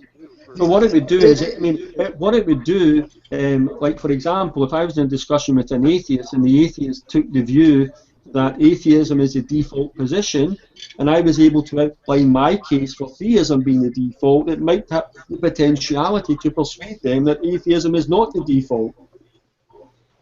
But in either case, when you're evaluating any position, the true default position is the unevaluated position on it. If I say I'm not evaluating the claim, I'm suspending judgment on it. Is that me echoing? I posted it in the side chat. It's a thing. What I posted. Gary is echoing. Oh, it's not me. I'm wearing headphones. Yeah, but that wouldn't be contrary to theism being innate. What I said, or yeah, what you said, because that would be natural. It would be our natural tendency to gravitate towards belief in God if left untouched and uninfluenced by external influences. And here's a prediction it can make. On that, I think you're talking about two different things, though, Matt. Just to go ahead. Sorry, go ahead. So you can make a prediction Joe, on you want to talk about you? Okay, go ahead, Matt. Then I want Joe to talk about. Hang on one second. I'm getting a little lag here or something. Yeah, we all must be lagging or something. I think if we all restart, things would be less heated. I'm getting weird. I'm getting weird lag here. I don't mean to be talking over Matt at all. Matt, go. If we got lag, hang on one sec. Well, since everybody's being really quiet. I mean, maybe. So the prediction you can make from that is if theism is innate, then you could expect to see people forming religious beliefs based on the location in which they are raised and the culture in which they're raised, because that's the influences that's coming upon their innate theism. So if I was born in Iraq, then I would most likely be a Muslim, because to my innate theism, I then have all these external influences telling me that Muhammad is the true prophet and Allah exists and Allah Akbar. But if I'm born in UK, in a religious environment, I'm going to be told that Yahweh. So all of these you predict that that's going to happen, and you look in the real world, and that's what you see. People are generally they generally hold belief in the religion of their upbringing or their culture. And you're absolutely right. But that's not going to what I'm arguing. If you're saying that a baby is a theist as a default for those reasons, and I think you're confusing many different things. I would say the argument would be better that a baby born in those particular areas is more likely to become a theist, yes, but you cannot give it just a default position by saying, well, they're more likely to, therefore at 3 days old the baby's a theist. I think that's an irrational argument. But Joe, do you want to talk about the principle of conservatism a little bit? Well, because I think it does apply. There are two issues. I think that it's certainly more of a more apt term to use with the default position. I think of null hypothesis. I think of either when you talk strictly speaking, it's random, or when you're talking about these types of situations, it's just withholding any affirmative, like I guess, statement on the matter or affirmative argument on the matter. The thing that I'm not sure if I understand this though, Matt. I think there's two different things that we're talking about. When you're taking a position on something, I think that's a bit more of a concerted effort to delineate your I guess your worldview, I suppose. But that's not what I would attribute to a baby, right? So I mean, it seems to me like are you paralleling your idea that because of cultural phenomenon, little kids are more apt to be theists in certain contexts, and is it to contrast like the idea that people often say, oh, when you're a baby you're an atheist? No. Like, for example, if you have a baby, let's say my hypothesis was being tested, and you could say, okay, so we've got some children here, very young children, they're 2 years old or 1 year old, and let's say you place them in an atheistic environment, then that will impact on their innate theism, even to the point of eroding it to almost oblivion, where that child will, instead of believing in God, will gravitate and come to believe that no gods exist. So it's not about whether or not they, particularly towards theisms, it can be to whatever influences act upon them from a very young age to alter or modify that which is innate within them. Just the contention that it's innate in us, it runs into a couple issues. Specifically, that if it's something that you're gonna say, you're saying that it's more cultural, or do you think that it actually has like some sort of biological? It has nothing to do with culture. It's what we are by nature. Yeah, exactly. Okay, yeah. The issue with that is that for the bulk of our existence as the human species, we didn't have monotheism. We didn't have theism. It's not about monotheism. It's about gravitating towards some kind of belief in a higher power, which we would normally call a god. So it doesn't matter what form it takes, and don't forget, the reason why we take specific forms is because of the influences that act upon us. So if you were born, animism, atheism, specific types of theism, those are only modifications of the innate theism. Okay. I just wanted to understand your position. I don't really agree with it, but thank you for elaborating on it more. You're an atheist. I'm not going to agree that theism is innate. I just want to, reiterate, because these people that are bringing all this stuff up about what's the default position, what's Lacktheism, is agnosticism a default position? Unless they have a handle on this kind of stuff, this goes exactly what I'm saying. It hurts the atheistic movement. It really does, because people like Matt, who is, and I'm only going to say this once, I'm never going to say it again, Matt Bell, who wait, I need to record this. Yeah, everybody. He already said Bell, it. Move on. He knows something about philosophy, and he's pretty good at it. For those, can you say that again? I had some lag there. I had some lag there. Can you say that again? I'm actually physically hurting right now. But I mean, somebody who wants to engage with him on that type of level, they need to understand the differences. I mean, yes, Matt can argue either way. He can take an atheist on that's a Lacktheist, and he can take an atheist on that uses the standard philosophical way that most of us all do. But I think they need to have an understanding of it. And when they don't, then you're just giving someone like a theist extra ammo to kind of pound upon them, saying, hey, you kind of don't know what you're referring to. I mean, luckily I have Coffee Smug in the side chat who is validating what I'm saying, and he can explain to some of them. But no, Matt, I can criticize you about a lot of things, but you do know your subject material really well. I think you have some horrible arguments, but all in all, you do know your material pretty well. Incidentally, when I was looking up different definitions of atheism, like there are a couple, two people in particular think that do argue, but you know what? I'm not familiar with their argument, so I'm just gonna mention them. Keith Parsons, he thinks that it's at the very least the atheists do not have the burden of proof, and I know that Anthony Flew, before I guess he became a deist, right? He felt that it was like in a court case. I guess it was kind of like an innocent until proven guilty type of thing. He had no as an atheist, there is no responsibility placed upon the atheist to demonstrate the non-existence of God. I actually disagree with that to a certain extent. Yeah, because that assumes that almost assumes Lacktheism, that there's no burden. That's a Flew is there. Exactly. In fact, I think Lacktheism or weak atheism, I think it originated with Anthony Flew. He's the first one to put that forward. So anybody who can't see, I gave Matt a compliment, and he actually got on his other account. And you'll love this name because he's not arrogant at all. Rational super genius savant theist. Matt. That's not savant. Who's that? That's not me. Okay, I'm sorry. That guy deserves the most humble person of the year award. I love that though. Rational super genius savant theist Matt. Yeah, I might change my hang. I might change my name to that. Brilliant. You should. You should. Yeah, you know, when you get people imitating you, I assume that was obviously an imitator. It's a little flattering in a way because I mean, some of the most creative things I've ever seen. That guy like Trey Yellow's beard. What's that called? The beard of Tasty is the beard of what? best. Tasty. What's Darwin Deity's dog.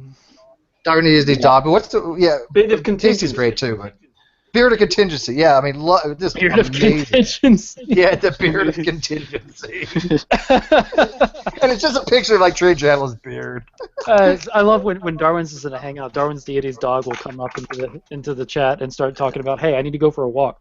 Help! Help! I need to go for a walk.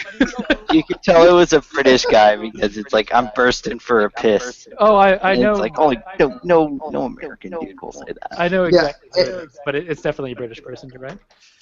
You know, and in the side chat, when we start, I wanted to address this too because we didn't get a chance to, but when we start talking about modifiers and adjectives for like the word agnosticism, yes, you can say agnostic, atheist. I don't particularly use it that way. I hate it. Horrible term, isn't it? It's a horrible way of saying it. No. Do I understand the meaning behind it? Yes. Will I use terms like that? No. I think I strong don't and weak atheist is much better. But Sure. this is where I disagree, because like I class myself as a agnostic Christian, but actually I say agnostic deist Christian, because I cannot know But here's for 100%. Let me clarify, because I can't 100% know that God exists, because it could be a delusion, it could be a misinterpretation, it could be a mistake, it could be errors and stuff like that. So I use the word agnostic because it tackles the knowledge claim. And this is why it's horrible, Gary. Listen, that makes us all agnostics. Yeah, exactly. That's exactly my point. Thank you, Matt. That's why it's horrible, because under your definition, Gary, it is superfluous to use that adjective because we are all agnostic at that point. Because nobody has 100% certainty. Okay, but Rumpus describes himself as a hard atheist. Yeah. A strong atheist. He's so an anti-theist. He'd be closer to the 80 to 100% mark. Whereas Let's get a hard rumpus. No. You're You're saying certainty. That's not the same as certainty. A certainty is to 100%. Yeah. Yeah. Right. I mean, that he's a human being and could be mistaken. But I'm saying that, like, you know, if you was to say rate it on a scale of 1 to 100, I imagine he'd be closer to 100 than he would that's how be it works, say Gary. Close to 100 is not certainty. Yes. Yeah, and by the way, you only have to have like 51 to be teetering over the edge to position. I think Rumpus was using Dawkins' terrible scale. No, Using what? Well, I mean, but Matt, Scale, all right. yeah, no, it's Stockton scale is 1 to 7. No, Dawkins Okay. says 1 to 10. And I don't remember. no, I believe it's 1 to 7, and it's horrible because it's a linear scale. It doesn't take in any nuanced considerations whatsoever. But you can have a band in the scale. I was going to the 0 to 100%, and you can have a band as far as I'm concerned. Yeah, well, I mean, again, I think. The Dawkins scale is 1 to 7. Yeah, so Yeah, I'm thinking that's about 0 what to I thought. 100, and you can have a band where, for instance, I would say that I could go up to 100. I suppose 100. I can't go up to 100. I can only get to about 99.9, etc. percent, and then. Well, let me back. Yeah. Based on what Let's get back to the reasons? thing. Based on what evidence? Because as I explained, there is no evidence. There's as much evidence for God as there is for green pixies. Now, Okay, you dismiss Stop. green pixies, so therefore I dismiss a God for the same reason. There's not enough. You guys are going. You guys are going back to the argument. You guys go back to more evidential Atheism, things. theism, Atheism. Yeah, I want to stick on the more. Yeah, I want to Like, stick we more don't- on the topic. Okay, but look at But I've already invited him what I to said that before. debate anyway. What I said before about using agnosticism as a modifier, and this is why again it's ridiculous to do this, because people do it? Yes, okay, but most people won't, because it is superfluous. As you pointed out, Gary, nobody has 100% knowledge. When somebody's making a claim, we understand they're saying God does not exist, or God does exist. We're not saying somebody's saying that with absolute certainty. There are people out there that have a harder position, such as Rumpus, I would consider to be anti-theist. And then you can even go one step further and maybe go to mesotheist, okay? So there's different gradients along those lines, okay? But the people that don't seem to understand what they're doing, and as far as weakening the atheist position, they're trying to make it sound like they don't have a burden for justification by just saying lack of belief. And by saying, okay, well, agnosticism deals with knowledge and atheism deals with belief, and just slam it all together and saying, well, I'm just an agnostic, I'm an atheistic agnostic. Well, all atheists are agnostic to some degree. They have got to be. It's inherent. Because nobody can claim certainty on that kind of knowledge. No, it is certain, because you cannot have 100% certainty on the claim of knowledge. Because there are atheists who assert that there is no God. Absolutely not. They cannot assert... Not with certainty. Yes, they can. Not with absolute certainty. No, you can't. I can name you some. I can name you some. Yeah, you can name some idiots like Ask an Atheist. Yeah, anybody can say that. Steve, I can say green pixies exist to carry off of Rumpus, and I can hold that position, and I can say that I hold it with 100% certainty. Yes. But you'd be wrong, but you're not. Okay, that's what I'm trying to get to. Obviously, anybody can say it. Yeah, anybody can say it, but they're wrong, and they're inherently wrong. Okay, it makes them have to be like really, really philosophically stupid by saying they have 100% certainty. No, I agree. If they hold that position, I'd be stupid if I didn't take that to account, because that's how they self-classify. It doesn't matter how they classify. That classification needs to comport with reality. No, I agree. It does, but I think labels are important. How people classify each other. Yeah, but classing yourself as an agnostic theist Christian is just as stupid as saying that. Everyone on your definition of agnostic, everyone would be an agnostic. We would all be agnostics in here, but that's not something I would identify myself with. I'm not an agnostic. I'm a gnostic. I have knowledge. I know God exists. You certain about that?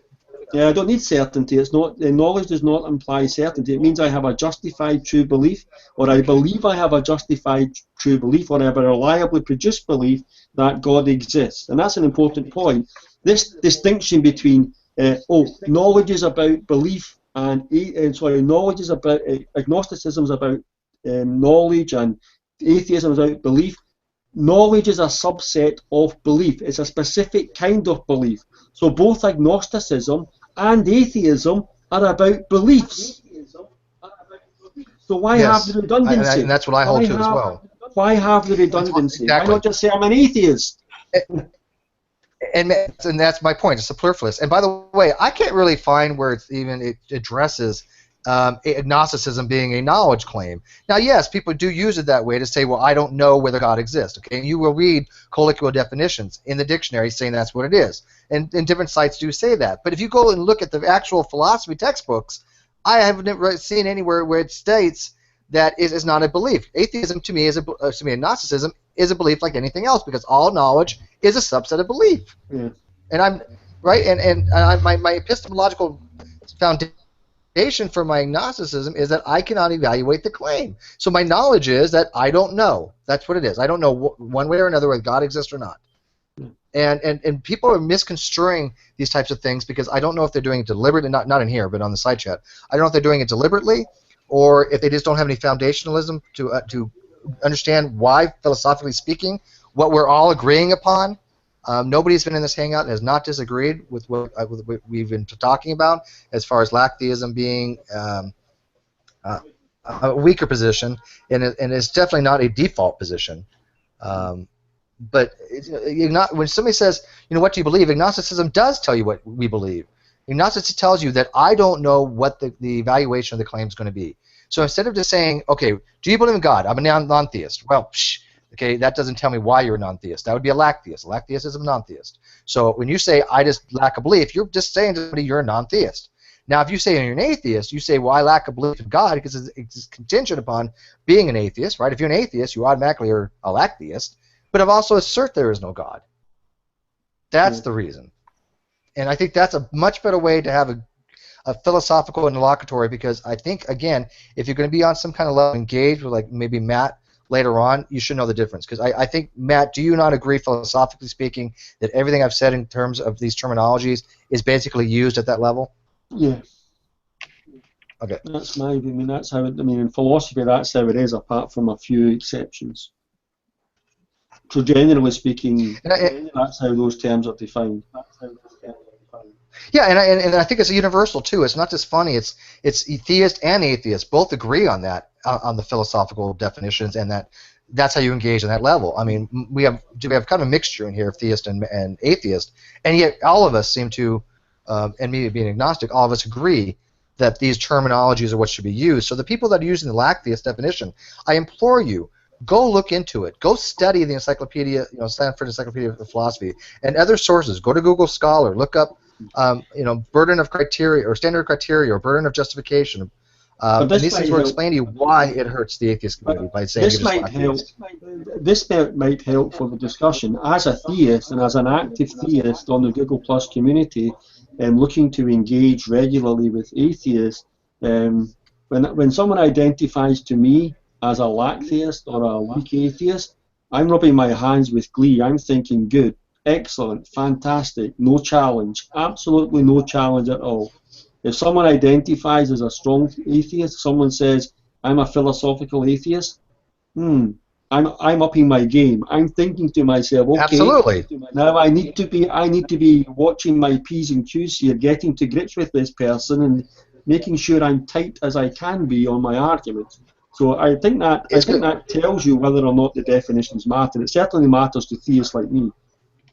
I couldn't agree more, because if a person could argue with you and they would just say, I'm a Lacktheist, yeah, you're like going, well, they're not going to come at me with much. I mean, they have a very weak position. But they're going to assert God doesn't exist, and they're going to give you evidence for this, right? And they're going to make it a positive assertion. Yeah, you can't just rest on your laurels and say, well, hey, you just have a lack of belief, therefore here's all my evidence for God, and you have no evidence to Laura, yeah, I like resting on laurels. She was a hot friend of mine.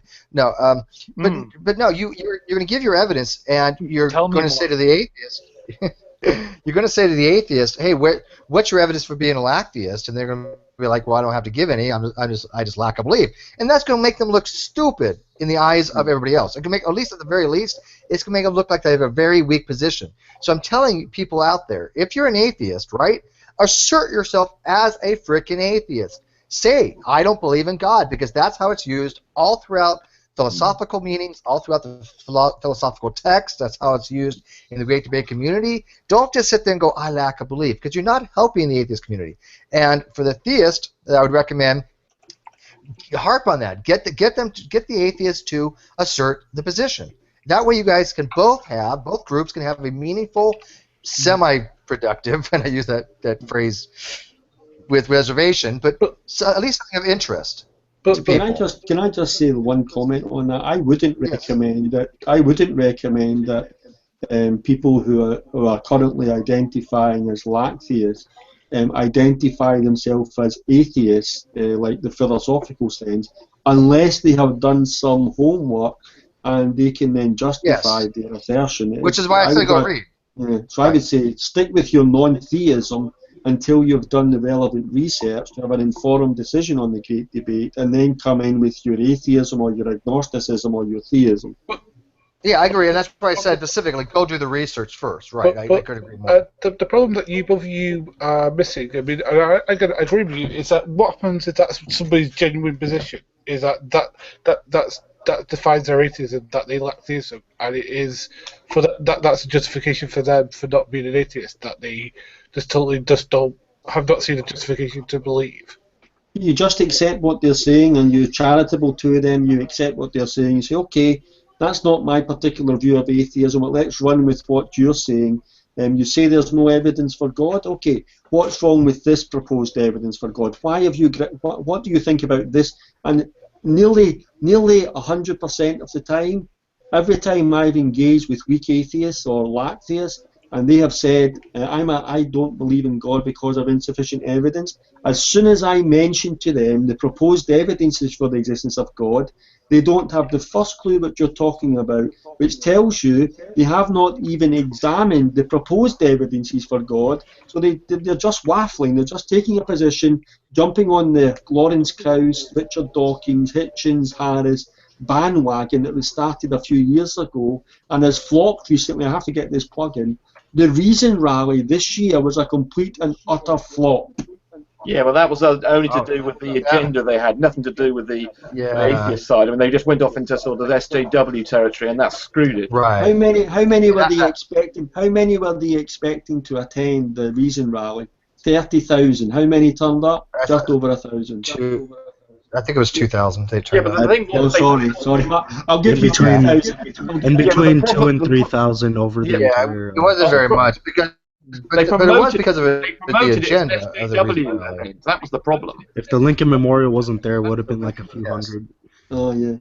Matt, can I ask you a And the worst question? part is Yeah, wait. ask me The a worst part is question. how do you Shut Steve up. how do you Shut Steve up. Ask me a question. Shut him up. hang on? How do you differentiate between? Hang on. How do you differentiate between the people at the Reason Rally and the people that are there annually just to go, check out the Washington Memorial? Exactly. I don't know how you'd even except for the people like literally standing right at the Reason Rally, wearing signs and shit. You don't know who actually just were passing on by. So it's really hard to give an accurate account of how many people were there. So I think the low end of 2,000 would probably be a better figure. But go ahead, ask Matt his question. And 1,500 of those were protesters. Yeah, that's probably true. Go ahead. Matt, can I ask you a question? Well, the other lady's going to ask me a question. First, she's a girl, so I fancy her, so let's go. My name is Gamma Man, and before I ask you this question, I just want to be clear about my background. All I have is I have an undergraduate BS in political science. So no, Bullshit in political science? Yeah, what the hell's BS? But hang on. Bullshit. Bachelor's of Science. Anyways, I also have a minor in applied mathematics, and so I wanted to ask you a question about practicality and applicability. So it seems to me that everything biblical, the consequences of the applied value of Scripture would speak to the afterlife, to what happens after. So my question, absolutely not. Right, and I'm sure you'll say that. I'm sure you can make a biblical argument for science, but for scientific discovery and our understanding of the universe. But let me just for value of life, yeah. Okay, just let me finish my question. So my question is, if during your life everything that would prove to be beneficial to your health and to your life, if it could be shown to be antithetical to Scripture, would you not do it? Because, I guess the difference between atheism and theism to me, or not atheism, but science and theism, would be the applied nature of both and the benefits of both. So from a theistic perspective, the only benefit that comes from obeying rules comes in the afterlife. It's what happens after. And in nature and in science, the more we understand about it, the benefits seem to happen here and now. So again, my question to you is, if everything in your life could be proven to be beneficial, that was produced by scientists and people who were just abstaining from the question of God, but yet biblically there were benefits. Do you understand what I'm saying? I'm sorry, I'm stoned. So. Okay, so just to pick up on that, first of all, I don't grant you what you assert in that the only benefit is in the afterlife. On Christianity, the benefits are both immediate on this life, on this earth, and they extend beyond that to the afterlife. So benefits would be you become a better person, morally speaking, because you have an absolute source of morality and you have a guiding influence towards that within your life called the Holy Spirit. Another benefit from that on this life is you are holding to true beliefs about reality, and those true beliefs about reality dictate your morality and your behavior, and those are reflective of reality. So those are all benefits on here, and there are many more. But well, can you name one thing specific to an adherence to biblical Scripture? Can you name one thing that's specific to that wouldn't be, or that you couldn't develop through other means? Yeah, better person having true beliefs about reality that dictate my morality based on my experience and knowledge of God. Again, those are words, and it's. Where's the applied evidence for that? Like I'm saying, I'm a pretty good person. You don't know me, nobody here knows me, but I fancy myself a good person, as I'm sure you do. But so what's the difference then?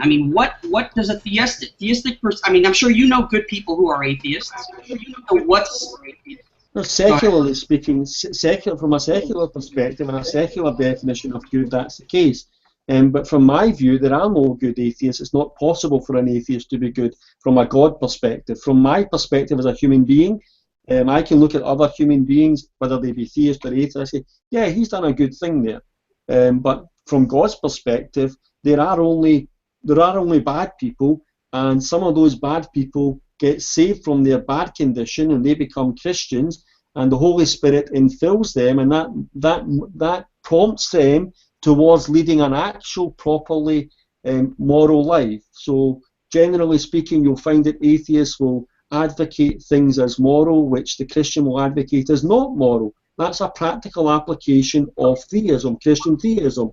Deciding on what's moral and what's not moral, that applies in regards to what actions you're going to take and what actions you're not going to take. Well, let me ask you a question, Matt. If you could live forever, would you? Yeah. Yeah, okay. Definitely. So, you definitely would. So, yeah. I mean, please correct me if I'm wrong, but isn't the whole nature of the Christian narrative that, you know, the rapture, essentially? No. So, okay, correct me then. Why isn't it the so second? The rapture is predicated on one view of the future life, so the end times, and that's called dispensationalism. And pre-tribulation dispensationalism is about that entails the rapture. But there are other positions, and these positions have been historically held by Christians, and that's post-millennialism, amillennialism as well. So there are various positions within that viewpoint. Understood. But then, so you just admitted, though, that you would live forever, or you would want to live forever if you could. Yeah, of course I do. What can you glean from biblical scripture? What can one get from that will actually make that happen, versus what medical science and biology will teach us in the forthcoming years about how to live longer and longer? What information in the Bible is specific to you living longer as opposed to actual living human beings? Just because I want to live longer does not mean that that's something that's going to happen. However, biblically speaking, if Christ returned tomorrow, I would never see death. I would never experience death. I would be resurrected. I would be changed. I would become like Jesus. I would enjoy eternity with my God. Well, fair enough. Thank you for answering my questions, Matt. Big fan for a while. I think you're pretty rational, so thank you. Otherwise. Cool.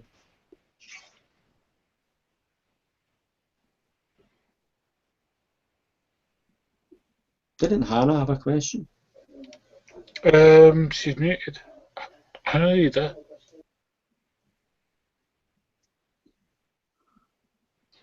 Well, then I'll bring up something else. Tell me what you think of this, Matt. And anyone else who cares to comment. My argument for so I'm an atheist, just so you know, again, are you a strong atheist or a?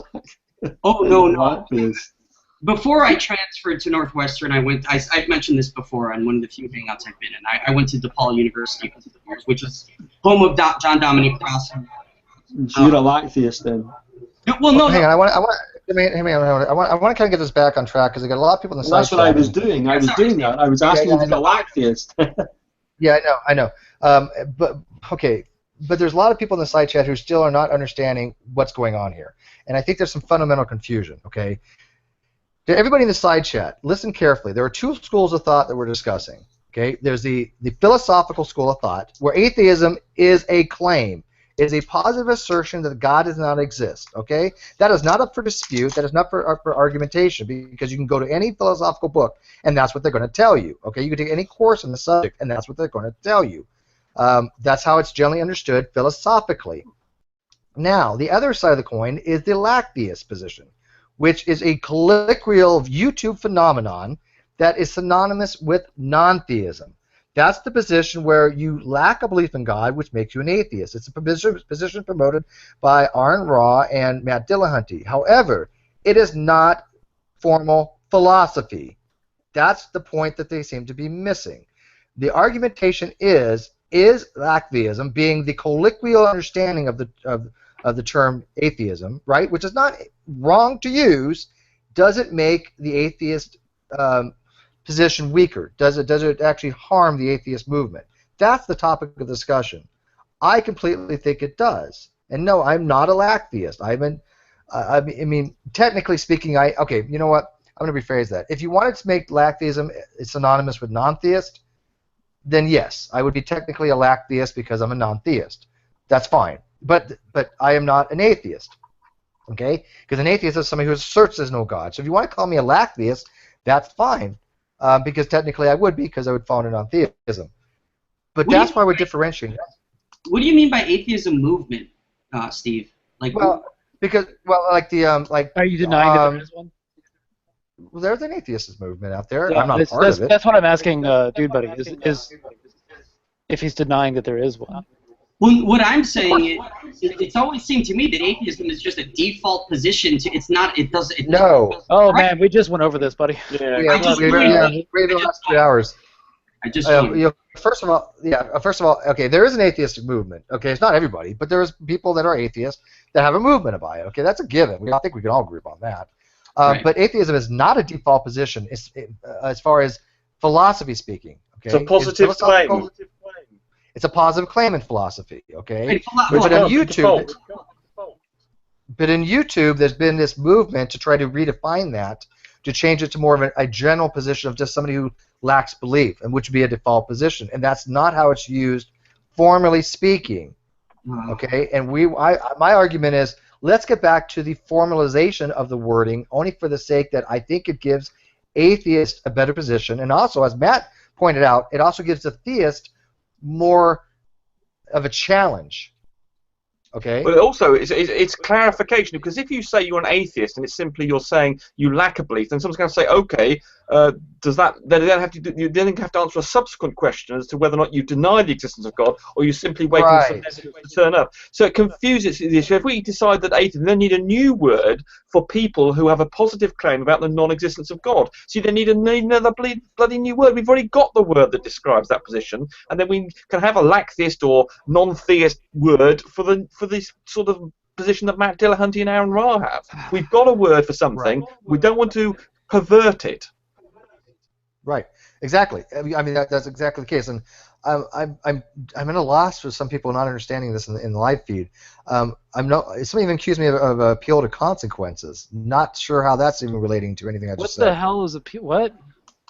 You don't like the consequences of your thinking or your argument. Yeah. And therefore you reject it. I'm not following that one at all. What you need to realise is there are people who, first of all, there are people who always define themselves as Lacktheists, and they do so because of what Ozzy said earlier. They want to hide amongst the plants. They don't want to remove from that position, because they know they would then need to make a positive assertion, which would require having some evidence, and they're too lazy to go and get the evidence for what they want to believe. Atheism for them is just a social convention that they've jumped on. It's popular, and so I think that they're never going to get to the point where they change from Lacktheism to atheism.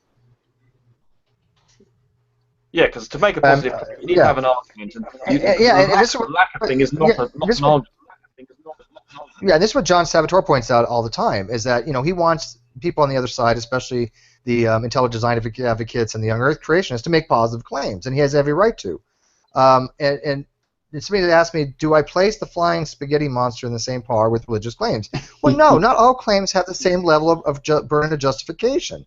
To say that they're equal is a complete misunderstanding of what burden of justification is. Everybody who has a belief has a burden of justification. I have one, Matt has one, Rumpus has one. Whatever we believe, that's our burden for justification while we hold that belief. Okay. Only what you assert, not what you believe. I can believe that God exists. I can refrain from asserting that, and if I don't assert it, I don't have a burden of evidence. No, you can know whatever you believe. I disagree. I disagree. I disagree as well. I can come in and say, listen. Hang on, there's a difference. Matt, there's a difference here. The burden. Remember how Ozzy said there's two types of burden justifications. There's one to yourself and there's one to other people. That's what we're talking about. You have a burden of justification to yourself to hold your belief. The burden of justification you have to other people, that's the evidential one. Yeah. Okay. So I can. But my burden of evidence to myself is, for example, Ozzy agreed earlier on that we don't choose our beliefs. So beliefs just form naturally. They form within us. We don't choose them. If we don't choose our beliefs, and I find myself believing in God, I haven't chosen that position, but it's there. But I might not have any justification at all, either for myself. I think you can always find some sort of justification. No, I think so too. Either for because I think you always have a justification of some kind. Okay, so, but what you're doing is you know, in that sense, you're basically saying that people cannot have, there cannot be any Fideists. Ozzy himself said, yeah, you can be a Fideist, but it's an irrational position. And that's what I'm saying. You can have the belief, you don't have good reasons for it, therefore it's irrational, but you still have the belief. Yeah, you can have bad reasons for your beliefs, but they might be bad justifications, but they're still justifications. Right. No, I'm saying it's not justifications. And yeah, and by the way, Fideism proposes no justification. And by the way, I know what appeal to consequences is. Somebody was pointing out that. I understand what appeal to consequences. It's not. It has nothing to do with what I'm talking about. I'm using an argument to the best course of action to have an interlocutory between two divergent groups. Okay, and that's theism and atheism together, because that's what there seems to be the general consensus of the two parties are going to. They're the most argumentation. That's not an appeal to consequence. It's appeal to what is the most valuable way to get something productive out of the great debate community by defining these terms in a coherent, structured way that's beneficial to both parties in these groups. That's what it deals with. And so you can either take the philosophical route, by which we are telling you, go look it up, the philosophical definition of atheism is not a lack of belief, period. Okay? There's really no debate on that. Okay? If you think there's a debate on that, then you haven't done your research. Now, the debate is, what is better, though, to use is a lack of belief or the philosophical? I'm advocating the philosophical, and I think everybody we've ran into advocates the philosophical. Yeah, but what's better for me is that these atheists, or these people, these Lacktheists, keep calling themselves atheists and giving me an easy time. That's better for me. Well, yeah, but you're proving my point, though. Yeah, of course. That's what I'm saying. They're giving me an easy time. Yeah, Fish in a barrel. But you're obviously demonstrating my case. The answer to the question, the proposed question to the Hangout is: are atheists hurting themselves by accepting Lacktheism? Obviously, you're going to agree with that because you just said it hurts them. And so I want to take a quick poll because I don't know how much longer I'll back up. I'll back up Matt in saying that it is great that they continue doing this as far as from our end. Yeah. For exactly the reasons that he stated. It's just I'll say essentially here on for what Matt said. Okay. Well, let's take a quick poll across the board. I want everybody in the outside chat to see. This is theists in here saying that this is making atheists look weak by you not understanding what we're telling you and not accepting that this Lacktheism crap is crap.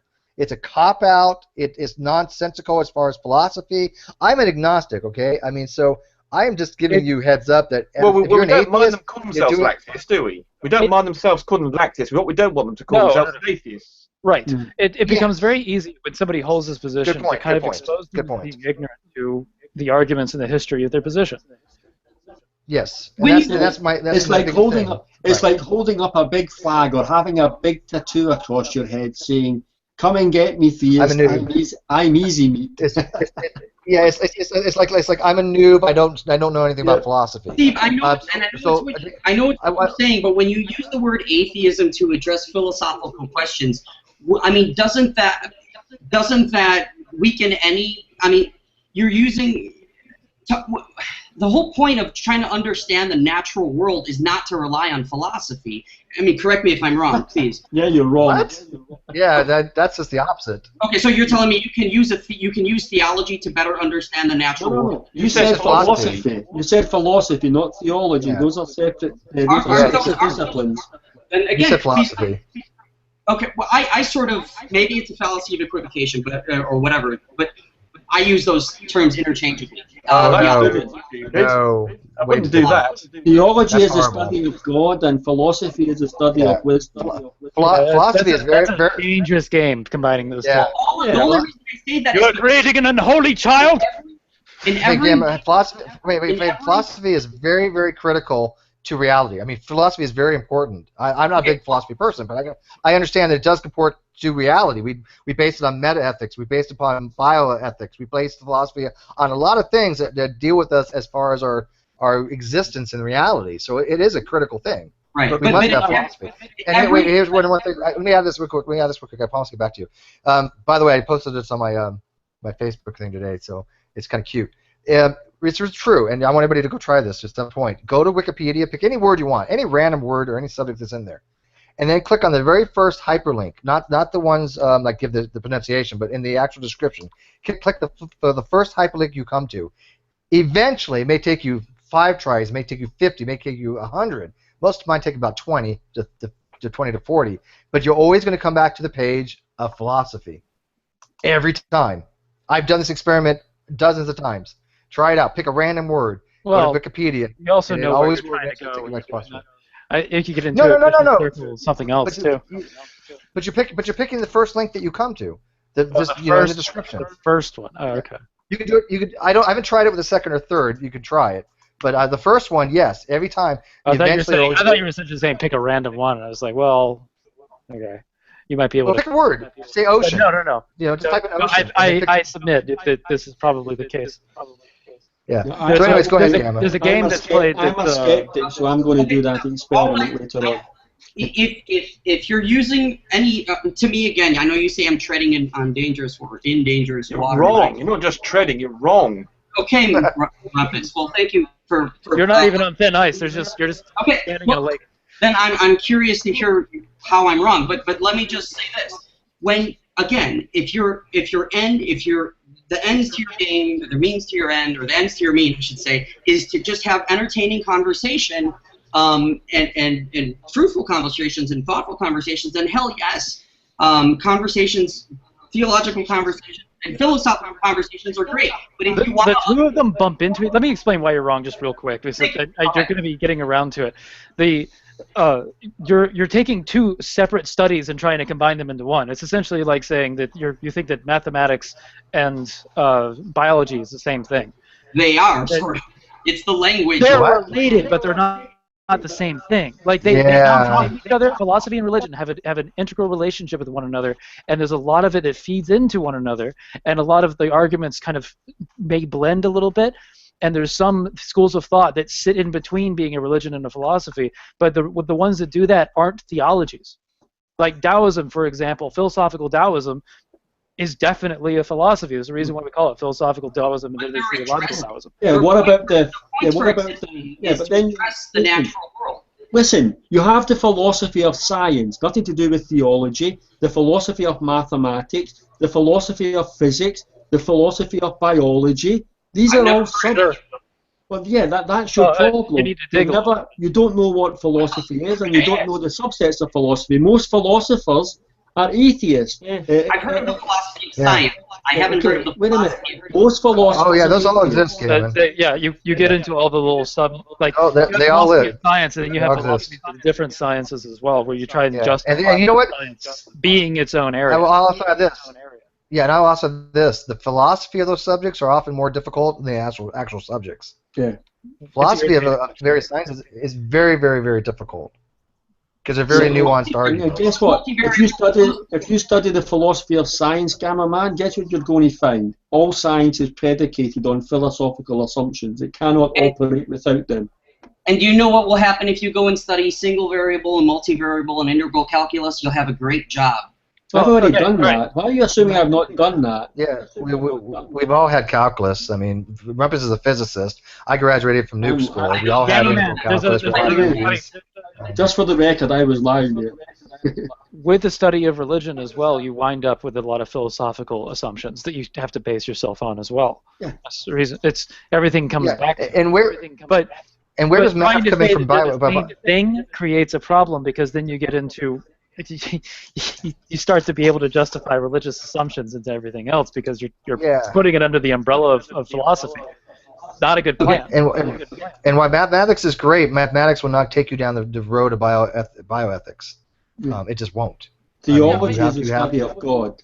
Yeah, I don't. You're absolutely bonkers if you think theology and philosophy are the same. I mean, utterly bonkers. You might as well say 1 + 1 = 3. It's so wrong. It's ridiculous. No, it is for large numbers. It is pretty practically wrong.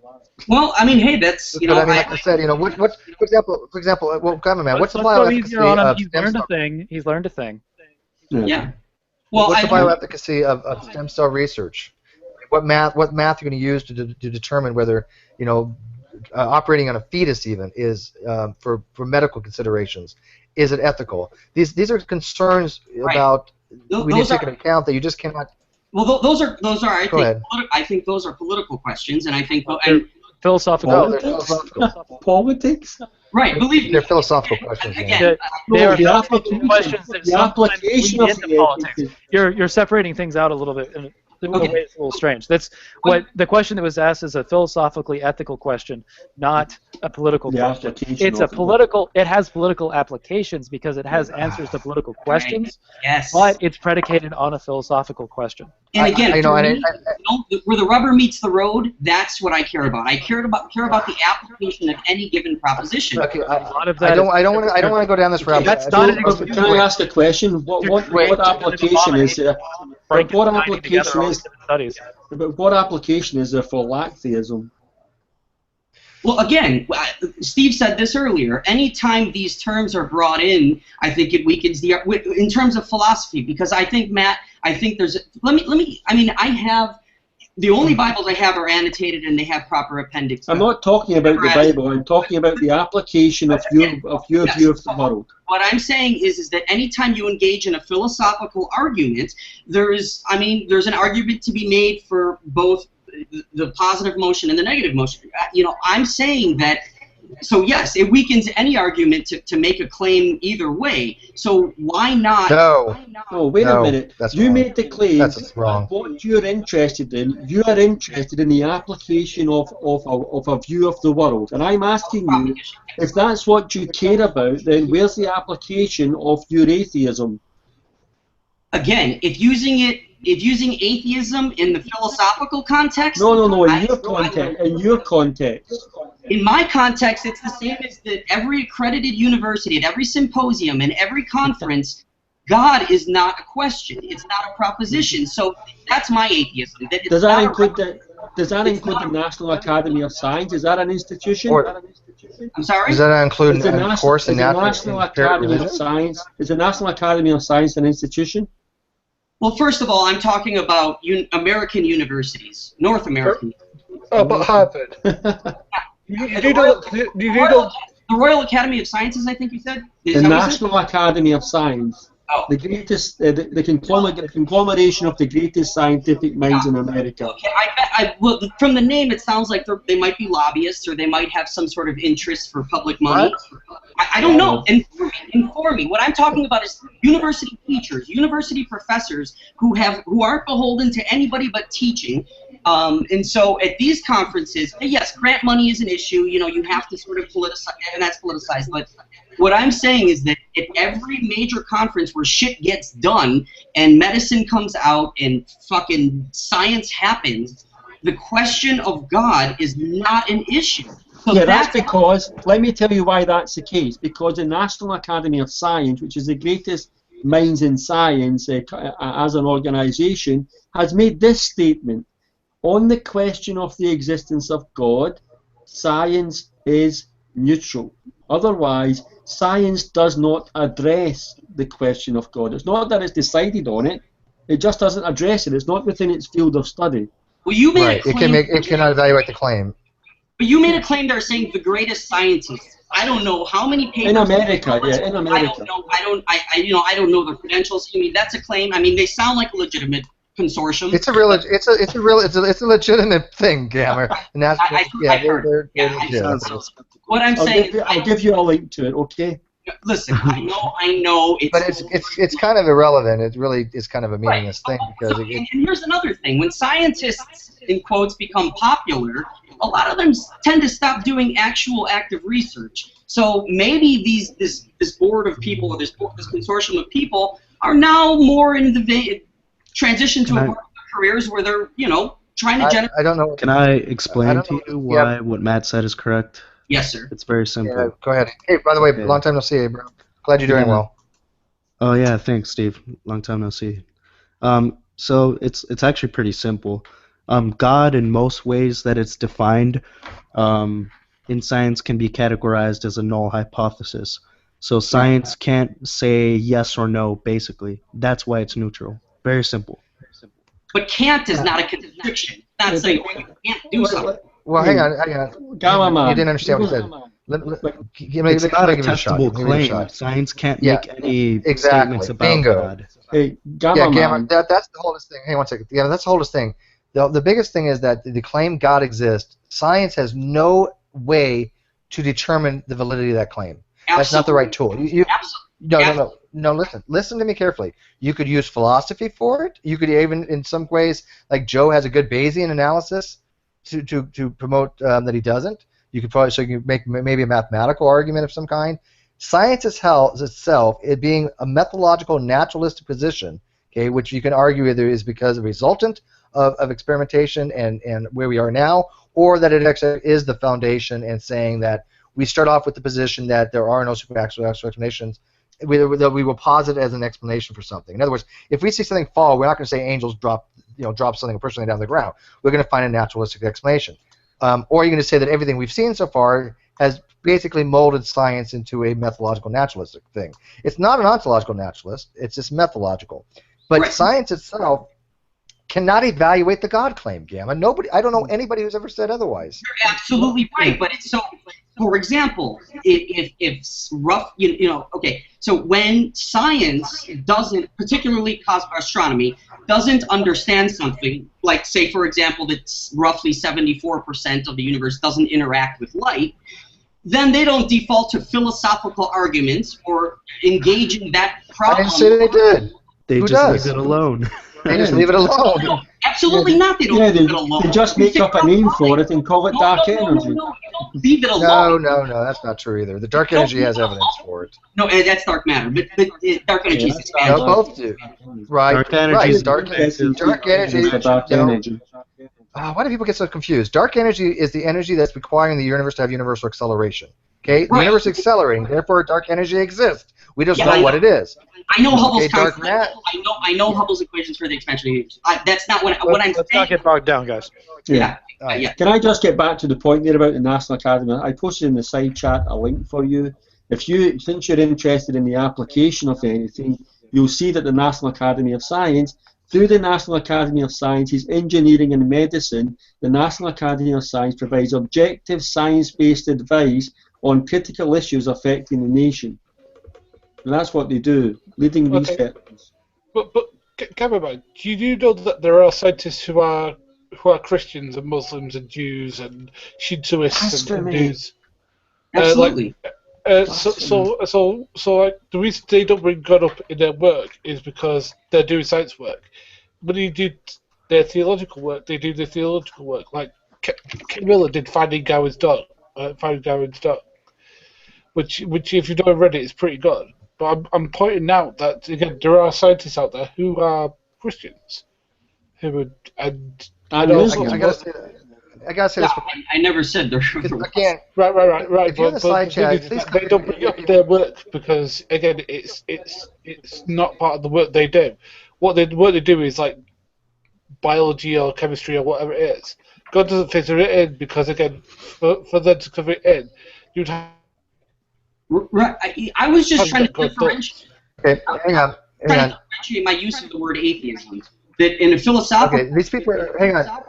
I want to address this out because people are confused here. Okay, when we say science does not address the claim of God, that's what I mean. Science is incapable of addressing one way or another God exists. You can address certain specific claims, right? If we're talking about some kind of specifications or some kind of specificity for a particular claim. For example, I'm going to claim that the Earth is 7,000 years old because the Bible says the Earth is 7,000 years old, which it doesn't. How about this? Noah's Ark.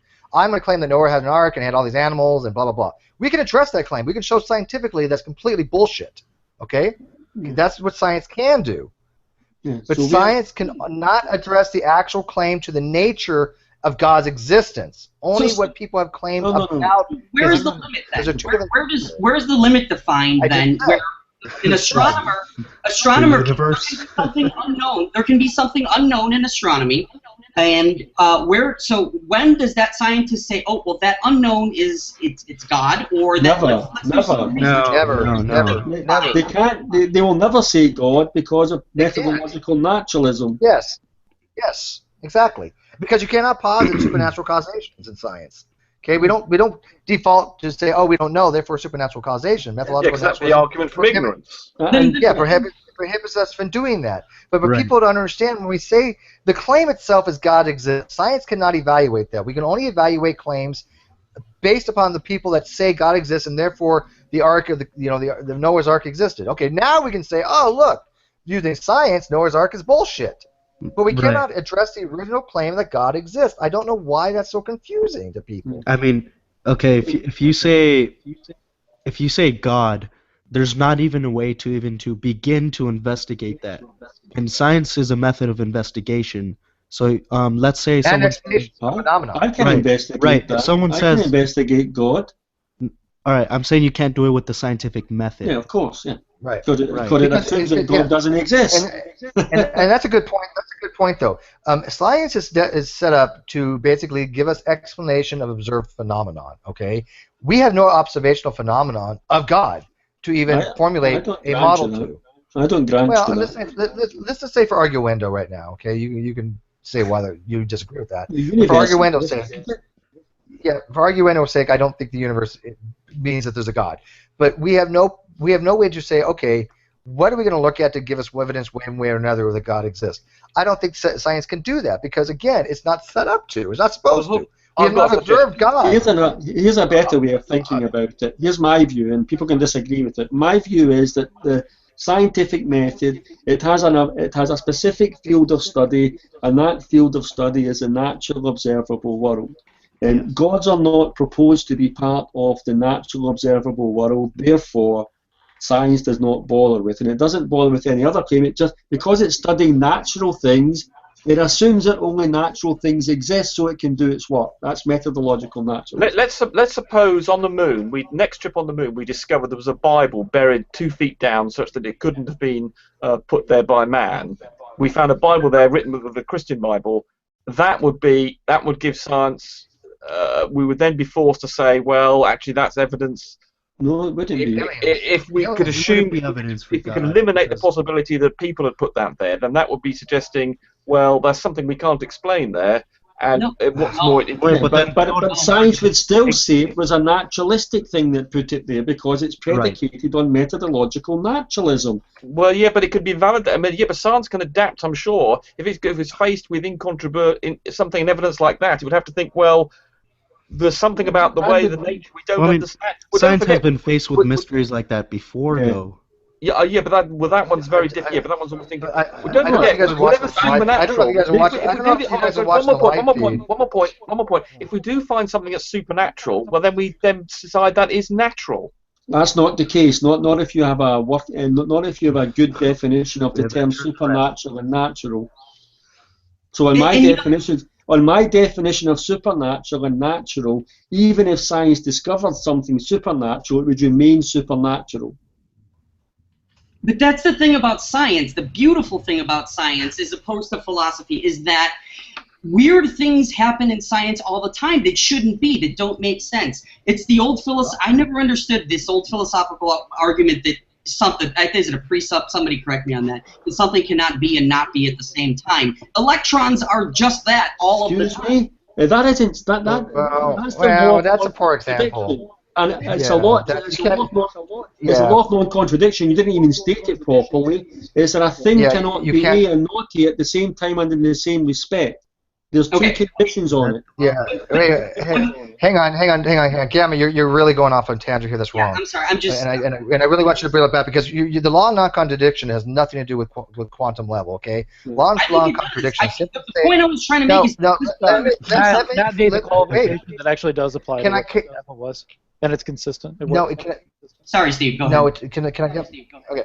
The law of non-contradiction is saying that something cannot be true or false at the same time for a statement, for a proposition. And the same respect. Okay. Electrons are indeterminable because of quantum indeterminabilities. Right. Big difference. They're not a propositional statement to evaluate the truthfulness of a claim. That's what the law of non-contradiction talks about.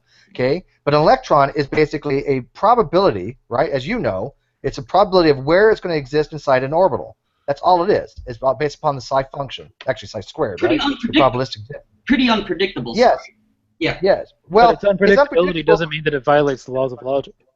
Correct. That's my point. That's why I'm saying he's by trying to apply that electron somehow violates the law of contradiction. You're going down you're going over a precipice on that. But again, it's predictability, and that's the only thing that really matters. But okay, you're right. I don't want to derail the whole thing, but that's where the problem of God fits in for science. It's because you can't build a predictive model around a supernatural deity that has a mind. But then why does that isn't a problem for science? Well, science doesn't even consider God. It's what I mean is it's not part of their field of study. Okay. They don't ask the those reason questions. why it supersedes science is because it's impossible to build a predictive model. If you could build predictive models around God, then science would probably try to foray into it a little bit, and probably could. But that would be a natural God. Right. You would have a naturalistic God, but if what defines what is naturalistic is whether or not you can build predictive models around it. Yeah. Do you believe the Bible does that, Matt? No, the Bible's not. The Bible doesn't have the intention to do that. Why do you assume I'm a theist? Why do you assume I'm a Christian? There's lots of many different kinds of theists out there. I could be a deist. I could be a Muslim. I could be a Hindu. I could be a pantheist. That's fair, but I've watched you for a while. But that's fair. Yeah, something that's been saying about properties of God. Yeah, and actually, I do believe that if we look for a God that supposedly has this properties, they use X, Y, Z, and we don't find X, Y, Z out there, then we can make a pretty good conclusion that particular God probably doesn't exist. Again, my channel is mostly set up to debunk young Earth creationism. When we look and we see no evidence for a young Earth, right? I can pretty well make the conclusion, and it's not absolute. We're not talking about absolutes. Yeah, we can say pretty much, you know what? All the evidence points to an old Earth. Every piece of scientific evidence that we've ever established points to an old Earth. Therefore, if you posit that the God that created the Earth, as a young Earth, then no, that I am an atheist to that God. I assert that God does not exist. Okay. So, but I don't say it blanketly. So I think science can test the claims about God. So where God is claimed to enter into the scientific domain, the natural world, then science can legitimately say we're going to test that claim. Yeah. But the point is though the claims could be false. So people can say, hey, the Earth was created in 6,000 years. The Bible says that. They could be wrong in their claim. So science could debunk that person's claim about God and nature, but it doesn't equal the possibility that another claim could be true about God and the Bible or Noah's Ark or something like that. Sure. Absolutely. Yeah, and I agree with you that the possibilities always exist, but we have to go, call it an abductive argument. That's fine. That I kind of would by saying that, what's the most rational explanation for things? What's the most reasonable thing to come to? If every single shred of scientific evidence shows that the Earth is not young, I can summarily say that God does not exist, and I can assert it as a belief. I assert that the young Earth God does not exist. I'm an atheist towards a young Earth God. So do I. Right? And I will back that up, right? And that's why I think it's ridiculous for this Lacktheism crap to say, oh, well, I'm just a Lacktheist toward young Earth creationism. No, I'm an outright atheist toward young Earth creationism. Okay? Yeah, but that's why there's again, more... to be an atheist, to be an atheist, you have to be able to apply that across the board. And that's where I falter. I can't do that because I'm agnostic across the board.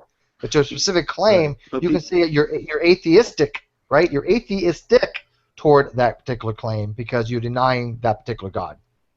Right? But atheism is defined as the proposition that no gods exist, not specific gods. Right. That's the philosophical right. And that's why I'm using the word atheistic, similar to atheism, but not exactly atheism. I want to make very clear I'm using that specific word. Atheistic. I've seen some definitions of atheism where you could use it to say that the philosopher's God doesn't exist and that all others have not been examined by the atheist. Then that's not atheism, though. The direct English translation, please correct me, somebody, because I don't know. I'm just guessing. It means without God. No, it doesn't tell you the reason. Not. Does it mean just not? No, without God. Lacking God. Without God. A is the negative. Negation. Right. So, right. Yeah. But not negation of in this theism. translation, would it be not? The word not. No, it's a denial of the positive assertion that a God exists. Not a sentence, a word, the letter. Let me answer your question, Grammarian. Now, it's A in the Greek is a negator. And this comes from the Greek word atheist. Becomes the theist part comes from the Greek word theos, which means God. A means is a negator. That would means negation of God. That's going to be the literal etymology of it. Thank you, Avery. But not only that, word usage changes over time, so you can't use. Yeah, exactly. I think the etymology doesn't give you the necessarily the right answer. Right. First of all, we know Christians at one time were called atheists. Okay, we know that because they did not subscribe to the Greek because pantheon. they were monotheists. Yeah. Okay. Yes, because they were monotheists. So everybody knows that. But the bigger thing is, I reject atheism as a direct logical negation of theism. That's why we have non-theism, not theism. Right? The opposite of theism is not theism. So you have non-theism being the umbrella, right? You have two big umbrellas. You got theism, and there's all these different subcategories of theism. Deism is a subcategory or whatever. And then you have non-theism, and then you have all the different subcategories of non-theism, including atheism, agnosticism, apatheism, theological cognitism. Those are all subcategories that flow out of non-theism. We should make a tree diagram for this. I was looking for a transliteration, not a translation. I was looking for a transliteration. Yeah, and it is. Okay, transliteration. I'm fine with that, and that. But again, I understood. He was asking for something very specific, and I think he understands the definitions can change. Agnostic is definitely an example of this, and there's an argument that comes to mind immediately is the argument of arsenokoitai, of whether or not the word that seems to have been coined by Paul actually means the sum of its parts. It could be that it's used later to mean different things. So, yeah, same as the word charity. In 1611, charity meant love, but we know that charity doesn't mean love now. Word usage changes, and that's why we have dictionaries to tell us how words are more commonly used. Matt, dictionaries track usage. Matt, can I ask you a question real quick? You just did. An additional one. Okay. Yeah, we're going there now, guys. Is that a formal fallacy if someone equates the modern definition with the etymology? Do you know if that's a formal it's called the etymological fallacy. I think that'd be an informal fallacy. Informal? All right. That makes sense to me. Yeah, I just wanted to know that because I see people doing that a lot. Yeah, if you want to go by the etymology of a word, it's going to make things very confusing. I think we do more often times than not utilize a word by how we understand the word to be used in conversation. Because I brought this up once before.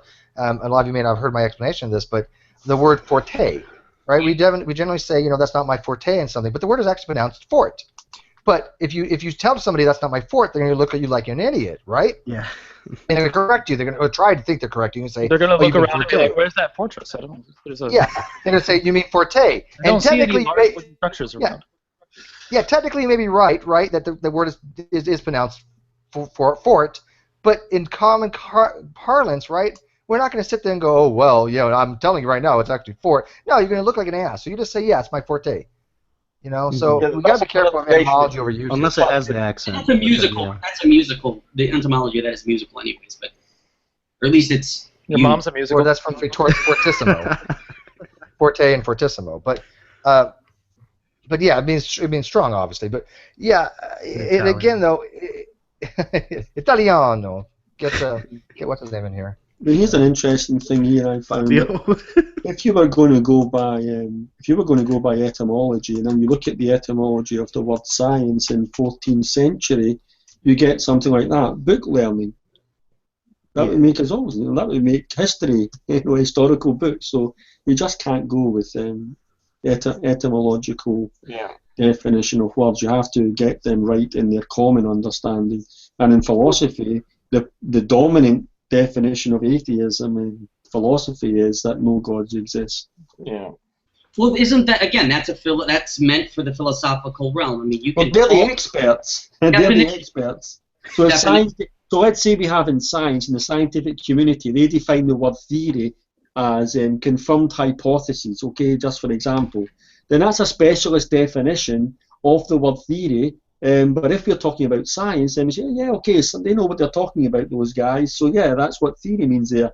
But if we're using it colloquially, we think, it's just a guess. So there's a distinction between the specialist definition and our layperson definition, and the same holds true for the word atheism. And we should pay respect to, or at least take note of, the expert definition of a word. Like, well, I think the colloquial atheism. definition and the philosophical definition are the same thing, as far as I'm concerned. I No, mean, they're not. when you say, well, they are. When you say you're an atheist, most people understand that to mean you don't believe in God. No, You actively don't believe in God. The layperson You definition just is, chose your words wrongly. the layperson definition is without lack belief in God, and without belief in God, it's lacktheism. That's the layperson usage. No, of it's the word. not. It is. Well, in my experience, it is. Not in mine. I've debated and I frequent many sites, and I discuss with thousands of atheists, millions of atheists even, and the laypersons, they want to, like Steve's getting in the side chat, they all want to embrace lacktheism and call it atheism. Well, okay, but that's not been my experience. I mean, if I get Jehovah's Witnesses on the door and I tell them I'm an atheist, they know exactly what I mean. Yeah, because they're going under the same false definition as you are. They understand that I'm rejecting the concept of God. Yeah, but lacktheism, obviously is a neologism, newer word that was, kind of coined. But, it just means it's the same as non-theism. I don't see a difference between lacktheism and non-theism, really. You're not a theist. Yeah, no, you're not a theist, right? Exactly. So, we're just using the word lacktheism just as a placeholder for the word non-theist. Okay, that's all we're using it for. It's all Aussie's fault. We invented the term. But Ozzy's right. I mean, we all know Ozzy's correct on this. But I like the term lacktheism because it does subscribe what a non-theist position would be, a lack of belief. Because if you're not a theist, you automatically fall into non-theism. That's correct. Because you do not have a belief, you lack a belief.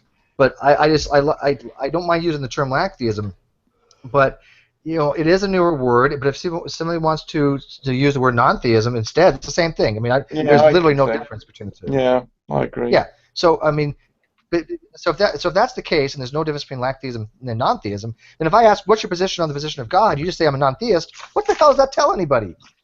It doesn't tell me anything about your position. Yes, it does. It tells you you're not a believer in God. Yeah. Okay. It tells me you're not a believer in. It tells me you don't. Hang on. It tells me that you're not a theist, but it doesn't tell me what kind of non-theist you are. It tells me a little bit about your position, but it doesn't tell me enough. Yes, it's not very specific. Whereas if you said it doesn't tell you the reasons. It doesn't give you the reasons. Exactly. That's what I should say. It doesn't tell me the reasons why of anything. It doesn't give me any knowledge about your position other than what your position is, but not your reasons behind it. And also the person, if the person chooses to use that term, they've clearly used that in preference to atheist, which is obviously a subset of non-theism. So you can infer from that they're not atheists. They are simply lack of belief, but they don't necessarily reject a God. I would probably form that into agnosticism, though. Well, no. Well, hold on. If we're saying atheist is the rejection of the existence of God, then which is a subset of non-theists, agreed? You're saying we do agree that atheism is a subset of non-theism? Yes. Right. Okay. So is agnosticism. No, I don't know. So if someone chooses to say non-theist, and you immediately know that they've decided, even though it's a superset of atheism, they've chosen. No, they're a non-theist because of their atheism. Well, they would have said atheist. They said atheist in that position. If someone was an atheist, they'd be more specific. All non-theists are atheists. Hang on. Sorry, all atheists are no, non-theists. No. Other way around. Yeah, reverse it. All atheists are non-theists. Non-theists, but not all non-theists are atheists. Correct. So if someone describes, describes a non-theist, you had it backwards before. I didn't. Matt did. Matt had it backwards. No, you had it backwards. We're joking. Yeah. No, Matt, you originally. You said I'm joking. He's joking. Yeah. So in other words, if you describe you're a non-theist, although atheist is a subset of non-theism, the fact that you've chosen to say non-theist suggests that you're in the set of things of non-theism that doesn't include atheism. Well, I mean, okay. Wait. If you say you're a non-theist, that doesn't tell me you're an agnostic or an atheist. Think about it this way. An atheist is somebody who's you normally choose the most specific. Hold on. You normally choose to use the most specific. Keep interrupting me. Yes, I'm telling you this. if you ask what your position is, instead of saying non-theist, because that doesn't really tell you why of anything, it just tells you you're not accepting the theist's position. If you say you're an atheist, that means that you are rejecting the claim of God and you're asserting that God does not exist. An agnostic means you have not decided on the claim, you're suspending a judgment, but by default, you have to fall under non-theism because you're not accepting the claim. You're not a theist. So if you're not a theist, you're obviously a non-theist. So agnosticism and atheism are two subsets of non-theism. Now, So which is one's a better atheism. answer? And so is atheism. Yes, that means theological non-cognitism. So if I answer the question with one of those things, I'm a theological non-cognitive, I'm an agnostic, I'm an apatheist, I'm an agnostic, that tells me a hell of a lot more than just saying I'm a non-theist, which is synonymous with lacktheist. That's my point. That someone, So I think answered with the term that if they responded to the question, what was your position? You said I'm a non-theist. Now that would suggest you're trying to be. Normally people answer with the most specific answer they can that's reasonable in the conversation to reduce the ambiguity. So it suggests they're a non-theist. Suggests they're not one of those specific sets of things like an agnostic or an atheist. They're in the set of things that are non-theist minus atheism and agnostic and any other more normal specific terms that people would have normally used. Right, and that's why you have to go down the more specifics. Agreed. And Exactly. this is what I'm getting tired of. To be clear, you guys are using the word. Why do people overtalk? Okay, can we all take turns? I've noticed that people are like getting excited, but please don't interrupt people. In the side chat, there are still people, and I don't understand it. They're not willing to go look and look to see for themselves what we're telling them is correct. Okay, and it's amazing because this is exactly proving my point that there's going to be lacktheists out there, aka non-theists, that are going to basically get eaten up by theists like Matt or Ocean in these types of arguments in the great debate. And this is exactly why I'm saying, by the premise given by the purpose of the Hangout, are atheists hurting themselves by accepting lacktheism? Universally, the answer to that is yes, I've seen. Because of the people in the Hangout, there's maybe the people in the side chat that are not understanding their adherence to non-theism, aka lacktheism, by saying, I just lack a belief in God. They're telling people nothing about their reasoning for why they have a disbelief in God. Don't you think they have some sort of disconnect on this, like some sort of cognitive dissonance where... Maybe. It's just really hard. There's something going on there. I mean, Your mom's really hard. I have like 3-4 people. Okay, I've got Matt, I've got Ocean, I've got Ozzy, I've got everybody here, Rumpus, telling these people they're wrong, and yet they're like, Steve, you're wrong. Well, if I'm wrong, please come in and explain to us. Right. Okay, Helen disagrees. Helen, you disagree? Helen, come on in, because I trust your opinion. Yeah. Get Helen in. I want to rip on you. Get your ass in here, girl. We lost our one hot chick. We need another one. Yeah. People bored her to death. Oh, she wasn't so hot. If I cook a chicken nugget, does that count? Yeah. So she says it's wrong, Steve. It's stupid but not harmful.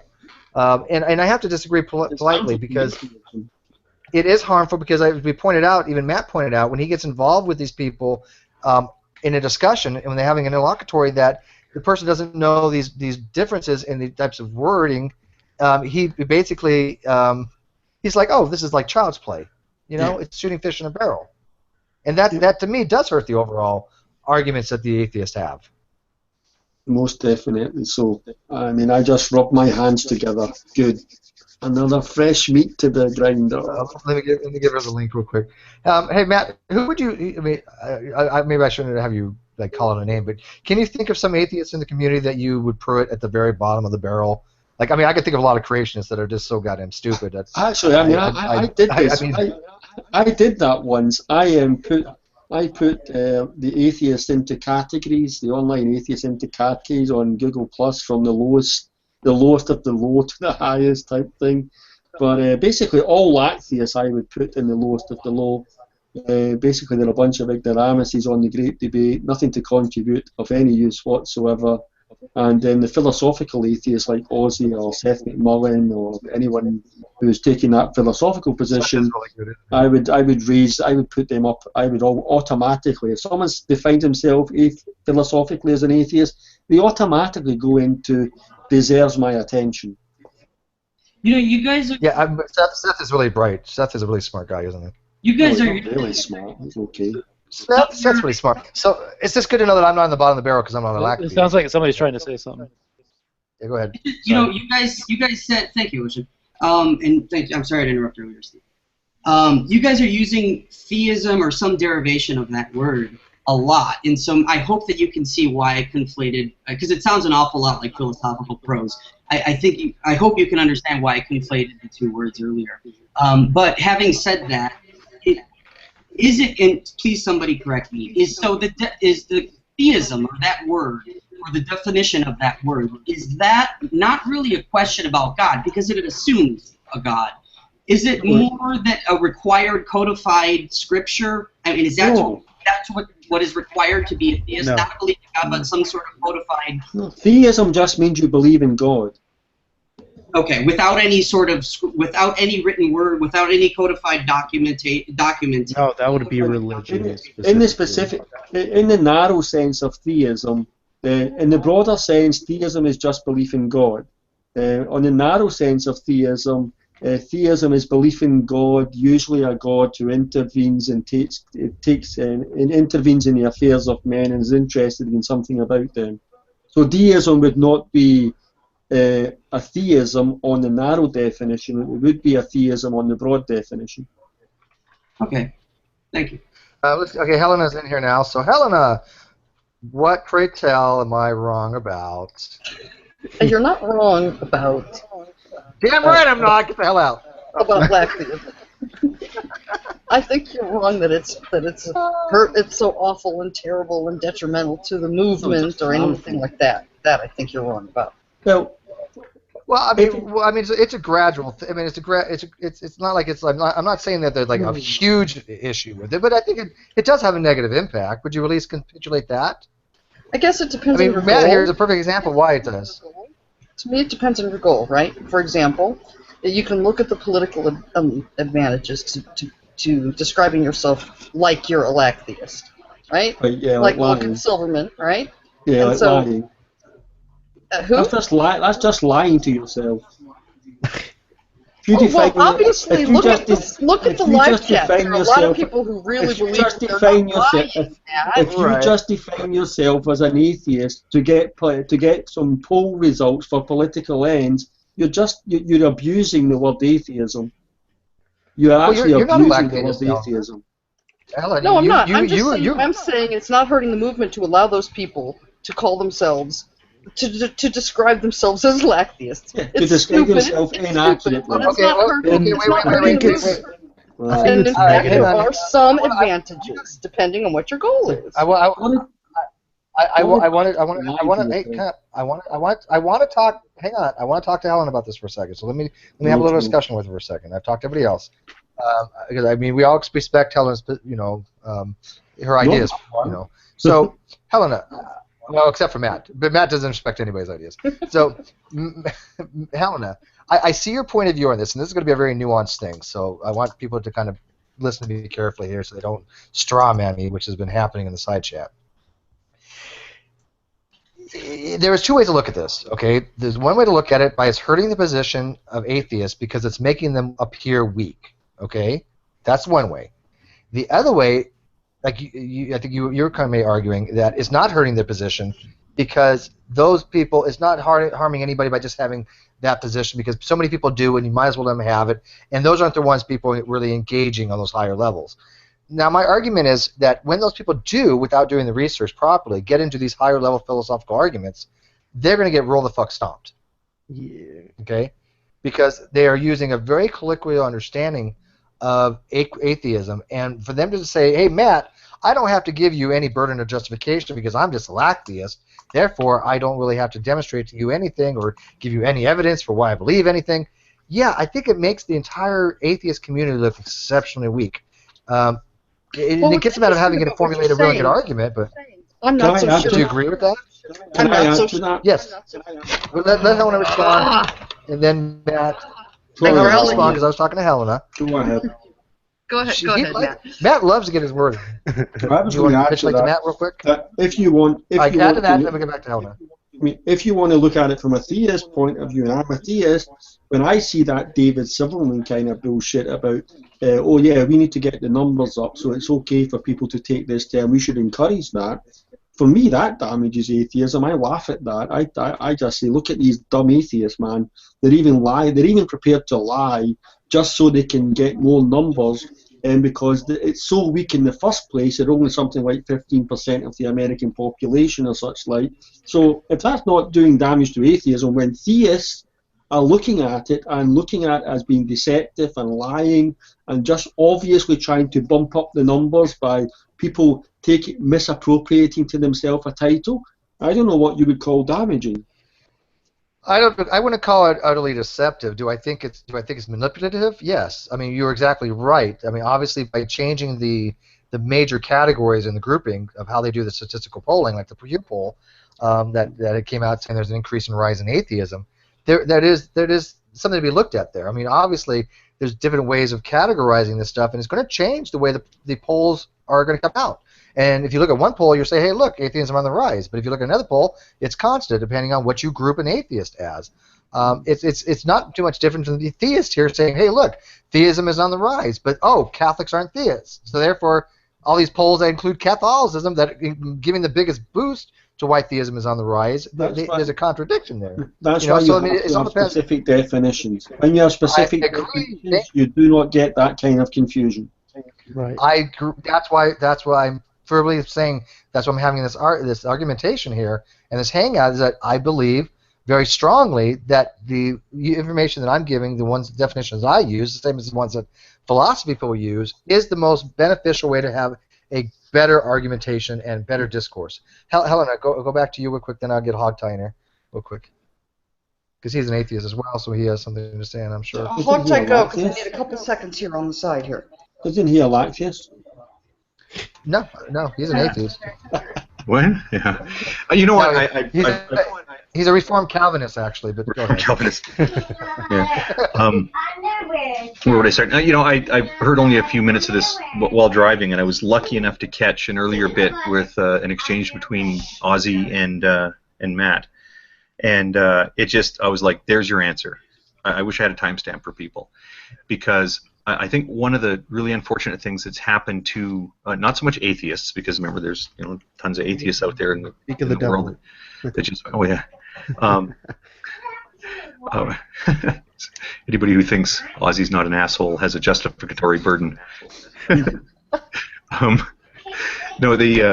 What was I saying? It was a good exchange. I think one of the unfortunate things that happened. Okay, so again, most atheists are just people that wander, live their lives, and they're like, oh, when I think about it, I don't really believe that stuff, so whatever, and they go on about their lives. But in terms of the discussion community, I think one of the most harmful things that has happened, it's just not that big of a deal, but I'm just surprised the traction it has, is somebody taught us the phrase, "You're burden shifting," because it just seems like as soon as there's a hint of burden shifting, it's just that term gets thrown out like a penalty flag in a football game, and it's just like, oh, you're burden shifting, and I thought that exchange earlier between Ozzy and Matt just made the point quite simply, and which I would summarize as, like, if you're having a conversation and it's an exchange of ideas, then just by being in the conversation, you adopt some responsibility to be able to articulate your position and the basis upon which you came to develop that conclusion. I think what people need to do is to recognize what an actual, I shouldn't even refer to it as a burden. It's not like a responsibility, like you're somehow a bad person if you don't provide that justification. There's such a thing as being honest and saying, this is my honest belief. We've met theists who will say, I have faith that Jesus died for my sins and your sins, and that salvation is available through him. I don't know how to prove that with a chalkboard, but I believe it. And you say, okay, I accept that. You aren't able to furnish me with your justification, but at least you're honest in saying that those are your reasons. And I think that atheists would have the same avenue if they say, look, I just look at stuff and I just don't really believe it. I don't know how to really phrase that as an argument, but that's just what I believe. I think that's an honest position to take. I think, just to summarize on that, what we should do is try to re-educate our ranks on what burden shifting is, and sort of train them up on examples of, like, when you're talking to a theist who claims to have the ability to be able to prove God. And this happens all the time. You've got the one guy that runs the website, proof God exists, and then therein lies none. That when you're talking to that person, you're like, oh, yeah, I'd love to hear your this proof you have, or just justify your theistic belief. That as soon as they start saying, yeah, well, can you prove that he doesn't exist? Or when they go, okay, let's draw a big circle. Now you mark out on the circle, so the circle represents all knowledge of every fact of the universe. You know, that's shtick, right? We need to sort of trade up our ranks on what burden shifting actually is and how to recognize instances of it. And when somebody's doing it, you politely point out, hey, you're kind of burden shifting here. Like, I'm asking you questions, and instead of you providing your justification for your conclusions, you're asking me a bunch of questions and insisting I provide this. And that's, you know, I can do so, but can we please move forward with your thing? And at the same time, sort of train people up on this idea, you cannot just go off half-cocked and start screaming, burden shifting, every time somebody asks you for your thoughts on a matter. Here. Onus probandi, that sounds really sexy. Yeah, absolutely. Onus probandi. And that was a good exchange that Ozzy and Matt were having before about burden shifting and stuff like that. That was actually a good exchange. Helena, I'm sorry, can I add one more quick thought? Yeah, of course. I'll tell you when I talk about. Helen can wait. She's got all the time in the world. Well, she does. Okay, because you know what? There's a comment. Let me try to find the comment real quick. I don't know if you've seen it yet, Steve, because I know you sort of had your hands full running the Hangout. But where was it here? I can find it real quick. Are atheists hurting themselves by accepting Lacktheism, et cetera, et cetera? You know, you wrote the post. This guy. Don't get a joke. He goes by the name. This is his Google Plus handle, Simon S. Seeker of Truth and Reason. And my kids just left the room, so I'm able to read this out loud. So apparently he's an atheist. He claims to be a seeker of truth and reason. No reason to believe he's not. He says all atheism is a lack of belief in gods. For anyone to shift the burden and say an atheist has to justify their lack of belief is just stupid. Tuned in for a moment. Listen to a twat waffle. I'm assuming he's referring to Ozzy. Tuned in for a moment. Listen. Me. No. Well, maybe it was. I honestly think that he was saying this in reference to that discussion between Ozzy and Matt that I'm praising. He says, go on about the twat waffle. Tuned in for a moment. Listen to a twat. He says twat waffle. Everything's awesome. Twat waffle. Listen to a twat waffle rave about how atheists need to justify atheism. Tuned back out. This is the lowest form of sophistry, saying essentially that unless we can prove there is no God, we should believe in it. This is Pascal Wager's dumbed down to whatever. So I ask him, I say, so in your view, Pascal's wager dumbed down. Dumbed down, yeah. So I ask him, I say, so in your view, that's a segue. So I decided I'm going to go all Matt Bell on him, and I say, so in your view, atheism is an unjustified stance. That is the conclusion that there are no theistic gods, has no rational defense or justification. And he replies, there is no evidence to suggest that gods exist, fucktard, because he is, after all, seeker, truth, and reason.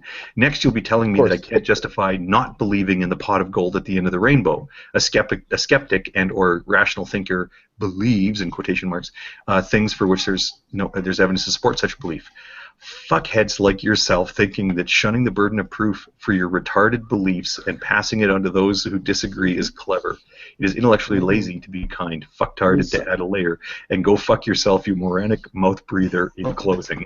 You know, it's funny because Matt would put using offensive words like moronic?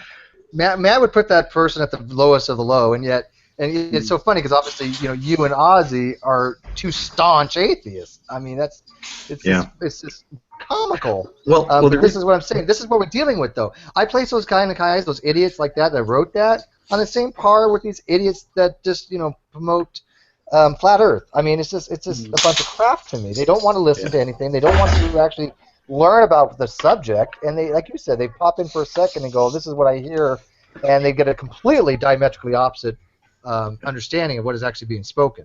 Like exactly. Kind of filter. But just to 1 minute. Just let me real quick here. I'm going to not read out the whole response to it, but at one point I said in here, I'm now addressing this to Steve. I say, Steve, your Hangout in several places included a great description of when an atheist has adopted an honest responsibility to justify his statements versus those occasions when a theist is dishonestly shifting the burden onto the atheist. And I think that was a great part of that discussion between Ozzy and Matt, is that we highlight those circumstances when you're making statements, you should be able to explain your position, versus occasions when it's like, yeah, this is a dishonest burden shifting. I said, Mr. Seeker of Truth and Reason listened to about 11 seconds of this useful information and concluded that everybody but him, and maybe Bionic Dance, is a twat waffle. And I conclude by saying, Simon, I hope you find Jesus soon. Is that on my video? Where was that comment at, by the way? You posted. I need some syrup with all this conversation about twat waffles. Twat waffles. You posted at I'm going to say 258 Mountain, so wherever you are, add whatever you need. Are atheists hurting themselves by accepting Lacktheism? And then, well, once again, this topic is being dredged up. So it's that post to Google Plus. Google Plus. Okay. Because I haven't been able to check my Google Plus. Can I just say, though, that, I mean, I don't know what kind of forums you hang out, but I tend to hang out on wherever I can where there's a theism, atheism discussion. I think that guy's view represents internet atheism. That's Google plus Lacktheism. I see it. And most people, I see it. I agree. Most atheists I encounter, they hold to this Lacktheism. They do not hold to philosophical atheism. And that's why I say, well, if I want to be addressing as many atheists as I can be, or people who identify as atheists, whether rightly or wrongly, I have to embrace that definition of Lacktheism, treat it as if it's atheism, and find a way to engage with them. Or else I'm just going to be, yeah, of course the philosophical discussion is much more interesting and much more challenging, but most people on Google Plus, I think, would be identifying with Lacktheism and thinking that philosophical atheists are just idiots. Well, he's certainly not an outlier. And if you want to engage, with a guy like that, if you want to engage with a guy like that, you go ahead. I'll hold your coat. No, I mean, what I'm saying, I don't think it's most. But again, yeah, you know what? It bores me when somebody, when I'm having these conversations with people, trying to explain to them my position, and it's not so much that if they want to hear the Lacktheism position and want to be a non-theist, and just kind of say, well, I don't have a burden of justification. It's not so much that as when I have my own positions and I assert my own positions, and then they tell me that either not just my positions are wrong, but I don't have the positions that I think that I have. Okay, and there might be one or two cases where that's possible. I have a very weird understanding or usage of theological non-cognitivism. Okay, and I'm going to discuss it with Ozzy in another hangout offline probably why I kind of understand. Hopefully, Ozzy will put you straight. Well, no, I do understand that it's a very odd understanding, and even apatheism, but that I can defend a lot easier. Why I defend myself as an apatheist, but there's reasons for that. Okay, did you say napathy? But I do know. No, apatheism. But I do know that I am an agnostic. Okay. Somebody who the discussion of theism puts to sleep. Yes, is that narcolepsyism? When somebody tells me that you're an agnostic, but you're an atheist, I take that offensively. Not because I don't mind being labeled an atheist. I wouldn't care less. If I felt that way, I'd be fine with being called atheist. That's not my position. It's no different than me misrepresenting somebody else's position by calling a theist, oh, you're not a theist, you're a deist. Well, no, I'm just a theist, or vice versa. When you misrepresent somebody's position, I find that to be very distasteful in an argument. Okay, that's why I do argue about this a lot, because people are like, oh, you're just too afraid to say an atheist, or you're actually an atheist because you're agnostic. No, I'm not. But anyways, do we want to get back to Helena real quick, or does Ozzy? We want to defer to Ozzy real quick. Up to you. Well, I was curious about what Helena wanted to say, because she's of the view that that people who embrace the Lacktheist definition are doing so, that it has political advantages and that it's not detrimental to the advancement. That's something I mentioned early on, is that it does have political advantages because it's a catch-all. Yeah, no, it sure does. It's great for activism. Yeah, right. I think its advantage is that it lowers the bar on being an atheist. What it says is it doesn't matter how stupid you are, you get to consider yourself a rational atheist, even if you have no good reasons, and you can burden shift all day long. You stuck the word rational in there. Yeah, I said rational. Yeah, that's right. Atheism doesn't imply rational. You don't have to be. You don't have to be rational. Doesn't imply rational. No, exactly. But the whole idea of the Lacktheist definition is that being an atheist has no rationale, requires no rationale, requires no justification whatsoever, right? And so consequently, you can go around claiming to be rational because you have no burden to meet. It is the default position, right? This is making atheism and the online atheist movement not atheism proof, not what's the word? Idiot proof. It's making it idiot conducive. This attracts the lowest, least critical thinkers of all to the atheist movement, right? Well, it's an easy position to hold in a debate. Yeah, it's very easy to hold a position when you're told that the position requires no justification, right, and that your opponents have all the justificatory burden, right? Of course, yeah, it's a great way to bloat your numbers. It's also a great way to make the position seem ridiculous to your opponents, because that's a ridiculous position to hold. If you go around saying gods are myths, fictions, inventions, and that sort of thing, that's a claim about reality. And if in the next breath you're saying, oh yeah, but that claim about reality isn't a claim at all, you know, it's not a positive assertion, right? Well, that's really trying to have your reason and eat it too. And this is exactly what you don't want in a movement that wants to identify itself as rational and critical and clear thinking. It's the antithesis of that. We really are shooting ourselves in the foot by recommending this, which is why I've been sort of agitating against using this, and people not being afraid to say, yeah, I'm an atheist, I think that there are no gods, I think it's all nonsense, and here's why, right? And that doesn't let the other person off the hook. Right? The theist is still on the hook to justify their view, but you should be able to justify your own, and you don't need another person in the room to have reasons why you think there are no gods, right? And so I think it actually is positively harmful. No theist anywhere has ever gone, oh yeah, you're right, you think there aren't any gods, the gods aren't real. Yeah, that's not a claim about reality. I guess you're right, you don't have a burden to justify. No theist has ever been fooled by that, ever. It's ridiculous.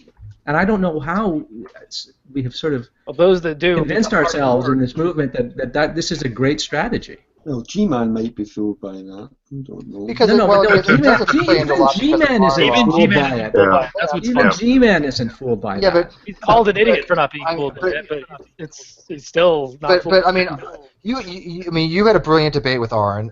You put forth all the same argumentation, and we all respect Aaron immensely. God knows, I mean, he's one of my favorite people on YouTube as far as, you know, some of his videos. But I disagree with him on this topic. But likewise, yeah. I see why he has his position. Yeah, I see why he has his position. I don't think he's you know, an unintelligent person or a irrational person for having his reasoning for wanting to label things the way he does. I mean, I just think it's I think you have a much better argument. Does that make sense? But isn't his position irrational?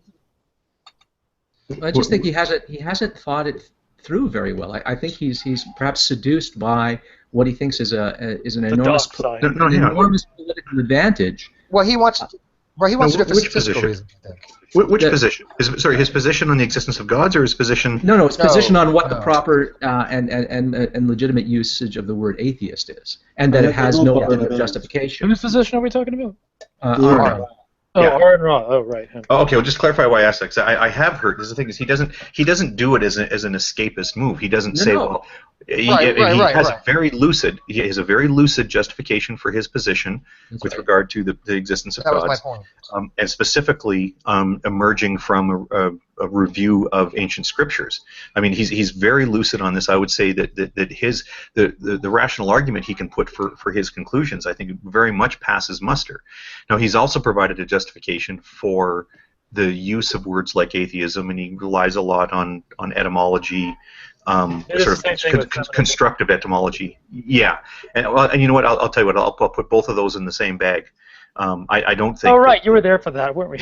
I'm always there for that. That was a fun little conversation. You know what, Ocean? Watch the video. You tell me where I was in the room. So what? Abraham just pointed out I wasn't there for that part of the conversation. I walked at that point. But anyway, go ahead. Let's not dredge that. We're looking at an empty chair. Right. It goes back to that. They're both, two prominent people, being Aaron Ra and Matt Dillahunty.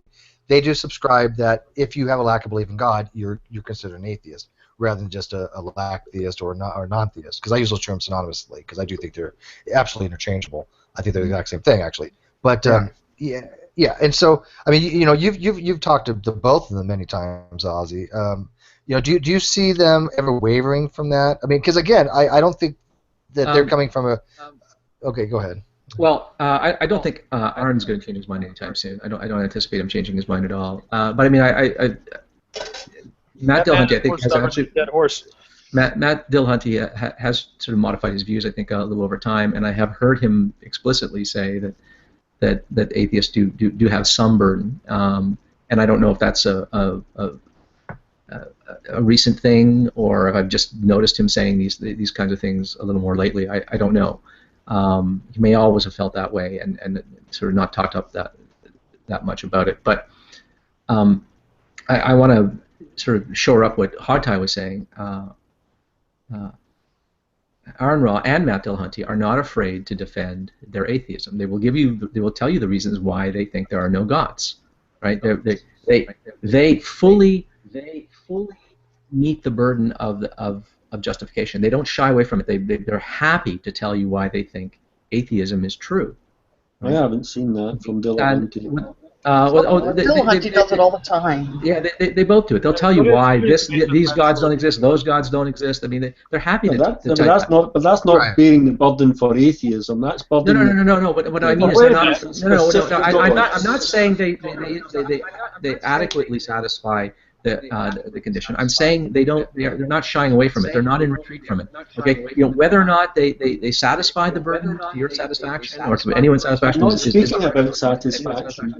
What I'm saying is, if you define atheism as the philosophical way that there are no gods, and what you're saying to me is they provide arguments against specific gods, they haven't bore the burden for atheism. Well, no, they do, because they have different arguments for different kinds of gods, which is the only way one could defend atheism. There isn't going to be one argument that cuts across every conceivable. Well, I mean, a sound argument for a good argument for philosophical naturalism removes. There are naturalistic conceptions of gods. I mean. Yeah. Well, that's what I was going to say. Would remove all supernatural deities.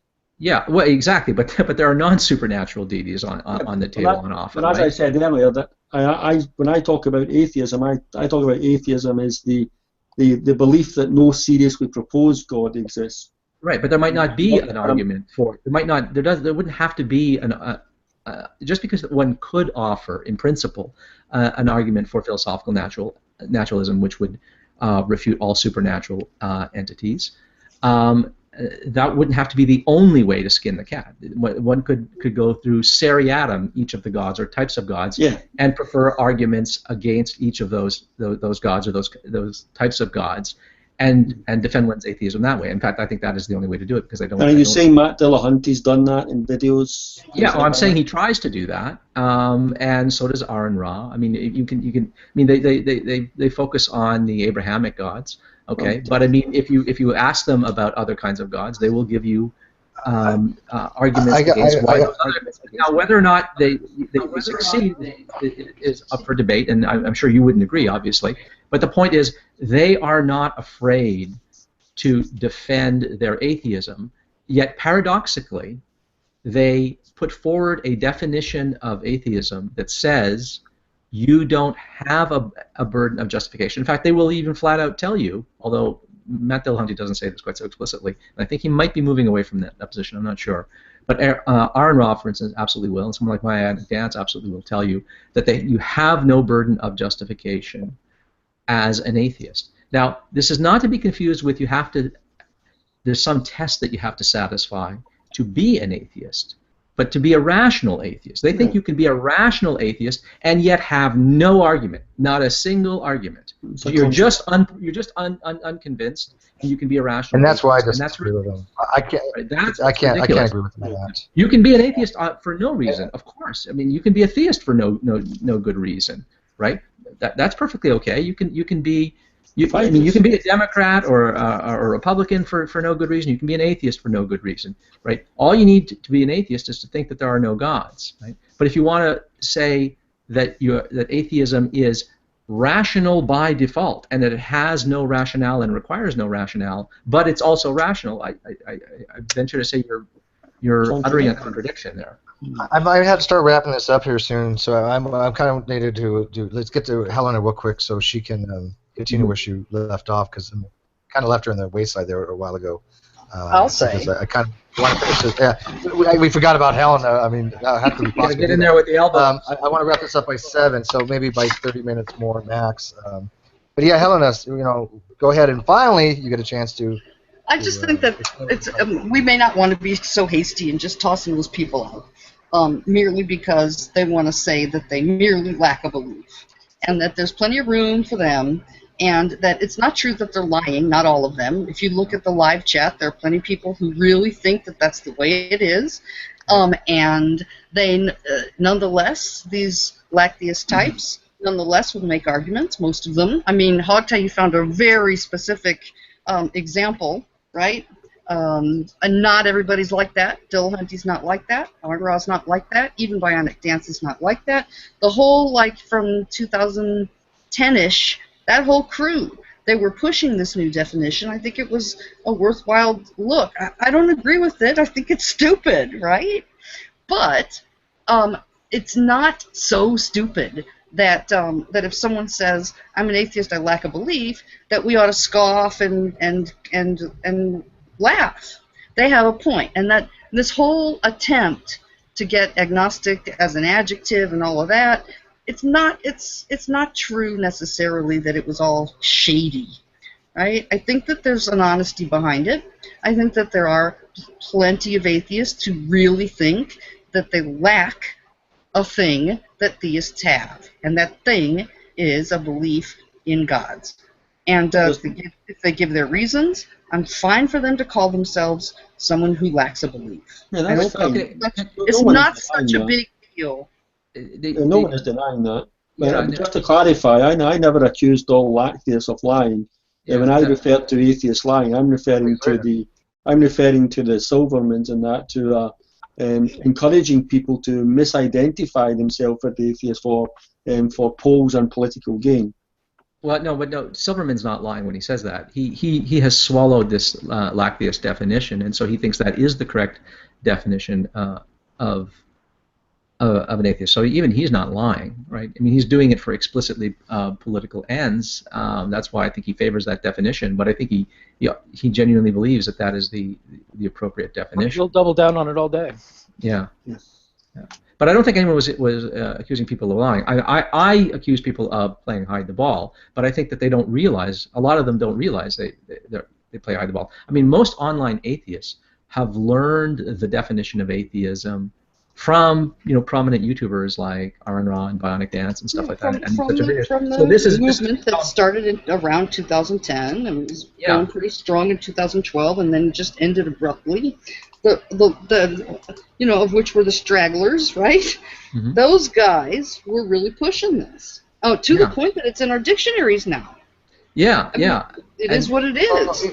We could have a semantic shift, but so what's important is not what definition we settle on. I mean, definitions change. We could have a semantic shift so that, in the fullness of time, every dictionary reflects common usage, and common usage is atheism is a mere lack of belief. So that all agnostics. I agree. There could be that shift. I don't disagree with you. My point is going to be the following: even those people are going to give reasons. Nearly all of them.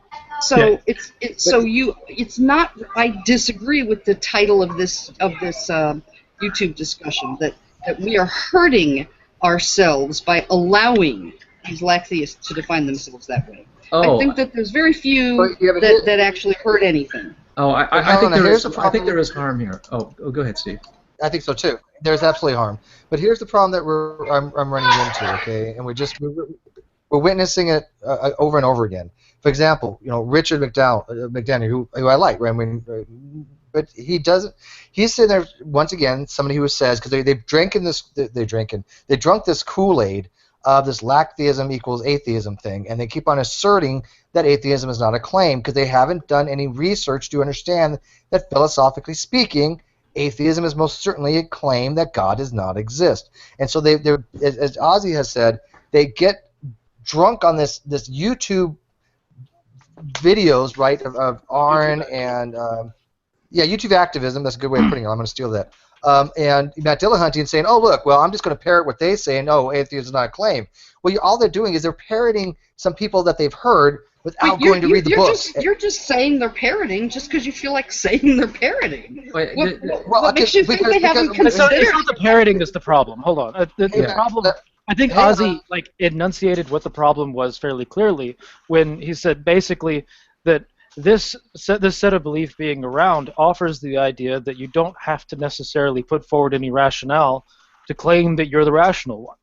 That's right. That's a harmful situation to put. Are you suggesting an atheism plus thing, where along with atheism comes rationality, etc., etc.? No, it's not what's required to be an atheist. It's what's required to claim that you're being rational. You don't get to say that I'm a rational atheist. Oh, and my position has no rationale and requires no rationale. Well, but you're the one who added rational way back when you added it. The problem is an atheist activist who doesn't think that his position is the rational position. Right? That's the problem. They're promoting a definition. Yeah, they're promoting a definition of atheism that tells people incorrectly that atheism is a default position. Look, the very idea of a default position is a stupidity. Supposing we were all born absolutely convinced that there was no God. Supposing everyone was just born with this feeling, okay, this attitude towards the proposition God exists. We all judged it to be false, right? Would that be a reason to think that it's true? No, being born with it wouldn't be a reason to think that it's true any more than if we were all born thinking that maybe there's a God, or if we were all born thinking there absolutely is a God, right? There's no such. I'm not going to get any disagreement from me on the philosophical implications. I am 100% on board with that. I've been a big, huge proponent of people quit calling yourself Lacktheist. It's stupid, right? No, I know that, but I'm trying to sell you now on the idea that why are you advising that if it's not harmful? I got a quick question. Wait, hang on. I was asking. It's harmful is that it confuses people, it confounds people on their understanding of justification and what it means to have a rational position. You have literally I'm have people not so sure I agree with that. If you think about let's think about it this way. Think about forget the online people, right? I think that they devised this little scheme, if you will, right? To deal with sort of everyday occurrences where you say, I'm an atheist, and the theist goes, oh, you can't prove, right? And so it was designed to try to show the theists that just because I'm saying I'm an atheist doesn't mean that I'm claiming I can prove things. Right. And it's pretty good at doing that. No, that's not what it's done. It has oversold it. It has taught atheists not only that hey, wait, I don't have to prove there's no God, right? It's taught atheists I don't have to give a single reason for thinking that there's no God. I'm not making a claim. In fact, that's not what they do, though. They say they will tell you while they're trying to defend their view. Wait, it's a tool for everyday atheists who aren't on G+ and who encounter everyday theists. That's not true. Helena, I can point you. Can I finish? Gee. Okay, maybe. Okay, go ahead. Maybe. Right? Wow, this is the most lively you guys have been. Yeah. Well, I just love my gentleman friend. Just hurry up. Just excited you're in here. Go ahead, Helena. Get a move on. The average Joe atheist and the average Joe theist aren't thinking about this kind of thing. And so what this does is it gives them a way to respond to the you can't prove, right? And even to sort of approach the beginnings of philosophical discussions in circles where philosophical discussions are not the norm. So they can go, hold on, you don't understand what an atheist is. I just lack a belief. I'm not saying that I know 100%. I'm explaining I just lack a belief. And in fact, I'm an agnostic atheist, which means I admit I don't know. It doesn't mean I can't call myself an atheist. This is the definition that tells agnostics that there's no such thing as genuine agnosticism. I agree. It's terrible for that. It tells agnostics, no, you're actually an atheist. It tells people who have looked at the question of theism and atheism and decided, you know what, I can't make up my mind, or nobody can ever have a rational answer to this, and no one should affirm one or the other. Right? It tells those people you're actually an atheist. Look, to say that atheism is here's the harm. Imagine if I were to go around telling theists, the next time an atheist challenges you to defend your position, tell them, I don't have a belief in theism. I just lack a belief in atheism. I just lack a belief in the absence of God. I just lack a belief that God doesn't exist. That's not asserting a position. Look, that's a stupidity. And if I agree, I know, and I agree it's tremendous stupid. harm, William Lane Craig would be doing harm if he could somehow recommend such a definition to all his fellow Christians out there. Okay, it would be a disservice. It would be dumbing them down. I would buy that definition. Wait. Maybe this whole atheism thing. Steve, hold on. The position that Helena seems to be advocating is that stupidity is not harmful. Go ahead. I don't. Well, can I? Right, and I disagree with that one. I love that one. Yeah, that's right. That's right. It's not doing all that much harm. Can I just say not that, anything for us to get up can I just say about. Look at Art. He's a perfect G+ example. He's a Lacktheist. Look at Art. Maybe not because he's an atheist. Oh, Art. No, not Art. Not Art with a capital A. Well, Art Norris, right? He's a good example of sort of somebody who's taken on this idea, and it's not really harmful. He does plenty of arguing. I don't think he's. I want to jump in on this point about because and I wanted to catch it a few minutes ago because Helena said exactly the thing that always that she said something that got to that point where I scratched my head. I don't see the connection between using the definition I lack a belief in X, and then that automatically mean therefore I have no responsibility or burden or interest in providing justification for my position. So I mean I see. I don't mind defining atheism, or if somebody asks what my beliefs are about theistic gods, I can say, well, I don't have a belief in theistic gods. I don't believe in any of them. I've heard of several different theistic gods.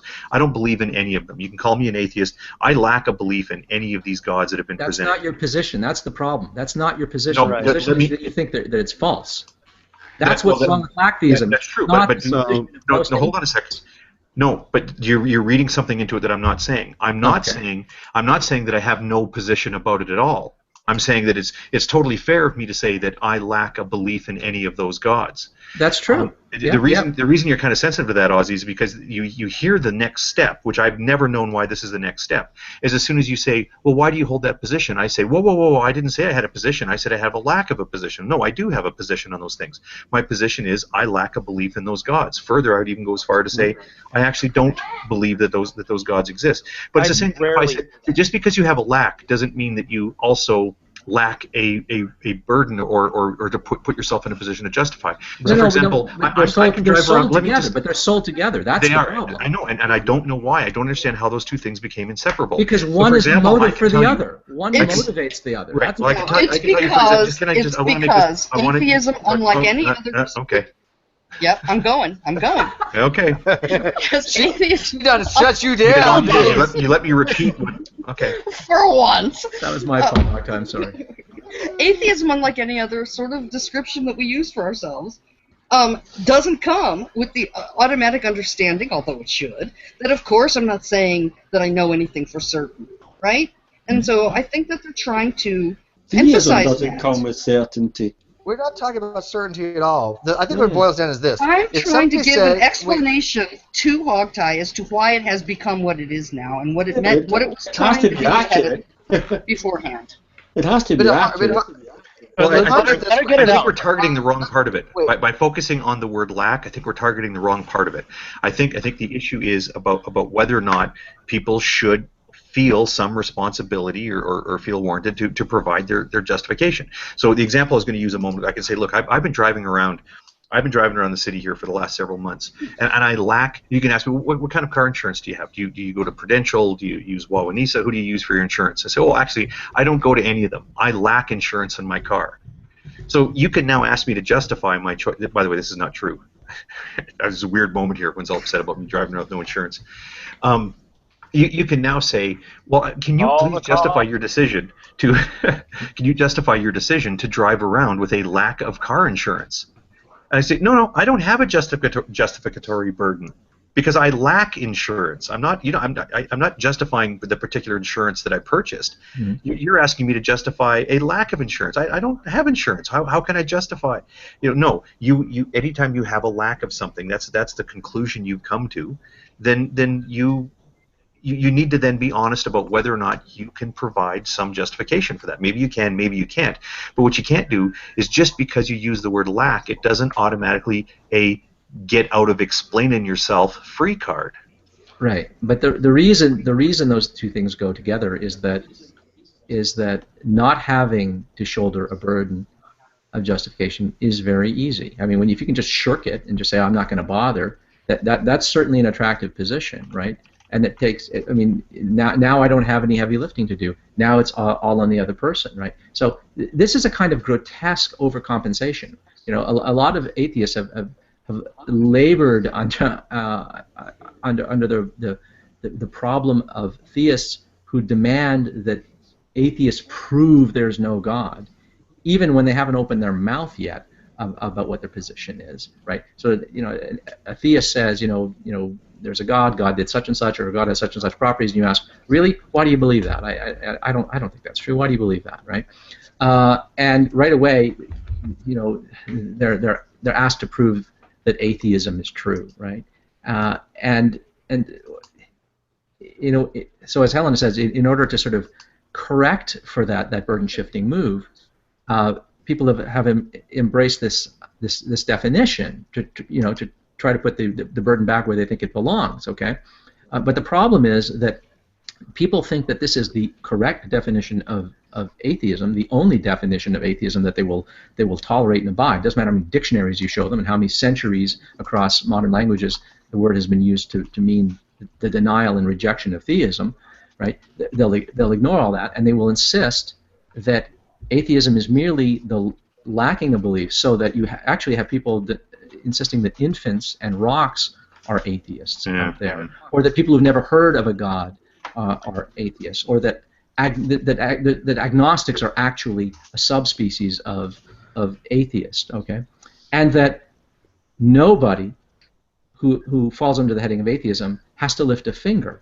If they do, great, but they don't have to, right? So if someone like Aaron Ra thinks, I'm going above and beyond the call of duty when I justify my atheism. I don't have to. No one has to. No one has to do anything to be an atheist or a theist. But the question is, if you want to claim that your position is the rational one, you better be prepared to do some lifting, and that I think is the harm.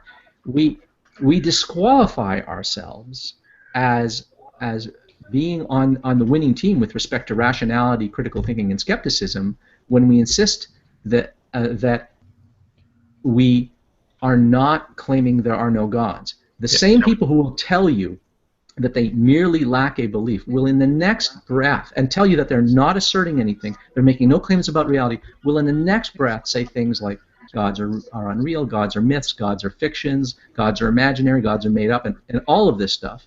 And that is manifestly a claim about reality. Yeah. So you've got a group of people who want to claim that they live in the kingdom of reason, while at the same time making a metaphysical claim, a claim about reality, and then at the same time insisting that they're not making any claim whatsoever, that their position is rational, but that there is no rationale for it, and they needn't give a reason for it, and the onus is entirely on the other person.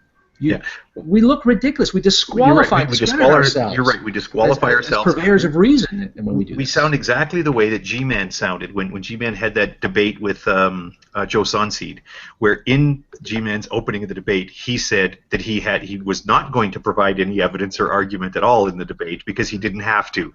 It was a great approach to take to a debate, and that's what we sound like when we put our hands on our hips or cross our arms or whatever metaphor I'm looking for here, and say that we don't have to provide these things. Okay. So here's the one thing I would add to the message, and then I will close my mic. I'm going to go do my dishes because I'm ranting now. But here's the one thing we've got to add to the message. You can say all you want, and as I think you should, Ozzy and others that want to sort of take on this position. You want to say, look, Don't run around screaming burden shifting, burden shifting, burden shifting all the time. Don't run around screaming I lack a belief as if somehow that alleviates you from your general conversational responsibilities. What you want to add to that message is, and by the way, we're not trying to take away your precious ability to call a burden shifting foul when you see one. Right? There are still many occasions when talking with a theist, they're going to engage in burden shifting. And people need to recognize when that's actually happening and point it out when it's happening. I think what you're saying, Ozzy, and Helena making the point that this is a correction to a problem. I mean, where theists wouldn't come forward with evidence. Instead, they'd come forward with, well, you prove that blah, blah, blah, blah is not the case, you know. So we brought this... Sorry? You're overgeneralizing there to theists.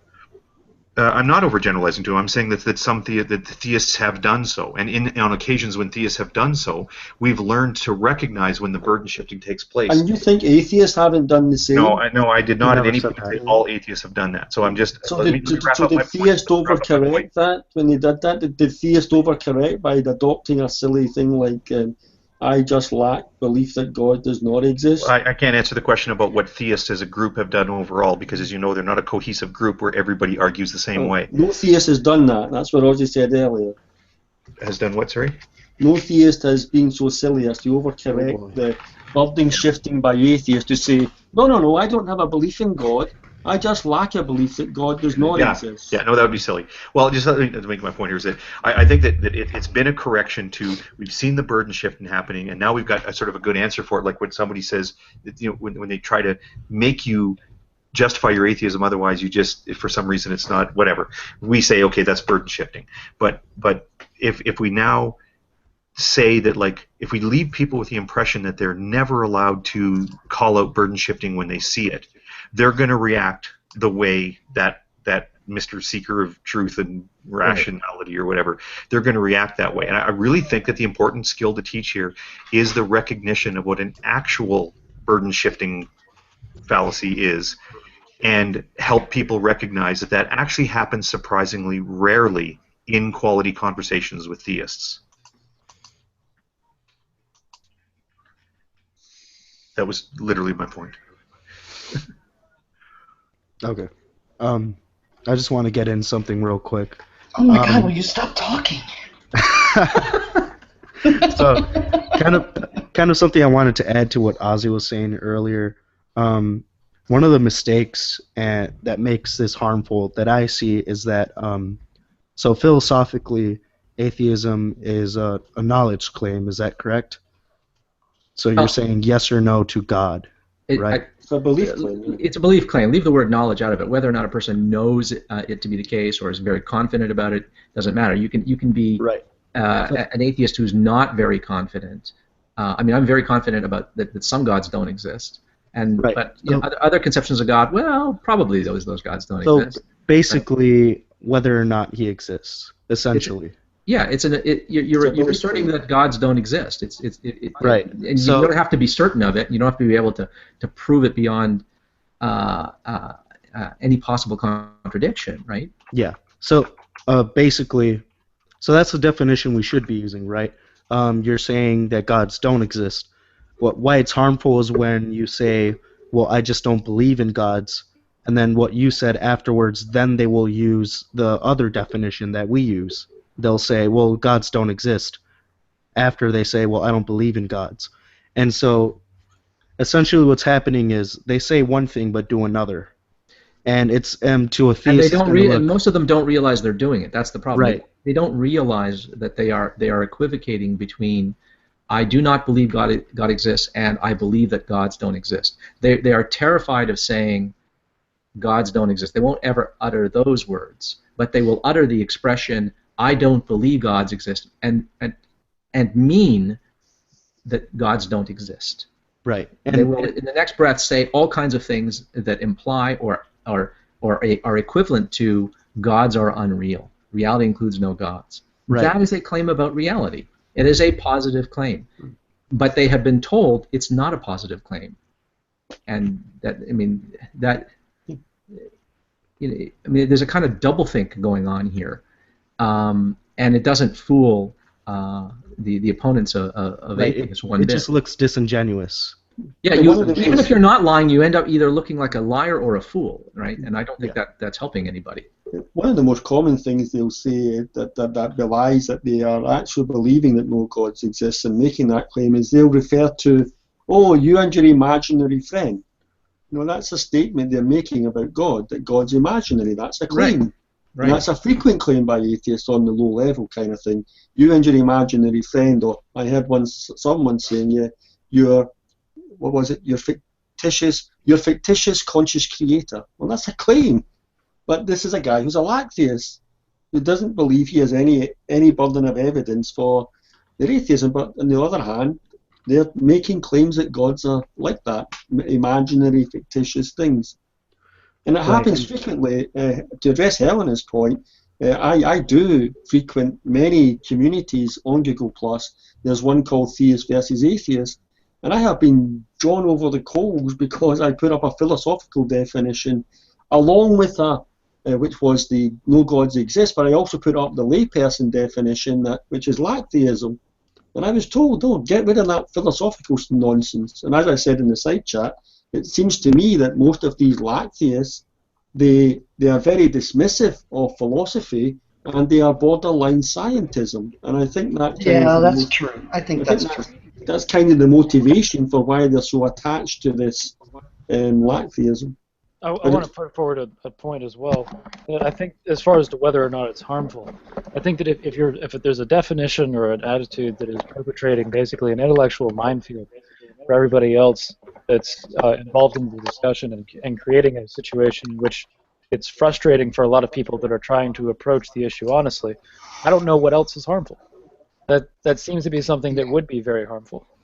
Right. It is, and I'm approaching this honestly, and I'm being told by specific people, Steve, you're wrong. That's not how philosophy is. By people that have not looked into it. Okay, the YouTuber Lacktheist person who's being told by the YouTube personalities that Lacktheism is synonymous with atheism, and therefore they're taking my position of agnosticism and they're moving into the atheist category. That's harmful. Okay, that is harmful. It's not productive to a conversation. And you end up and so that's people I take almost an offense to it because I mean literally, I mean who are they to change my position for me? I mean that's just not how but they could say the same about you. Who are you to change their position? They would just do that. I'm not. Well, no. Yeah, I don't think he is. No, atheism. He's saying that atheism is the correct definition, or the philosophical definition is the correct definition, and that Lacktheism is just equal to non-theism, and Lacktheists should not be calling them atheists. Oh, they don't like the term Lacktheism? Yeah, so they want. So he's basically telling them your position is wrong. You should change your position, the same as they're doing to him. It's become kind of synonymous with Ozzy's criticism of it. Yeah, I think the issue here, remember, isn't what definition we settle on. Like as I was saying with Helena, like there could be a semantic shift, right? I could easily see this happening where the Lacktheist definition sort of wins the day, and over the course of time, our intuitions about what an atheist has changed completely, so that everybody, when they hear the word atheist, thinks that, oh, well, a baby is an atheist, someone who's never heard of a god is an atheist, all agnostics and theological non-cognitivists, they're atheists, and of course people who deny that there are any gods, those two, of course, are atheists. Those are all atheists, right? So that atheism and non-theism become synonymous, okay? That could happen, right? The Lacktheist definition sort of could win the day. That wouldn't change anything about burden of justification, right? So what if we all embraced the Lacktheist definition? I wouldn't care if we did that, all right? That could happen, but if along with that people came to the belief that atheism is somehow true by default, or because it's the default position, it's the rational position, but at the same time it's not a position, and all of these incoherencies, that would be a bad thing. Look, the burden of justification that you have depends on what your belief is, and if it's your belief that there are no gods, it doesn't matter how you define atheism. If you think there are no gods, if you think gods are made up, if you think gods are nonsense, okay, then you're an atheist under Lacktheism, and you're an atheism under the traditional definition that I would recommend, okay. But it doesn't matter how you define atheism. But it's what you believe. Do you in fact merely lack a belief in a God, or do you think gods don't exist? If you're the kind of atheist who thinks gods don't exist, point of contention, real quick. Hey, Eddie, your burden of justification is there. Hold on, we got a Hangout issue. Eddie, do you mind taking off real quick? We got the host of the Hangout dropped, and then you came in and took his place. Oh yeah, no problem. Appreciate it. Thank you, Eddie. So the issue for me has to do with burden of justification and making the position rational, right? And you. See, Helena's here twice, so if she dropped out, that guy could have stayed, and he could have came back in. Helena drops and then her ghost remains. So Helena would have had to have leave. Well, I'm going to drop because I got to get going. So if anyone else wants to pop in or Steve needs. Damn, Eddie, come back in. See you. Anyway, thank you. 2 people just dropped, and All right. Ocean, can you leave? Yeah, I'll take off. I'll see you guys later. No. See you. Bye. Shut up, Joe. Ocean, I can go. You don't need to. No. I'm kidding. I'm staying. Oh, there's a new voice we haven't heard from. Wait a minute, before we go, who is this person? Hi, I'm Rihanna. I'm sorry, I thought that was him. Nice to meet you. Nice to meet you. I'm curious. Did you have any views on this? You were here earlier when I joined in at the beginning of the Hangout. Oh, I was juggling kids and trying to listen. I love any time I get to hear you talk about this stuff. So I'm just fascinated by all of it, and thank you. I appreciate Thank you. You too, Matt Bell. You too. I'm a fan. Thank you. That's nice of you to say. Okay. Well, you're very welcome. I do have to go. Well, hopefully we'll cross paths again. We can talk again. Absolutely. Right. Good night, everyone. Nice to see you again, Helena. Have a good night. Good night. I think left Helena is my favorite Helena. I'm a fan of right Helena. I told you to get out. Are you? No. I'll debate you on right Helena versus left Helena. Didn't Steve say he was going to get quiet this time? I think that right Helena is inherently better than left Helena. Anyone want some G-Man gossip? Oh. No, I heard he's doing a hangout right now. They sent me an invite to it. What's going on? Yeah, that's why Ozzy left. Ozzy was disappointed about that. Ozzy's got to get in there and talk to G-Man. Yeah, it wasn't stimulating enough over here. Hey, can we promise never to actually circle jerk about definitions from now on, since we're getting it all out of the way in this hangout? It comes around about once a year. Yeah. No, it comes around every single hangout. I have this discussion every day nearly. Oh my God. Because I have a lot of Lacktheists. There's a lot of Lacktheists. There's whole communities where there are no philosophical atheists. They're just Lacktheists on Google+. Yeah. On Facebook as well. Got a bunch of little bitches on the internet. What can I say? I should have realized when I wasn't interrupted that I was talking to myself for like forever until I realized I was. Oh yeah, you've been out for a while, buddy. We decided not to tell you. Yeah, thanks. Nobody was carrying. I was making some brilliant points though. Fuck. I doubt it. I sincerely doubt it. I was all like, no, you be quiet, Ozzy. I finally found something intelligent to say. I was going to dog on Ozzy. No, excuse you, Ozzy. Did you become a theist then? Damn it. No, I don't even know where the hell left off. Not that it matters anymore. But I think in summation, my whole argument boils down to, and I just want to summarize because I'm going to end this soon. But I just want to summarize that the argument is this. In philosophy, this is the way it's defined. As we all use it, atheism is a claim. We all know it's a claim. Any Lacktheist out there who says atheism is not a claim has never really looked into this, okay? And I'm thinking that they're basically noobs to these discussions. They basically are just going by what they heard on the internet. They need to go look into these things themselves because they're absolutely wrong. In philosophy, atheism is a claim. It's a claim that God does not exist. However, if you want to use the Lacktheist position that's not a claim and it's a lack of belief, okay, you could do that, okay? But it's not how it's normally done in philosophy, and that's the difference. The argument has been which one is better to use, which definition, the formal philosophical one that I think most of us do use, or this newer upcoming Lacktheist position. And I want to go. Steve, Oh, hey, Steve, I am. You just missed what Ozzy posted in the off chat there. I can't see it right now. I'll He says what did he you say? suck. Nearly all the G plus atheist communities promote the Lacktheist definition.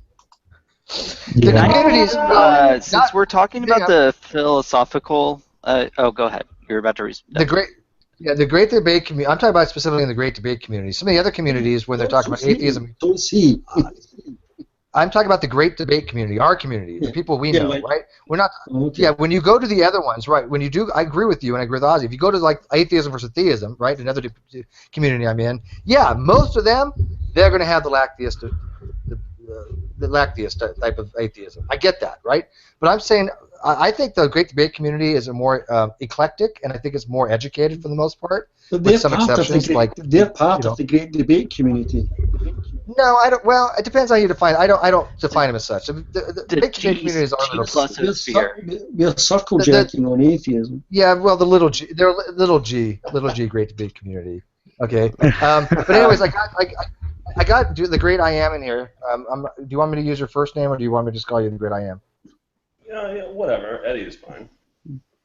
All right. Well, Eddie was one of the ones that was talking on my page. The reason why I'm having this third hangout on this very specific topic that we've had numerous times, because Eddie and a few other people were disagreeing with saying that the philosophical position of atheism is not a claim, and that's where we kind of take umbrage because yes, in formal philosophy, it most certainly is a claim.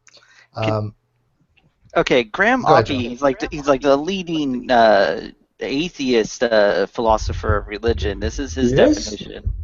Like atheist philosopher. Who do you think it is? Actually, no. Really quick, can I give this and then we can bicker about that?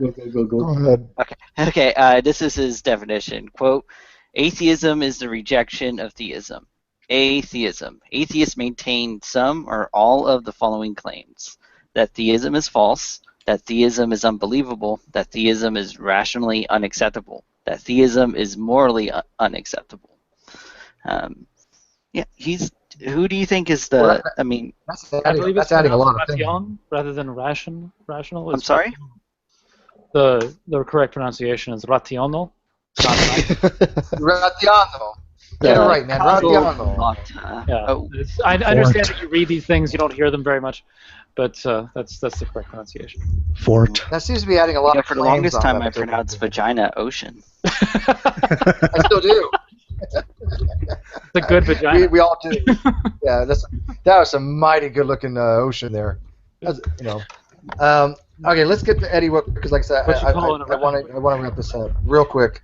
I cannot be on much longer. I got things to do. So, Eddie, have you been listening in, and where do you stand on it now, knowing that everybody agrees that the philosophical thing, atheism, is a claim? We're debating whether that's a better way to do it formally, or the more Lacktheism, and Lacktheism is hurting the atheists as a whole. What do you have to say?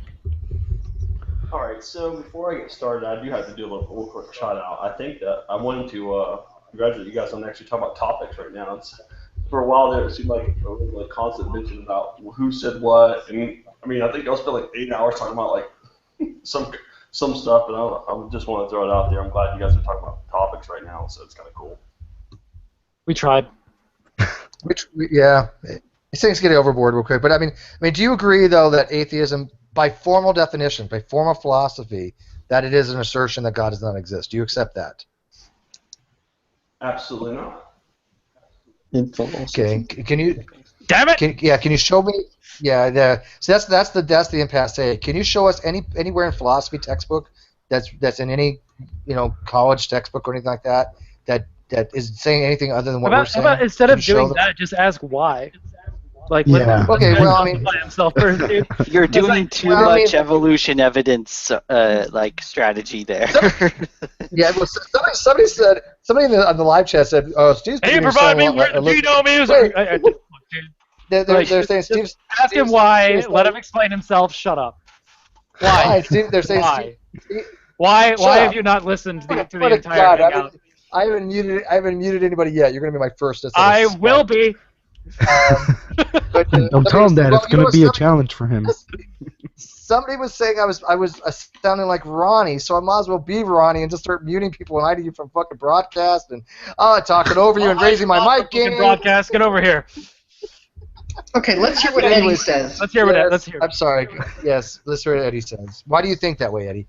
Okay, well, I want to start first of all by saying I've never heard this usage before, to be honest. You know, obviously, and you keep throwing out, well, it's academic and all this other kind of jargon. Okay, fine, I understand. I do a lot of street epistemology, so I go out and talk to people all the time on the street, from different religions, atheists, non-believers, that kind of stuff. And when I say I haven't heard this type of language before, I haven't heard the sense of other atheists. The only way I've heard this language used in this way is from theists, who their number one goal is to shift the burden of proof over to me, so I have to prove a negative. Okay, and that's where I start with my major beef with the way you're using the word atheist. What's wrong with proving a negative? Yeah, you can prove a negative. I've explained to him that. But that's not even what's happening anyway. I asked him a question, guys. Let him answer the question. No. I cannot prove with even relative certainty that no gods exist, because by definition I can't be everywhere at all times in all possible places, and I can't even examine the claims of all possible gods or potential claim gods. So why do you hold the position? This is why this thing starting in 2009 is happening, right? Because you want to say, okay, listen, atheism is a belief. It's a description of my belief. With the knowledge part, that's agnostic or Gnostic. So I'm giving you my belief, and it's atheism. Well, hang on though. That's not the question. What's happening is this issue has been. I agree. There is a lot of convoluted questions about the question, but the whole thing that's happened is we have been clarifying this question, because the theists want the burden of proof to be on the atheist, because the atheist by definition cannot prove with even near certainty. Okay, that's not the. Listen, I'm a theist. I'm a theist, and I don't expect atheists to prove the non-existence of God. Yeah. Proof is not the right word to use. Here's the problem. Right. Matt Bell, you're philosophically sophisticated compared to the people he's seeing in the street epistemology. Can I say something? Let me say something first real quick. Right. I think the problem is that you, being a street epistemologist, you're not dealing with that high caliber of people. Okay, really.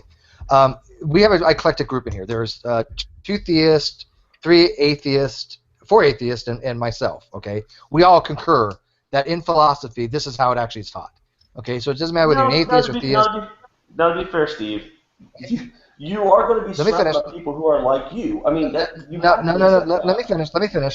Let me finish. This is an open hang. Anybody can come in. But you're going to find, generally speaking... Yes, of course. Hey, Eddie, I want to clarify real quick, dude. I disagree with this guy on all kinds of shit. But this issue, it's simply relating to what's written down. You look up the Stanford Encyclopedia of Philosophy, you find this definition there.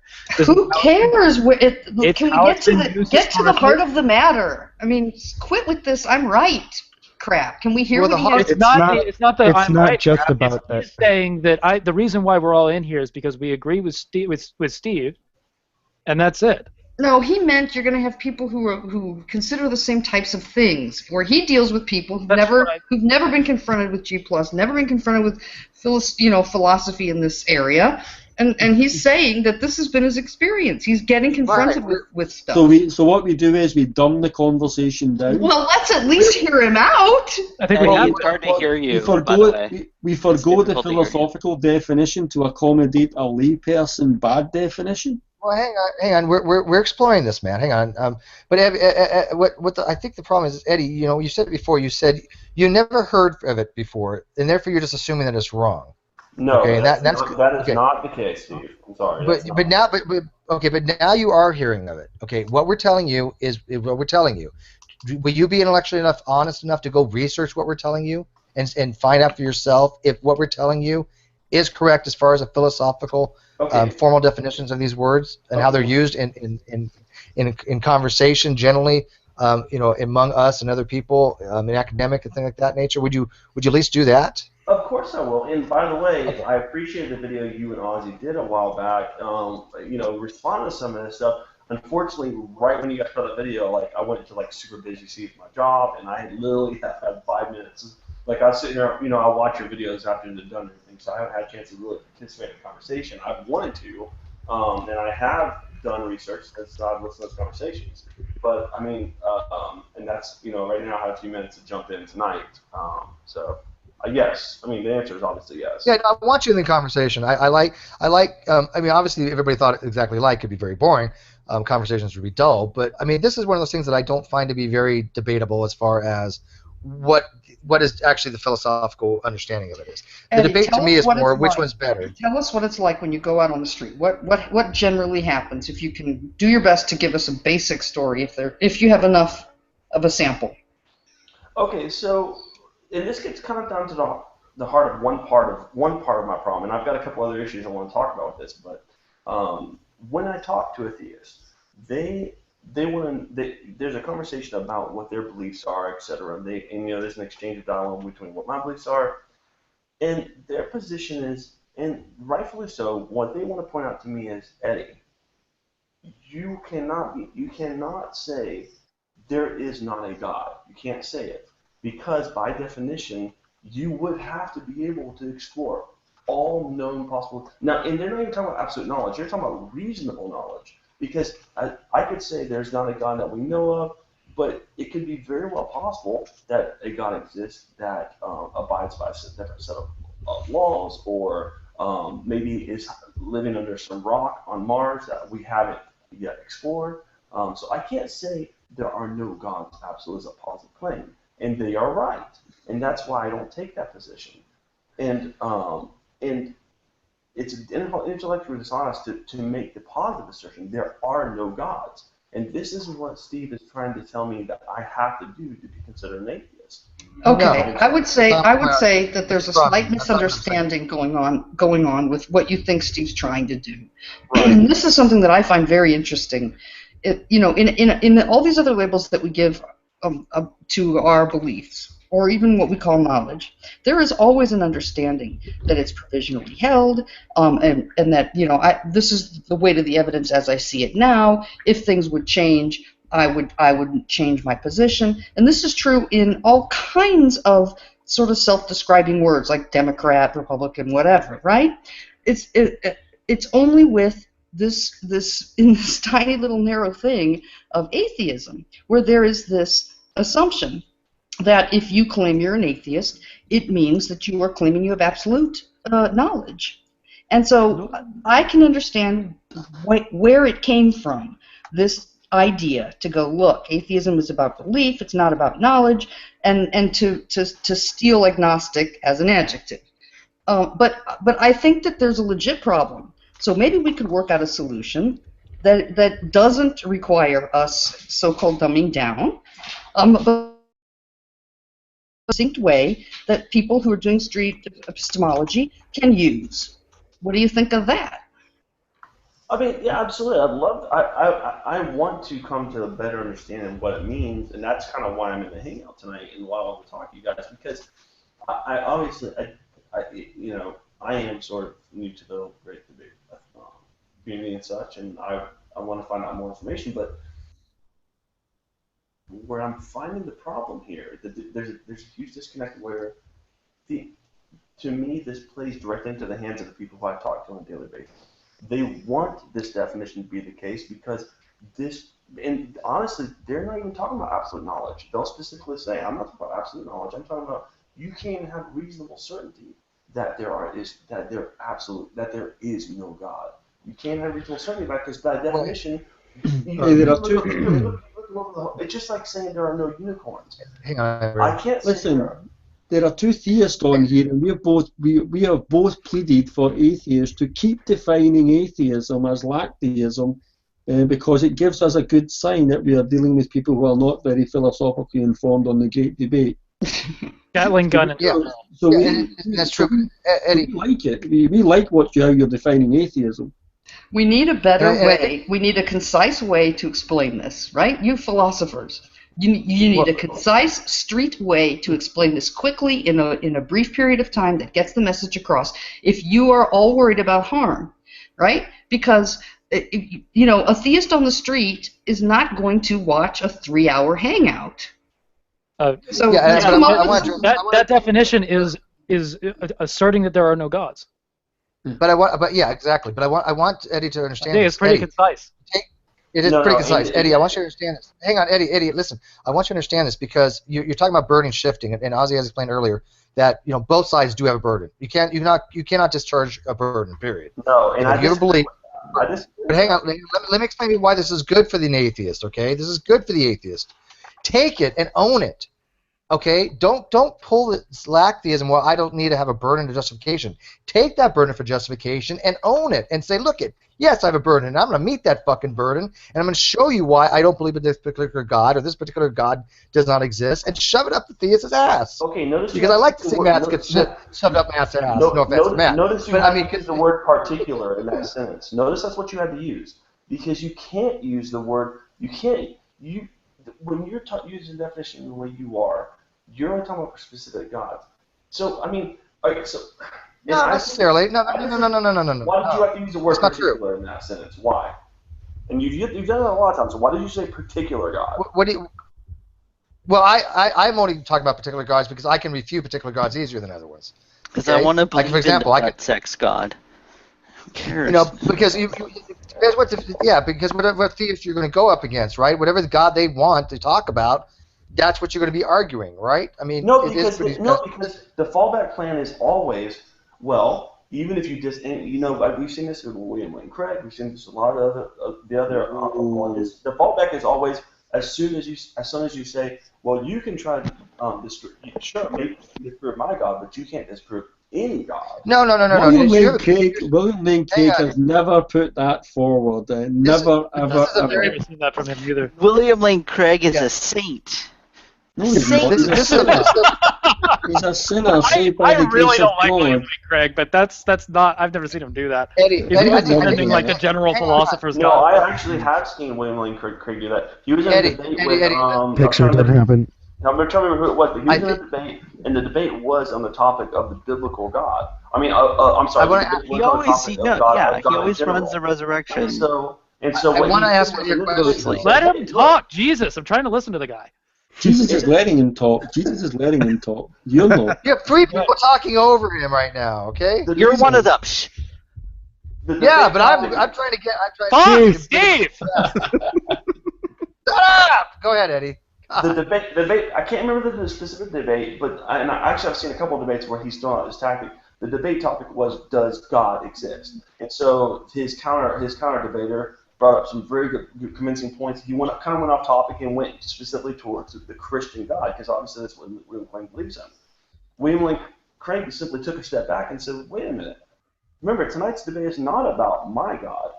I mean, you could, in fact, disprove my God exists tonight. Sure. I don't think. No, he wouldn't. He would say you could disprove my God exists. However, that doesn't mean no gods exist or another version of God. That's a correct statement. He's always defending philosopher's God. He retreats to the philosophical God, but I don't think he says. William Lane Craig always presents a cumulative argument for the existence of God, and that's to the God of Christianity, not just to the God of the philosophers. Yeah. Okay. Watch the Thule debate. I'll post a link to it. Okay. All right. Cool. Eddie, I want to emphasize this. Hey, Eddie, what is your definition of burden of proof? What do you mean when you say burden of? No, because I think this is critical here. Oh man, when you say burden of words separately. You shut up, Joe, for a second, because I think I would like for you.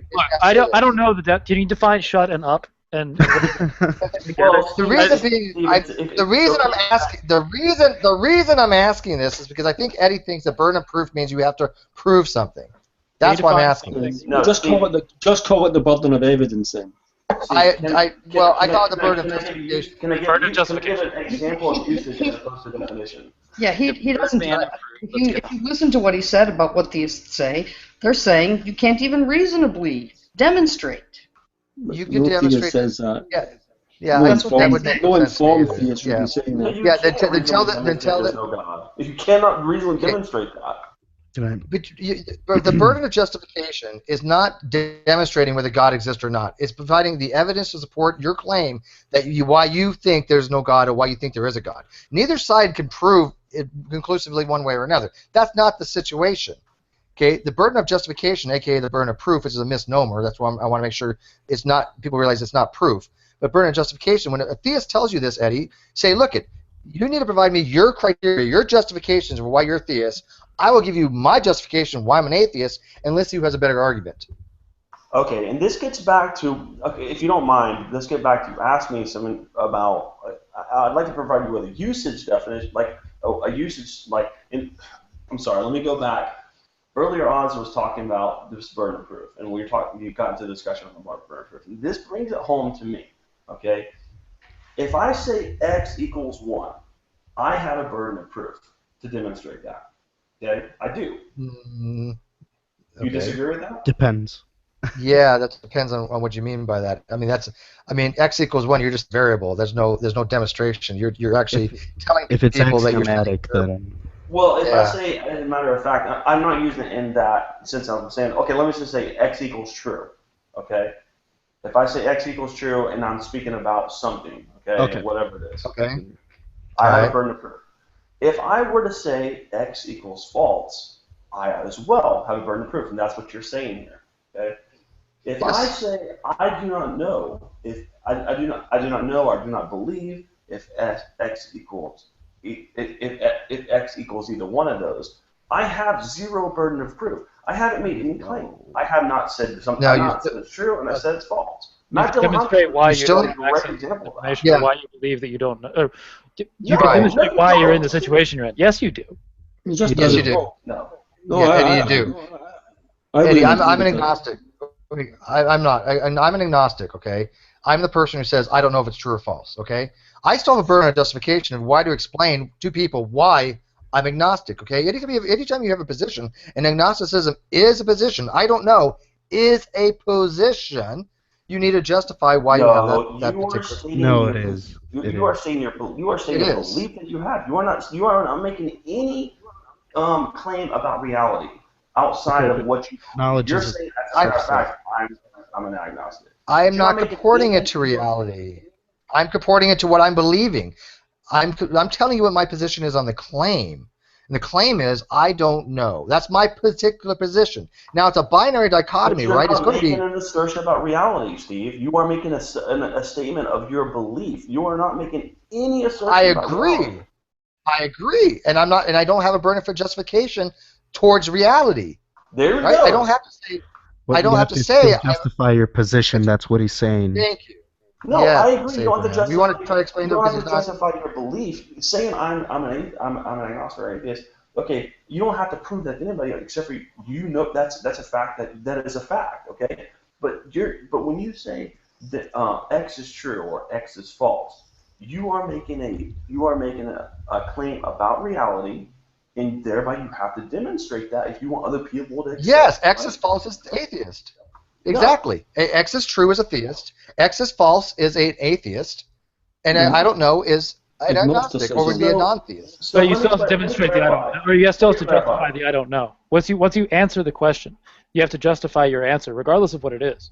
But that would be a simple case of saying, well, I haven't seen any evidence one way or the other, so that's my reason. Yeah. So you're burden of evidence. Right. It's at least still a reason. For your belief. That's not just anything about you. That would put the burden of evidence on the theist or the atheist to present you with the evidence. Say, okay, so you don't know, and you don't know because you haven't seen any evidence to persuade you one way or the other. Let me try and present you. Have you heard about this? And then present an atheological argument or an argument from natural theology that might persuade them. But they have both their burden of evidence. I think that's fine to try that. For example, I mean, we've talked about the cosmological argument many times. We've talked about ontological arguments. We've talked about tag. We've talked about them all. Okay. Well, you've got how many? What version? What version? What version do you have? 46. 7. You do not have 7. You have more than that. You have 7 or 8 versions of the column. No more. Really? No, you came up like 48 versions of it. No, nonsense. I have 7 versions of the column. I have 69. Right. Let's go. Whoa! Let's go with 7. Can I say something? He has a lot of versions. But those arguments can be used to try to sway somebody. But to say that anytime you have a belief, you do need a justification. Go ahead, Abraham. Yeah. So So I just want to say this to Eddie. If you're on the street talking with someone and the situation that you explained happens, probably the issue that you want to avoid is talking past the other person. So the other person, the theist, in this hypothetical situation, is asking you for knowledge, right?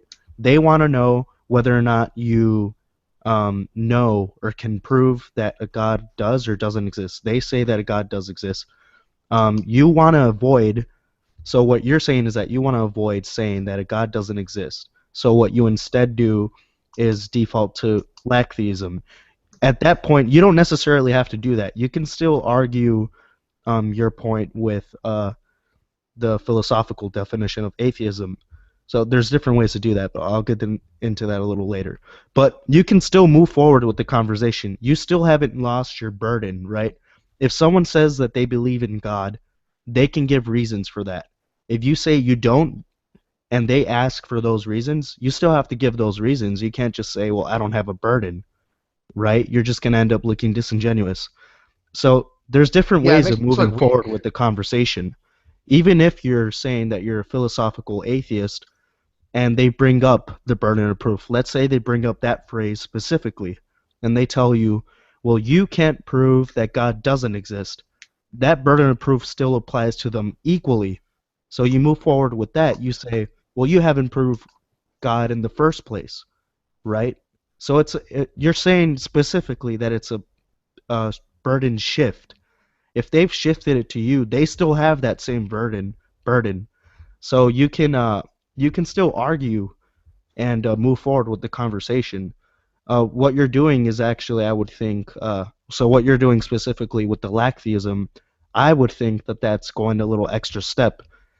So you're avoiding, technically you're going to be avoiding their question. They've asked you to provide knowledge. Instead, you're going to talk about belief. And so this creates a problem for both of you. Now you have to go a different way, and you've just avoided answering their question. And so even if they were trying to ask that question specifically to shift the burden, you can still move forward with that. So there's different ways of moving forward in this situation that doesn't require you to change your label as an atheist. I agree. I think it's really well put, Abraham. And I think you're spot on, Eddie. We're giving you constructive criticism to how to better do argumentations and arguendo because, well, I don't know why I said that, but for argument's sake, because if you're going against some of the higher-end theists, they're going to look at you really poorly if you don't have an understanding of what the philosophical terminology is, especially in regards to atheism being a positive claim. It's going to make you look really weak. And I think that's what we're kind of trying to avoid having people do is look weak in this community. I want people to have engagements, and if they both have the same, well, I shouldn't say the same because they don't have the same burden of justification. A theist position to me much higher. Of course, Matt would disagree with that, but I think that an atheist, to have his burden of justification is extremely high. But an atheist still has a burden of justification, and don't shun it. Own it. It'll make you a much better person to go against these theists and say, look, yeah, I'm an atheist and I have a burden of justification, and I'm going to show you why I don't believe there's a God. I'm going to demonstrate, for example, I'm going to demonstrate that all the younger creation claims are wrong. That meets, the condition to discharge my burden of justification.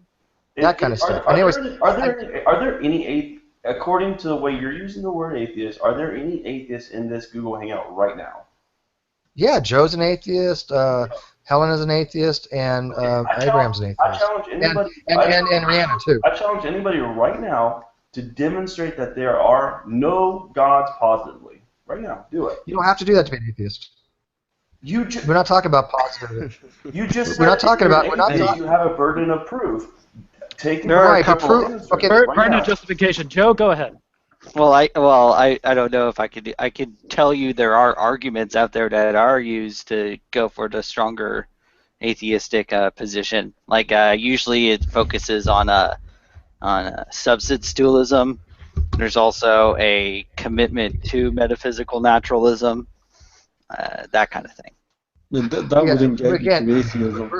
Neither of those get Hang you on. to a I mean, I just justification for mentioned a few. atheism. There's a couple. I mean, it would be like multiple arguments, but Make a substance simple case. dualism Like, is. make a simple case for a simple person Eddie, as to demonstrate Eddie, why. ask me a question.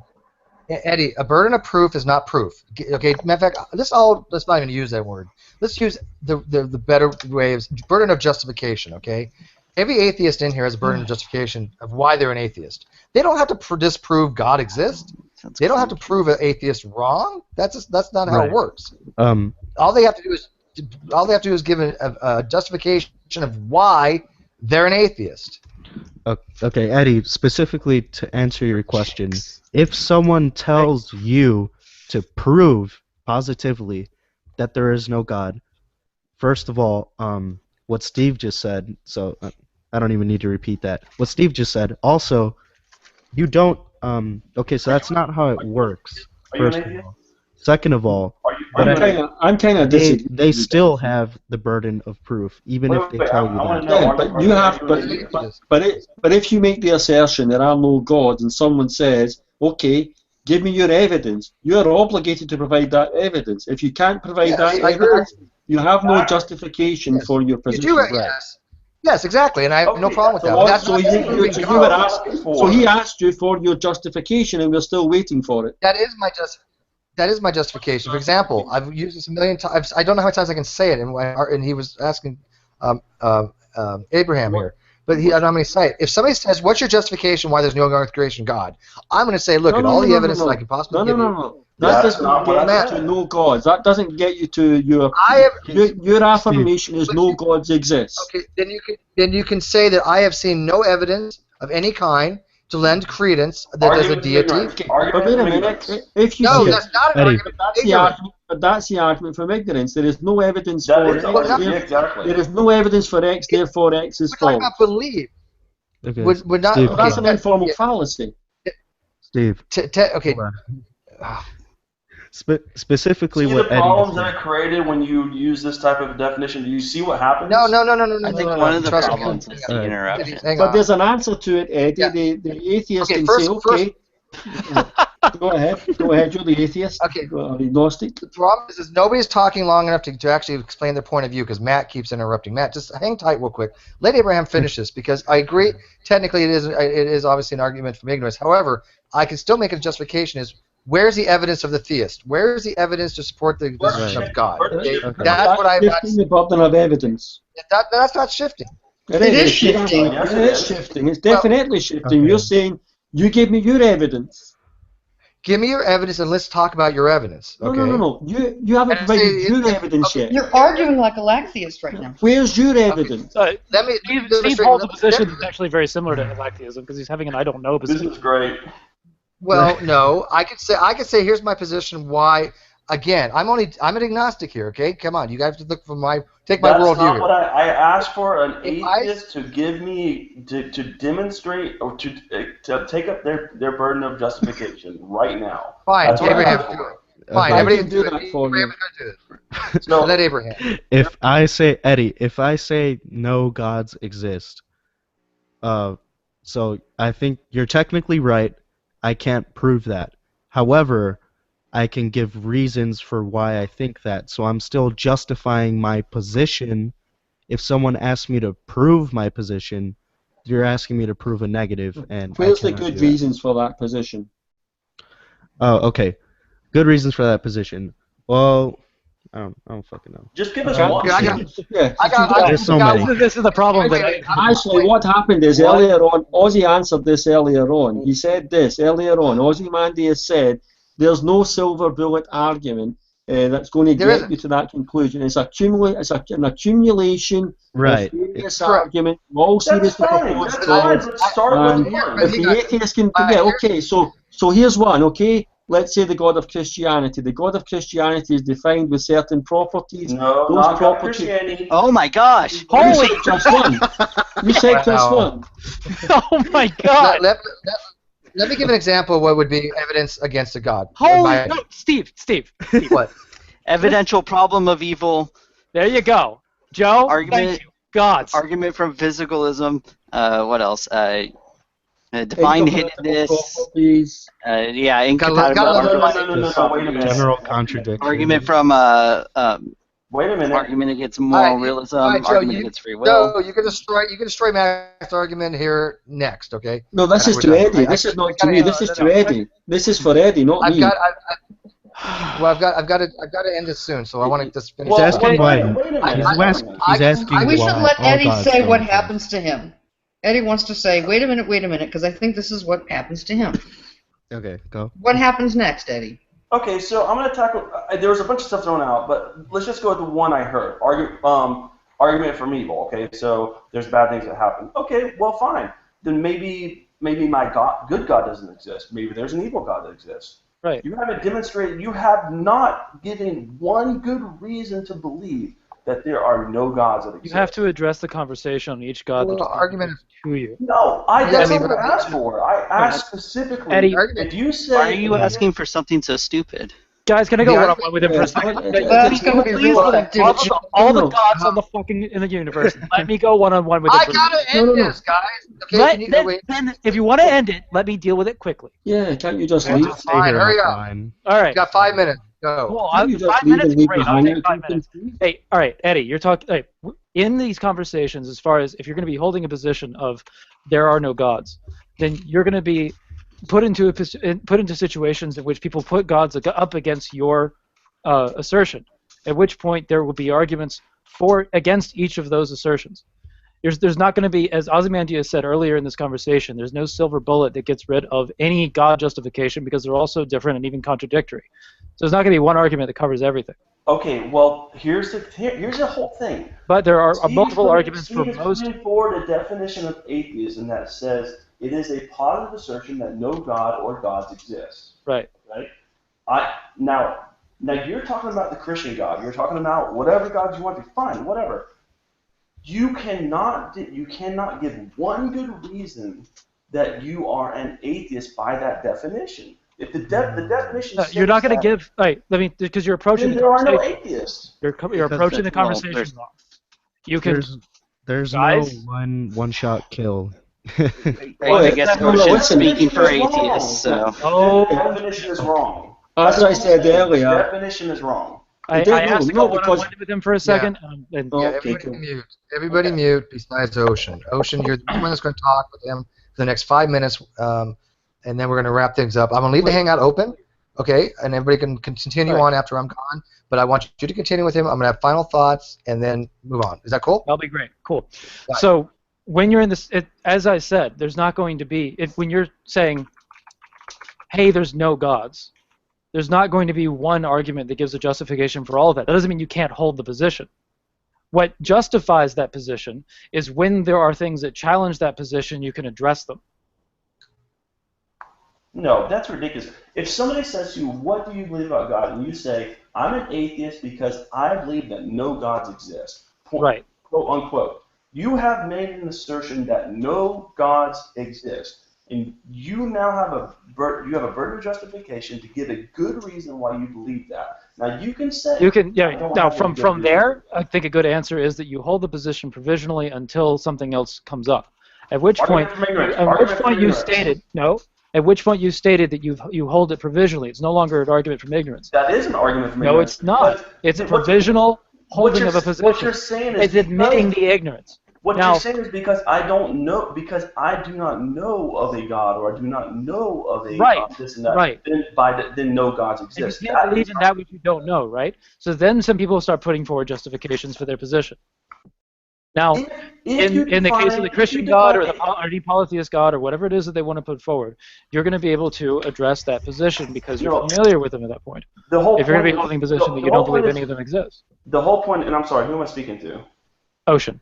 The whole point of this whole discussion is, what does atheism actually mean? You guys are putting forward a definition which I disagree with. Your definition is saying that atheism is a positive claim that no gods exist. And then when I press you on that and say, what good reason do you hold that position, you start talking about individual gods, you start talking about this and that. And then when I say, but wait a minute. You can be an atheist to certain gods, but a theist to others. And you say, well, it hasn't been demonstrated to me any of these gods exist. Eddie, that is an argument of ignorance. For me, I'm an atheist to the Christian God, but I'm a theist to other gods. Then you're not an atheist by that definition. No, hold on. As to certain gods, I can hold the position of atheist and say that this, but on this argument, I am an atheist. You're But not an on atheist. other No, arguments, that's wrong. I am a theist. Yeah, that's false, because the atheism has been defined philosophically as that no gods exist. So if I you would say define- I'm holding against this. This is how I've seen it explained. And that's my problem with the way you guys Well, want to hang on. That's why I said atheistic. Ocean is right, but I think he's wrong, but he's using the right. He's Probably probably using the wrong word. That's fair. Well, Yeah, I would say. Why don't you say you're atheistic, like I do, towards a certain gods? Because Matt's right. You cannot be an atheist towards some gods and theist to another. That's nonsensical to me. When you're holding the position of atheism, you are holding a catch-all position. Now, a lot of times people just use atheist as against the philosopher's god or something like that, or just supernatural entities in general, in which there are arguments against supernatural entities. Now, if someone puts forward a god that is not a supernatural entity, then you got to deal with a different argument. Why is that a god? Right, that's true. And Steve, this is my original problem with your usage of this word. Okay, this is my whole original problem with this. Well, remember, we're not just arguing. No, just let him. You have let him say this. You have defined atheism in such a way that no person can reasonably and rationally be an atheist. You can say, no, you just said yourself, I'm an atheist towards real quick. All right, if I say I don't define myself generally as an atheist, so if I've been corrected on that, I'm willing to go with the correction. Yeah, Ocean's a pagan with a degree in religious studies. So I mean, what does he know? I'm a mess, and I love him. Was it You're a a mess. But Eddie, let me tell you this: if you're an atheist, okay, is there anybody real quick? Joe gave you some good examples. Divine hiddenness, really good. Problem evil, really good. Joe, is there?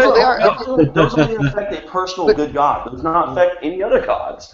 Joe. Well, what about an argument for philosophical naturalism? An argument for philosophical naturalism would disprove all supernatural gods. One stroke, all done. It's really muddled really quick. You have a metaphysical God. It's getting really muddled. But anyways, let me finish. You guys continue on after it's gone. You can have a God that has been defined. Metaphysical naturalism is synonymous with philosophical naturalism. They're interchangeable. Argument for making because there might be a substance that you're unaware of or a state of being that you're unaware of. Yeah, but we don't argue. Yeah, but we don't make arguments. Same as science doesn't stop making theories because in 100 years' time they might find new evidence and something might pop up they've never encountered before. We make these statements based on the available evidence to us, based what we know. Okay. Yes. Let's finish it. Wait, I got to finish this up. Let me wrap this up real quick. The next time I'll leave you guys to fend for yourselves. Before you leave, Steve, before you leave, can you please type in the chat exactly what you are defining as atheism? Okay. How about I just say it? An atheist is a person who rejects the belief of God, that gods do not exist. A person who rejects or disbeliefs in God. Or disbelieve in one God or all gods? Because God or gods. God or gods or God and or gods or God or gods or God. In other words, okay. I'm trying to make sure I understand. According to the definition. In other words, okay, you know what? I have to go, people. Okay, and so this is not getting anywhere. I'm going to do a summation real quick. To the answer to the question, are atheists hurting themselves by accepting Lacktheism as a definition of atheism? Let's go down the line from my screen. Abraham, to the question, yes or no? Does it hurt atheists? Yes or no? Yep. Okay, we have one yes. Eddie. Does it? Yes or no? Yeah, of course. Hurt the atheist by using the Lacktheist definition. Yeah, of course. I don't think he doesn't understand. Yeah, I think you're arguing the opposite. Yes. You are hurting atheism by using the Lacktheist. No. Okay, so he means no. No, you're using Lacktheism. No, he means no. The answer to your question is no from his point. He means no. He means no. Because I don't think he understood the question. Can you guys explain to him afterwards? Because I'm not using Lacktheism. Okay, keep going. All right, Helena, what say you? Is it hurting the? Yes, but it's marginal. Okay, Joe. Well, we don't really care about Joe's opinion. Joe has set himself on fire. Yeah. What's he looking at? Joe abstained. Joe, do you want to? Okay, he says he thumbs up. I think yes. Okay. Ocean. Yeah. What the hell was that? Not what it was. All right, so yes, Matt, is it hurting the atheist? Yeah, most definitely. And Anna, who hasn't said a word, if you're still here. I am. I agree with Helena. I think it's the damage is negligible. Okay, so across the board, except for Eddie, we all agree that the using Lacktheist as an atheist, terminology is harming the atheist community. To what degree? That could be a different topic for another hangout. I think, like I said, Eddie is the only one that disagrees here, but I think it's more maybe a cognitive issue that maybe he's not understanding the question, because he's actually advocating the Lacktheist position, not us. So maybe you guys can explain to him afterwards, after I'm gone, why Lacktheism, being atheism, is basically somebody who doesn't accept, just says there's a lack of belief, doesn't assert that God does not exist. And I think it does harm the atheist community. I think it makes them look weak in the eyes of theists. And I just want to leave it at that. I'm going to bid you guys adieu for right now. I mean, for the sake of conversation, it'd be greatly appreciated if you would actually put down in writing what you guys are proposing as definition for atheism, because I'm sort Okay, somebody can go look it up and give I'm me the doing that definition for just that. now. I'm doing that just Matt now. put it in chat. Here's a proposal, okay? Look in the side chat, Eddie. Here's what Yeah. it says. Proposal: no gods exist. Okay, so by that That's definition, nobody in this chat so far has demonstrated a good reason to be an atheist. The problem of evil is a good. Okay, it's not any one reason. That's what you're not understanding. It's multiple reasons. Eddie, You're trying to oversimplify the problem. Eddie. Yeah, Eddie, you cannot just say there's one reason. It's a cumulative thing. I give, like you said, the divine hiddenness, another reason. If I was to become an atheist, one of the things I would argue would be the problem of evil. I don't understand how a benevolent being would allow such horrific things to happen in the world. See, that's an argument. That only deals with a good God. So you disprove the good God. Great. Okay. What about There's also arguments against substantialism, which eliminates anything that's supernatural. Let me put why something is a god if it's going to be natural. Let me put it this way. Ocean, that's not the case. I mean, Peter van Inwagen is a Christian materialist. I'm talking about reasons. Yeah, he has reasons, he has arguments, he has evidence for Christian materialism. Fine, but it doesn't change him. There's no one argument. There's no one argument. Okay. Joe, you've been muted forever. Yeah, Joe, I don't know what if Joe's saying anything. It's not a reasonable request. It's not a reasonable request to make that you provide a silver bullet argument for your position. You can get to your position through providing multiple lines of argument that gets you to the same conclusion: no gods exist. Yeah, what's wrong with that? Right. So that's exactly the point that I wanted to make. If someone asks you for one reason, any single reason to justify yourself, right? It's not fair. You wouldn't do the same thing to them. It's right. I wouldn't do disingenuous to the conversation. So Eddie, in short, you posited this as a theist asking you this question. In short, to move forward with the conversation, if someone does that to you, just move forward, okay? It's not a reasonable request. The problem is you are dealing with a supposed magical being that can break the laws of nature and physics as we know them. That's incorrect. And then no, that's not what's being. Okay. No, and on that note, right, I'll be back. Yeah, on that note, what I mean you by guys that, let him continue. Go ahead and end it if you want to end it. Yeah, I don't know why I mean, it will just die on its own if you bone out. All right. Let's reverse the conversation, Eddie, real quick. As you try to get somebody to say, provide a reason why they believe in the Christian God. No. Hold on. If they start with the Kalam argument, that doesn't get you directly to the Christian God. You can start with the Kalam and then build upon it with another argument. For example. There has to be multiple arguments in order to get to this conclusion. Same with atheism. There are multiple arguments that which you use to get to that conclusion. My whole point here is you will never be able to demonstrate that by definition, no gods. I think that you're ignoring the ability to do it, and it seems almost purposeful. The burden. Okay, when someone says burden of justification, it's not requiring you to give any single reason. That's completely abominable. There's very few times that you can do that. So when we say, so I think I know the point you're trying to make. You're trying to say that because we can't give any single reason, defining it that way is outrageous. And it's not because the request itself is... I'm not saying that. I am saying, okay, look at... That seems to be what you're saying. What's the differentiation between that and what you're saying? I need everybody to pause and look at the definition that was thrown out. Proposal, dash, no God exists. Okay? Look at that statement. You guys keep talking about a Christian God, you keep talking about a good God, you keep talking about all this kind of stuff.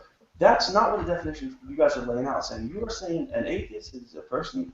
You don't seem to understand. That no God exists. So let me try and explain to you. Let's say we have the proposal.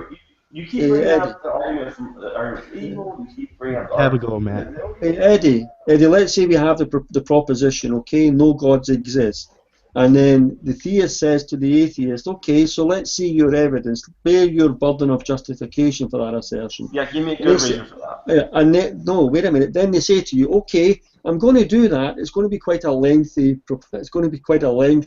process, but let's start with the Abrahamic gods, because those are gods we know about. Here's why those gods cannot exist. And they give you the reasons for that. Then they say, and let's go to the God of Theism. Here's the reason that God can't exist. And then let's go to the Hindu gods, and then we'll look at all those gods, and here's why those can't exist. And then we'll look at some naturalistic gods that are proposed to exist naturalistic, and we'll give you reasons why those don't exist. And you just keep going through that process. You just keep going through that process until you've exhausted every known seriously proposed God. All right, let me go with you on that, okay? Let me go with you on that. Let's say we do that. Let's say, okay, let's role play. I'm the theist, you're the atheist. And I say, and we go through the whole scenario, we work through every known God, every known possible combination of gods. All I would have to say at that point is, well, it's obviously a God we don't know about. We don't know about any of his qualities yet. You can say argument to ignorance. Yeah, no, and the response. That's absolutely an argument to ignorance. The response to that would be. Wait a minute. This would be the response to that. I can only give you reasons. I can only give you reasons for things that we know about. If we discover another God or another God is proposed that we haven't covered off here, I will then look at that God and see whether I have an argument against that God or I find the arguments persuasive to that God. If it's persuasive, I'll stop calling myself an atheist, I'll become a theist. If it's not, I'll give you my reasons for that God. Right. That's just why when we started the conversation, I was saying that you provisionally hold the position that there are no gods. If something comes up that convinces you otherwise, then of course you change your position. But the provisional holding eliminates the appeal to ignorance there because you're admitting, hey, there is a section of ignorance that may be out there, but I can't consider what I don't have access to. Right. The definition does not require you to even consider unknown possibilities. That's completely outrageous. You would never do that for anything else in philosophy, for that matter. Not only that, you could change the definition to this. You could change it to no seriously proposed God exists. At which point you have to have gods that have been proposed already. No God that is unknown has been proposed. Right. Yeah, I mean, if you look into philosophy. Well, that's fine. That's my whole point. If you look into philosophy of religion, literature, you're not going to see like a lot of these, I guess, not seriously proposed gods argued about. Like even God, even people even argue that if you're going to affirm that God exists, that God has to be a good God. You can't just go, well, it's an evil God. It has all these other attributes. Some people consider that not a serious proposal. I mean, well, some people do. Right, that's what I'm saying. No, I actually think that's actually taking more stress. The God of Theism. The God of Theism could be moral, amoral, or immoral. Theism does not tell you anything about whether God is good or not good. Nothing at all. Yeah, but is Theism the most the most Theism is not in the philosophy of religion. Lost in the trees, dude. Rabbit hole. Okay. This is exactly my point. What else do you have to say about atheism, Motion? I've actually met deists and talked with deists, and this is where they come down to. You're talking to a theist. Talking to two. I actually know deists who believe in some God, nebulous God that has no explanation, that has no known substance or no known nature that we can even comprehend. And if you I'll are be right going back. to, if you are going to assert that atheism is a positive assertion that no gods exist, you have to be able to demonstrate that that deistic God does not exist. Otherwise, you are not an atheist by that definition. I can do that. You can do Really? Yeah. If You okay, can demonstrate that a deistic God that has no qualities, by definition, It does has have no a quality qualities by that we ascertain. definition. By definition, the God of the deism is the creator of the universe. Actually, no. Actually, I know deists who don't believe that. then So, it's yeah, not a so you would deistic ask, so you would ask the individual deist, can you define for me how you are defining your God? Now you are shifting the burden of proof. You're What not- was you're his? asking What them- was Eddie's That's original not a point? burden shift. That's not a You're burden shift. asking them, Why? all you're Okay, doing wait is a just, minute, wait. I don't understand, I don't Let's role play. understand the God you are Let's role proposing. play. Let's Yeah. role play. I'm a deist. You're an atheist. So- I said, I'm a give person me- who's leaving the room.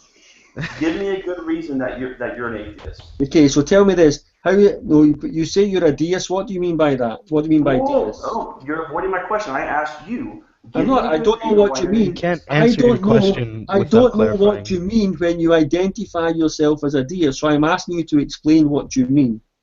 I mean, there is some type of God, if you could define it like that, totally nebulous, has no description or cannot be ascertained by any kind of description or even in idea or concept. It's essentially equal to nothingness in a sense that can even be described. Okay, so since it's defined as nothingness, then I don't need to worry about it. In the same sense that we talk about Does nothingness. it exist? Does it have existence? It's an existence that's outside of any known knowledge or ideas or concepts. It's beyond our concept of existence. It exists outside of that. It doesn't even exist. To talk about existing, It doesn't exist, so therefore you've proved it yourself just by your definition. No, that no. God doesn't exist. No, it exists in the same way. It would be like it's a concept that could exist. Concepts only exist in our mind. They don't exist in reality. Well, it's a concept that could exist but can't exist at the same time. By definition. That violates the law of non-contradiction, so I reject that. In this reality, it does. Well, there is only one reality. Reality is Don't forget the theistic God doesn't rely on this reality. Don't forget. Reality is that which is. Reality I'll let you encompasses straighten everything him out. that is. So if you're demonstrate that. So I'm asking you. You are making a positive assertion that no gods exist, including my nebulous theistic God. I want you to give me a good reason why you are making that positive assertion. Because the God you're defining is so ill defined, I don't even know what you're talking about. So because you don't understand it, but by definition, you're okay believing that it does not exist. Isn't that an argument to make? Yes. No, it's not, because it's rational. If I said to you, do you believe in? If I said to you, do you believe in Fideism? In what? Could you Fideism? Do you believe in that? Does Fideism exist? No, I don't believe that. Yeah, exactly. Why not? Because you don't understand what I'm talking about, and that's the same I would hold for your vague. Well, actually, no. I would probably say no. The proper answer is I'm not sure. I don't know. That's the proper answer to that question. No, the proper answer is you don't know what I'm talking about. Yeah, I don't know. I don't know. I mean, that's the answer. The answer is I don't say no because you could. Which would mean you would ask me. You would ask me for a definition. You say, "What the fuck are you talking about? Sure. What do you mean by that?" Yeah. And I said, "Oh, I mean the creator of the universe." Yeah. Then you can say, "Oh, wait a minute. Now I know what you're talking about there." But if you can't provide a coherent definition. Why? But don't forget, I asked you to give me a good reason why you do not believe my God exists. I can't answer your question because you haven't defined that God. So you haven't given me a good reason. So you believe things for no good reasons. I believe things based on very good reasons, and one good reason not to believe in something is it's not been defined coherently. No, just because you can't understand something doesn't mean it doesn't exist. No, it's your God, so it's your God, so it's your burden of evidence to provide an understanding to me of what it means when you say that God exists. What you are saying is because I don't understand the explanation that thing does not exist by definition. What explanation? You said it exists and doesn't exist at the same time. Simply because you can't understand how that works, you're saying it doesn't exist. That is argument from ignorance. I'm sorry. Yeah, but the thing is, by I definition, argument from ignorance. understand how the law of non-contradiction works, and that says a thing cannot be A and not A at the same time and in the same respect, and that's what you're proposing. So therefore, I know that God doesn't exist. To get around that, all I would have to say is, well, it works in a different way that we haven't yet figured out yet. That's a form of fallacy. That's an appeal to ignorance. No, you asked me. You are ill-defining your God. I have no reason to believe that God exists. Post hoc rationalization also. I would be rational to say no person would come to believe in that God rationally. They would have no good reasons to believe in that God. So it would be rational to reject belief in that God. So because, once again, we get back to, because you happen to not be able to understand what I'm saying. You don't happen to be able to understand my definitions. You are now, that's a good reason not to believe that God. No, I understand your definitions, and the definition you provided for your God is a contradiction, and contradictions cannot exist in reality. He just gave you a reason. It's fallacious.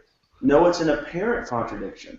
No, it's an actual contradiction. You said it exists and doesn't exist. No. So does it exist? Does it exist in reality? I already explained how that worked. How does that work? It works in both. You're arguing this this definition, God, whatever, fallaciously. So that's already one reason to say that it doesn't exist. No, I met people who actually talk like this about their gods. Then they're being fallacious. No, just like you are. No, just to simply say, because my whole point in all this is, just because you do not understand how something can work, because it's not a matter of understanding. That does not demonstrate, and that's not a good reason to say that God can't exist. Something being fallacious isn't a good reason for not believing it? Define argument from ignorance. The argument from ignorance takes this form. X has not been proven true.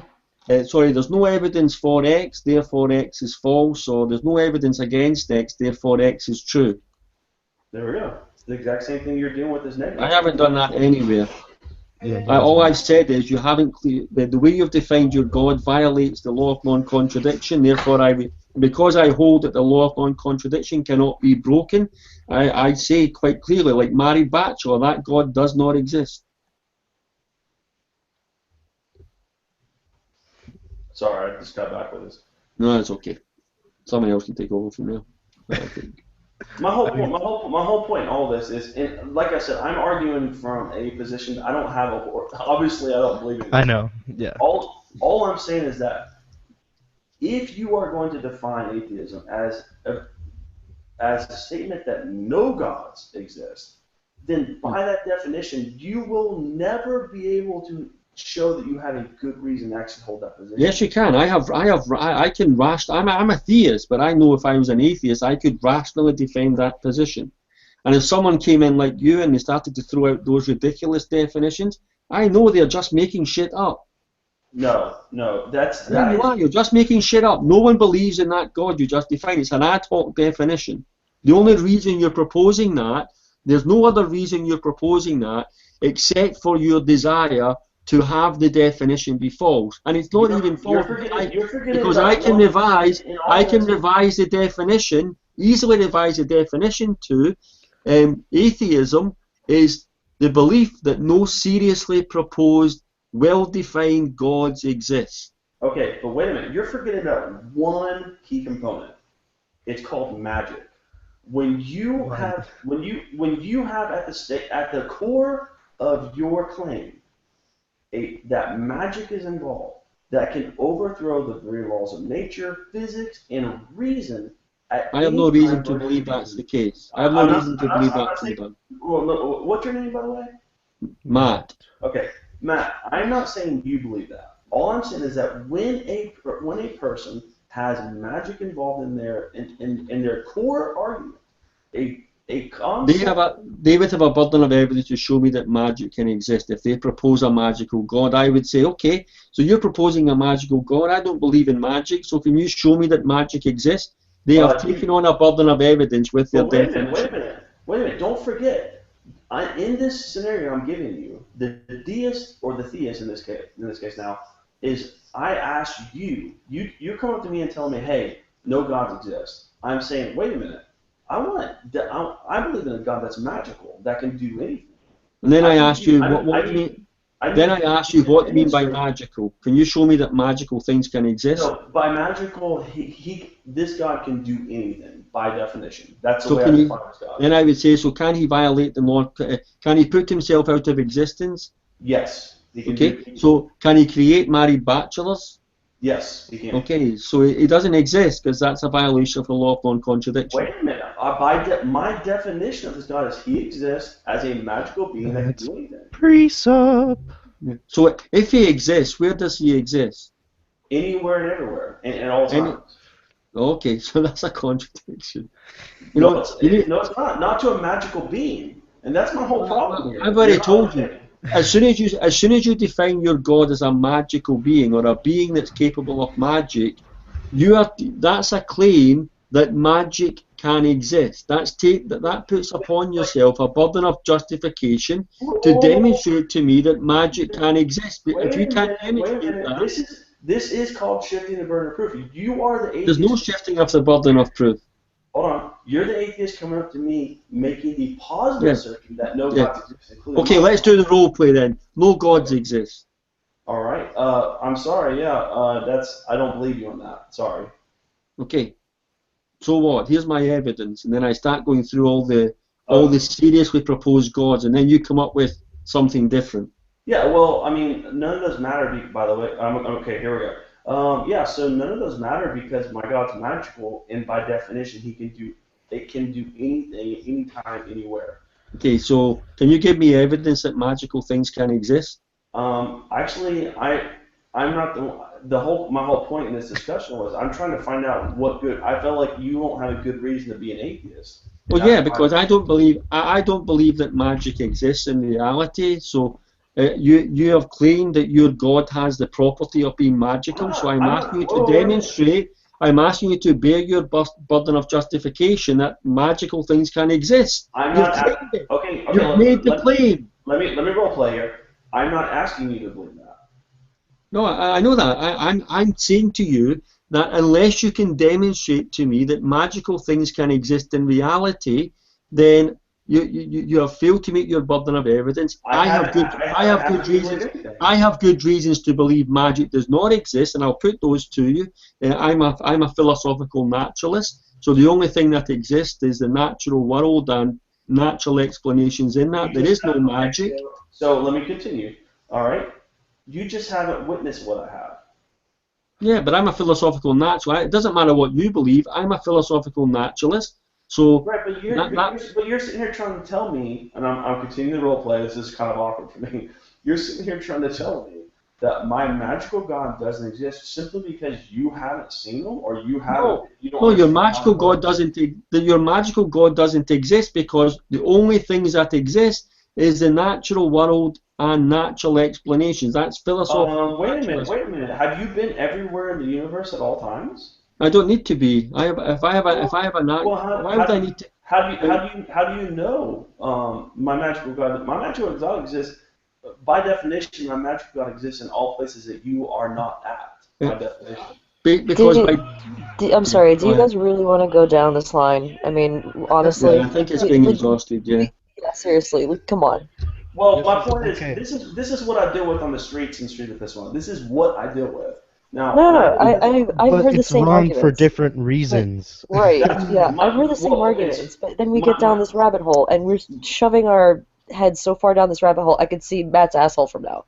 Like, it's just, we're done. You know, there's no further to go. This is my whole point. When you try to use the definition atheism is a belief that is the positive assertion that no gods exist, you put yourself in a position where you are unable. You're not putting yourself in a position. They're putting you in the position. Eddie, listen. I'm a theist. Okay, I believe that God exists, and I would never, in a million years, would I present those propositions that you have presented to an atheist who said, if they said to me, I don't believe no gods exist, I would say, where's your evidence? And if they went through every seriously proposed gods, and then I was left, and all of them were, I was persuaded that all the arguments he presented were correct. They're both their burden of evidence. I wouldn't then go into ad hoc definitions of God. Change the topic, Matt. Why would you believe? Why would you? Seriously, why would you believe there's a God? Can you give us any good reasons for No, that's a separate subject. Yeah. Well, we're rabbit holing right now. You kept bringing it up. I'd like to know. I mean, this is because we want It's not the subject. It's not the subject of this hangout. That was the discussion. That was literally the topic of discussion like 3-4 hours ago. Well, Hannah said let's change the topic, so let's do it. Yeah, but it still needs to be related in some way to the purpose of the hangout that was started by Steve. With lack of theism and atheism. Something. Yeah, do something. Well, if people want to divert, he's not here, so we can. That's fine. I just don't want to go down the rabbit hole any further. It's oh my god. But that was a relevant. It was a relevant point, though. I mean, I'm a theist. I don't believe that atheists can bear the burden of evidence that's upon them. They cannot even. I mean, if we even take the basic gods, let's say I was in a discussion with an atheist. They said no gods exist, and I said, okay, so I'm a deist. I believe the God of deism exists. Where's your evidence it doesn't exist? They would be unable to disprove the God of deism, and that would falsify their atheism. Well, that's my whole point. Are you just playing devil's advocate the whole time? I'm not an atheist. I'm a theist. I believe in God. He can say what he wants. And I believe in God in good reasons. And I don't believe atheists can bear their burden of evidence. Steve, your answer is no. That's my whole point. The answer is no. But that's not the same argument as you're using. No, that was precisely my whole point. You can't. By the way, I'm back. You guys are having two different arguments. You guys have there's two different things. You guys are actually talking past each other because Matt's looking from a totally different point of view. Matt actually agrees with us. He wants you and others to basically side with the Lacktheist position. He finds it to be much easier to debunk. in his words, obviously, his words. I don't even break a sweat with a Lacktheist. Oh my god. Now, his argument. My argument is if you guys used atheism the way I do, you would have a lot easier time. No. Yeah, of course, but that's the problem. People like you, they want an easy time. Right, they don't want to take on the hard position of demonstrating to theists their God doesn't exist. I would be impressed by that. It makes atheists look weak, Eddie. That's the problem. Across the board, it makes that the topic of the conversation. Yeah. Exactly. It does not make atheists look weak. I think we've gone full circle. I think we've gotten full circle. This seems to be I had to go because I had to put something in the oven. We just let Hannah speak for the next half hour, and that's quite a sexy voice. Go ahead. Oh, come on. No, don't get on there. Jesus fuck. Wait, you scared off Kitty Cat. You scared off Rihanna. I wasn't trying to chat her up when she came into the room. I wasn't sweating. Because you guys are like 2,000 miles away from each other. Listen, I'm from New York. I wasn't swinging over her when she came into the room like you were. Okay, I love Kitty. Kitty's hot. Oh, I love Kitty. Meet Kitty. Oh, hi, Kitty. Hi, Kitty. Just because I have other friends that you're not aware of, Matt. Don't be I don't bring them all to the great. I don't bring them all to the great community because there's too much for them. Oh shit! It's 10 o'clock. Oh, it's 11:18 here. It's 4 a.m. here. You know what? I'm gonna get going. This has been fun, but I think we can close it down. I hope somebody. Abraham, remember, assume the position. What's that? Assume the position. You have to Are assume you the asking, position. Steve? What were you asking? Are you still in class? Oh no, I'm on summer break right now. Okay, but you're still enrolled and you're still finishing your college, right? No, not in college. Well, not yet. That's right. You were finishing up your last year, but you were telling me though you have plans to go to college, right? Yes, I do. Do it. It's worth the investment. Study hard. You can get a lot of money. You can get a lot of money and practically go to college for free. Do it. That's what I did. All right, see you. Have a good night. It's been fun talking to you. It's been fun talking to you. You get the hot spark. Yep. Thanks, buddy. Good seeing you again, my friend. Yeah, I mean, don't get me wrong. Dumb hot chicks are fine too, but they're just not the same, right? Let's be realistic. Listen, what about Lacktheist being chicks? smart enough for the government to pay for your college is quite a sexy feeling. But you wouldn't go with No, lack. they paid fine. Sorry. I'm talking to Steve. Hannah's not. You wouldn't go with lack What? chicks. I like Black chicks? I like Yeah, black. lack What's wrong with black chicks? Yeah, you wouldn't go with Oh, I thought you said black chicks. I'm like, oh, I'll dig me some black chicks. Stay on topic. No, man. Hey, Steve. You mean Haley Berry? Hell yeah. Rihanna? Yeah. What's that? Steve, now that you're back in the hangout, I want to ask you a couple questions real quick. Okay, here we go. All right. Let's begin. Now, I just FYI, I might be up and I am cooking dinner, so I will be up and down. So that's fine. I This got is going to be a slightly different angle of this, okay? And this is something I brought up to you previously, and I didn't quite get your response because I don't know if you respond or not directly. But so on one hand, we're defining you're asking me to look at this definition of atheism as being belief that no gods exist, a positive assertion. And then on the other hand, you're asking me to use the word agnosticism and as Lacktheism, the belief. Can you define agnosticism in this case? No. Lacktheism is okay. Lacktheism is synonymous with non-theism, not agnosticism. Okay. So if you want agnosticism? Yeah, if you want to get rid of the word Lacktheism, that's fine. Just replace it with non-theism. Okay. Agnosticism is a position, okay, that neither the theist or neither the theist or the atheist has convinced me of their position's validity. Okay. It does not an assertion whether God exists or does not exist. It's called a suspension of judgment or a suspension of the claim, such that I have not been able to evaluate it one way or the other. That's what agnosticism. That's not Huxleyan, by the way. That's not Huxleyan. Okay, so now if we put those two definitions, my whole argument here is that the way you're using these definitions, the usage of these words is not only incorrect, but it's incoherent. And what I want to use to demonstrate that is if we use those two words together, because there are people, I think even in this hangout right now, who would call themselves an agnostic atheist.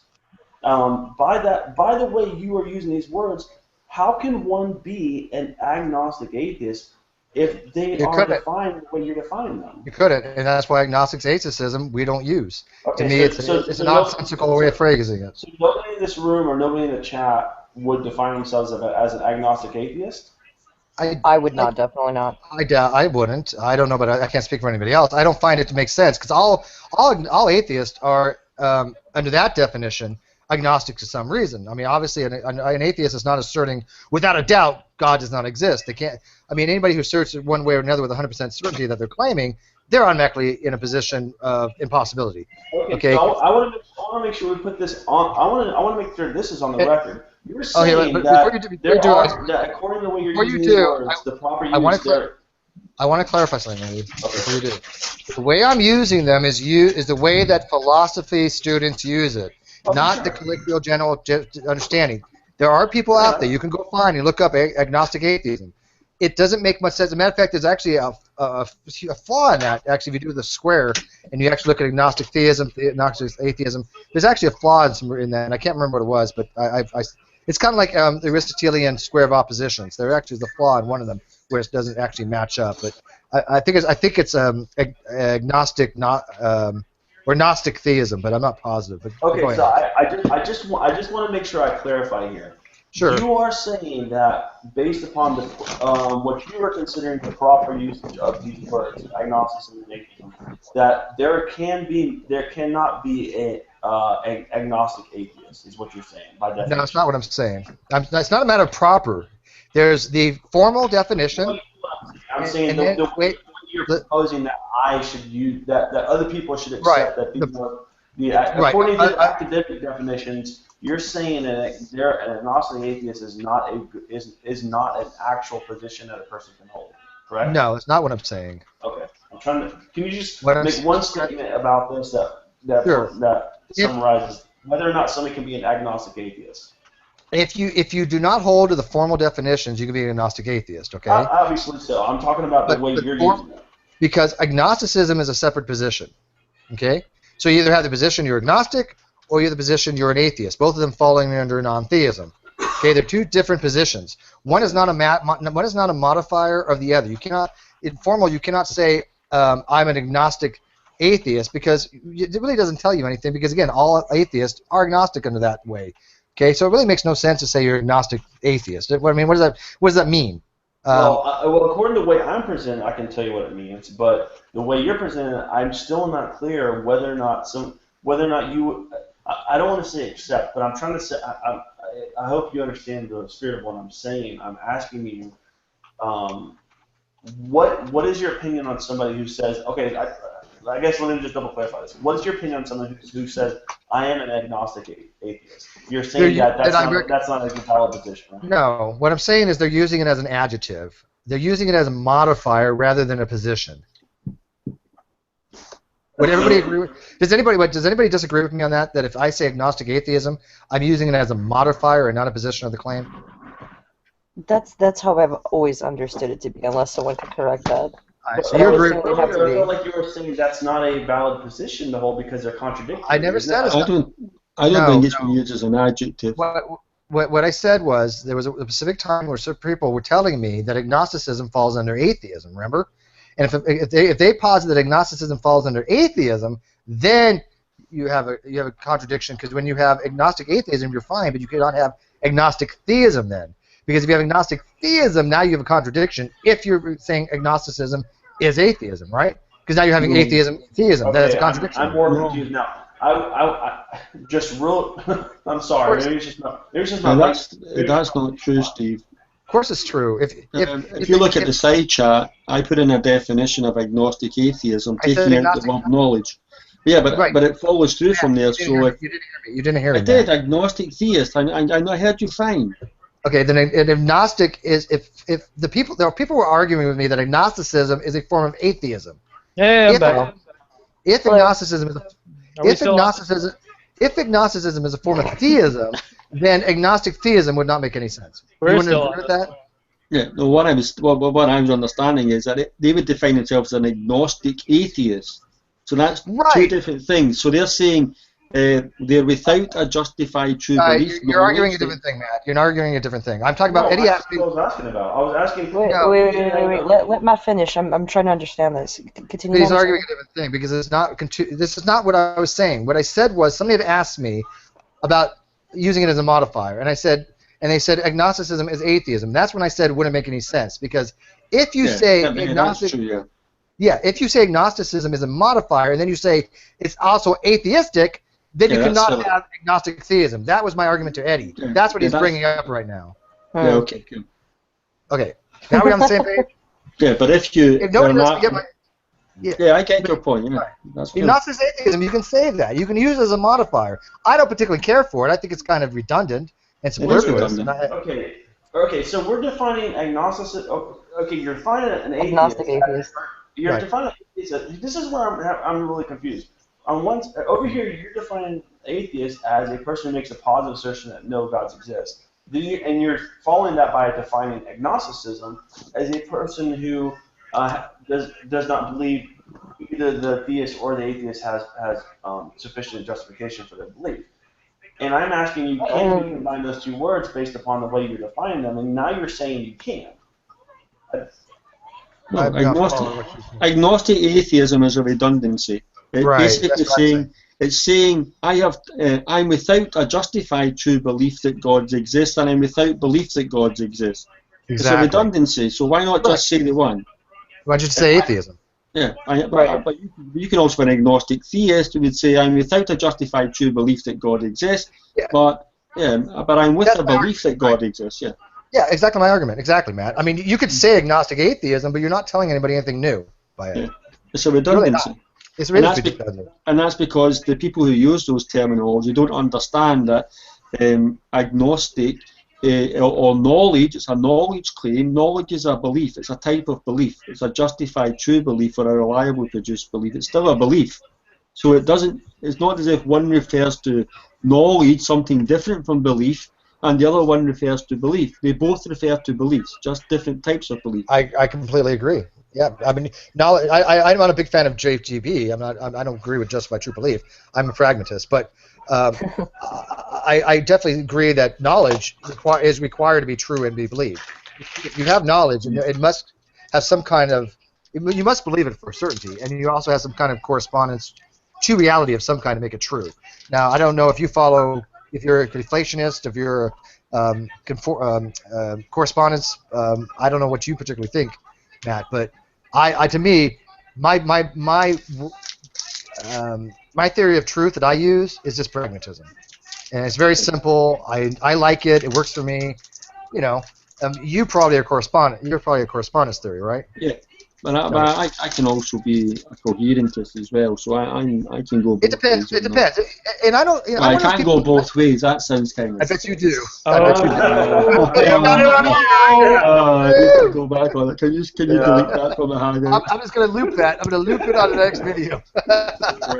No, I agree with you. I don't think that wasn't sexual. No. I don't think you have to subscribe to one theory of truth. I think you can fluctuate. I don't find a problem with that. In one instance, you might use one theory of truth. In one instance, you might use a different theory of truth. I'm comfortable with my pragmatist theory because I find no reason to delve into the intricacies of the nuances of deflationary theory. It's like, does it really make a difference in my life? No. I don't really need to go that depth into it. In fact, I can tell you right now, I don't know very many people that could. Ozzy and maybe one or two others, but other than that, those things are really hard to really get into the nuances of those types of differences of how you justify your theory, of truth, what you call truth. I mean, Eddie, what do you correspond to? I honestly, it kind of went over my head because I was looking for Reese's and peanut butter. So. Oh, that sounds good. That sounds good. Well, I mean, it's just a way. It's just about basically, what are you using to say what is true? Okay, because I don't believe in any, per se, we can have knowledge of absolute truths. Do absolute truths exist? Yeah, I would say that they probably do. Do we ever have knowledge of them? No.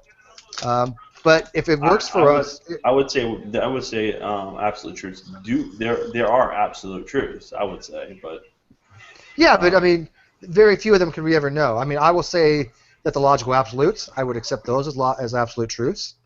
But other than that, I mean, there's not many things that you can say for certainty because we just don't know. We cannot have our epistemic knowledge is limited when it comes to that. And by the way, when you had the discussion with, what was his name, the presuppositionalist? David.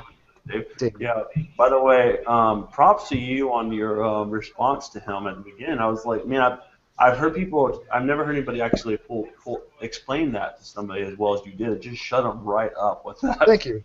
I've had experience with pre-steppers a lot, and he's never argued with a real pre-supper. Oh, here we go. Well, Gary's a real pre-supper, so he says. I just thought it was great throwing out that I'm not omnipotent. That was perfect because you asked for something, you gave it to him, and he didn't. I totally stole that from other people. I'm not that smart to come up with these things by myself. I totally steal this shit. No, but I thought it was well executed. That's what I'm saying. But thank Your you. mom was well executed. But solution, what? Bad history joke. When it comes to I don't know what the hell you're talking about. When it comes to pre-supper, French Revolution was a lot of guillotine. I don't think it's even true. I think they messed up on the hanging of Saddam. I think the rope snapped or something. Is Matt talking to himself? No, yes. I'm talking to Ocean. He's making I hear you eating potato chips like you're talking to your potato chips. Like, Matt, we should hang out. Talking to my chocolate biscuits. Oh, God. Oh, Matt, I saw the hangout you were in with Talking Shit Tuesday and JD Kane. Yeah. Oh my God! I'm so sorry. I am so sorry. Hey, Matt! I take some responsibility for that. I know GD Kane, and I let myself be baited, and I shouldn't have done that. You weren't as bad as G-Man, though. Okay. Oh my! G-Man was acting like a total. I don't know what the hell his problem was. I mean, G-Man's an entertainer, and I get that, but dude, the guy just he's on drugs. I don't know, but I mean, we've had differences. Matt and I have had differences. Matt has differences. Everybody, welcome to the community. But we can sit for several hours like this and talk about something. And I can with G-Man occasionally. But when G-Man goes on to shows like TST, he becomes a completely different person. That's because I don't know. I think he gets an adrenaline. Because he knows he's going in amongst the wolves. I think he goes on an adrenaline rush, and basically Maybe. he just has to. He's so nervous about it. He tries to hide that, but he's so nervous about it. It all just comes out. He tried to end every sentence like, "Oh, it's a belief. It's only a belief. It's only a belief." For every single thing, even his own points. Well, you got to So it remember. didn't move the conversation forward at all. I'm like, why are you here? Yeah, you got to remember, G-Man knows nothing about any of these topics. He really doesn't. And I'm not saying that I have any great knowledge of them either, but I have a tertiary understanding. But it is greater than G-Man's, I think, because G-Man just doesn't. He knows the Bible a little bit. Well, yeah, and probably better than I do. I don't know the Bible. My biblical knowledge comes from Dark Matter 2525. That's not a good source. Yeah, that's my biblical knowledge. Okay? Bad. Although he did a great series on Samson. Oh, he's had great series about everything. I mean, fuck, the guy is amazing. Like him or hate him, but he's really creative. Yeah, he's very good at animation. The problem is the content of his videos is basic. It's low level. I would put him low level atheist. Shooting from the hip after at Christianity, but it lacks nuance, I think. Oh well, okay, well I'll give you that, but it's entertaining.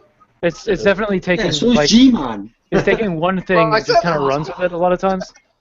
By the way, how badass? I did think that the criticism of the Garden of Eden was really funny though, where it's like the entire world is just covered with bodies because they keep reproducing and everybody's just lying around naked, jiggling on top of one another because mankind never fell. It's like, well, wasn't there a contingency plan for this? Wait, how badass was it that I had King Crocoduck on the other day? Did you guys like that? Yeah, I saw that. That was pretty cool.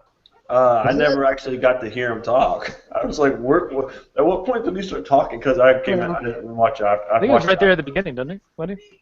Yeah, at the beginning. Yeah. Usually when he has a special guest, he starts it off there, and then that person drops out, and then Steve will continue to hang out for 6 hours. Yeah. And then after he continues to hang out for 6 hours, it gets uploaded, and then for like 3 days, you can only view the last 2 hours of the hangout. So the Crocoduck thing is like live only, and Steve is stupid. Yes, nice. You know what? It's funny is I've been asked by numerous people to kind of slice and dice, and when I get a better computer, maybe I can break them up a little bit more. Why don't you hire me, Steve? Don't be snippy at me. I don't want to hear no pointed ass freaking comments coming from you, Steve. Did I name anybody? I know. If I want to hire, it's going to be for like sexual gratificational reasons or something. Okay. Well, I mean, you could do that too. If that's how you get off, is me editing stuff. That's great. I looked for somebody the other day to even compile a video for me. I couldn't get anybody to compile a video. What the fuck? I thought he found one person to do it, obviously. Have you ever heard of Fiverr before? Dude, just download shit. Just download shit. And also, yeah, use Fiverr. Totally use Fiverr. People will totally do that shit on Fiverr. Actually, I should start doing that on Fiverr. Download a video for you and send it to you. It's like, okay, well, fine. I'll just fucking use my YouTube app. But anyways, yeah, it was a good hangout with King Crocoduck. I really liked it. Dropbox it in your fucking ass as soon as it gets I think I know him. Odian! I don't know him. Matt, you should probably join G-Man's hangout. He has G-Man versus the World 37 going on right now. He would kick me within 5 minutes. He would kick me within a minute because I badassed him. And he's got more watchers than me, but that's okay. This hangout's dying out, so I don't expect people to watch. There you go. They got a link for you there, Eddie. Or Steve. Eddie just posted a link for you. Well, I thought you were saying Fiverr. Yeah, Fiverr is the website. Well, I thought you meant as in a fiber connection. No, it's an online web editing software. I use Bandicam. I found that on Fiverr. I just did a search on Fiverr. I like Bandicam. It's convenient. Video compilations, and that was the first one that came up. So. It's video servicing. It says I work in video editing and video compilations. Fiverr, Steve, is a website where you can get people to do stuff for you for $5, or another low amount. So maybe I should join that. Yeah, it's a good way to make a quick buck. So if I teach in the column, they're going to Are they going to teach me? Are they going to pay me $5 every time I teach them the Callum cosmological argument? You can do it. Wow, I can make money here. Philosophy classes for $5. You're actually make a whole negative $15. Pay to join? No, it's like that. You have to I pay don't me think for so. my time to listen to your bullshit. That's essentially what it is. Yeah, explain to me the column. Actually, that should be a service on Fiverr. We'll listen to your shit. Oh my God, I'd make a fortune. You know, no, you talk too much. Oh, please. I will do video editing and video compilations for £5. But isn't that just is this guy not just trying to get some easy porn? Probably. Yeah, that's how a lot of people are. Because like it's really easy for them to just do it really quickly, but some people just don't know how to do it and they don't really want to learn.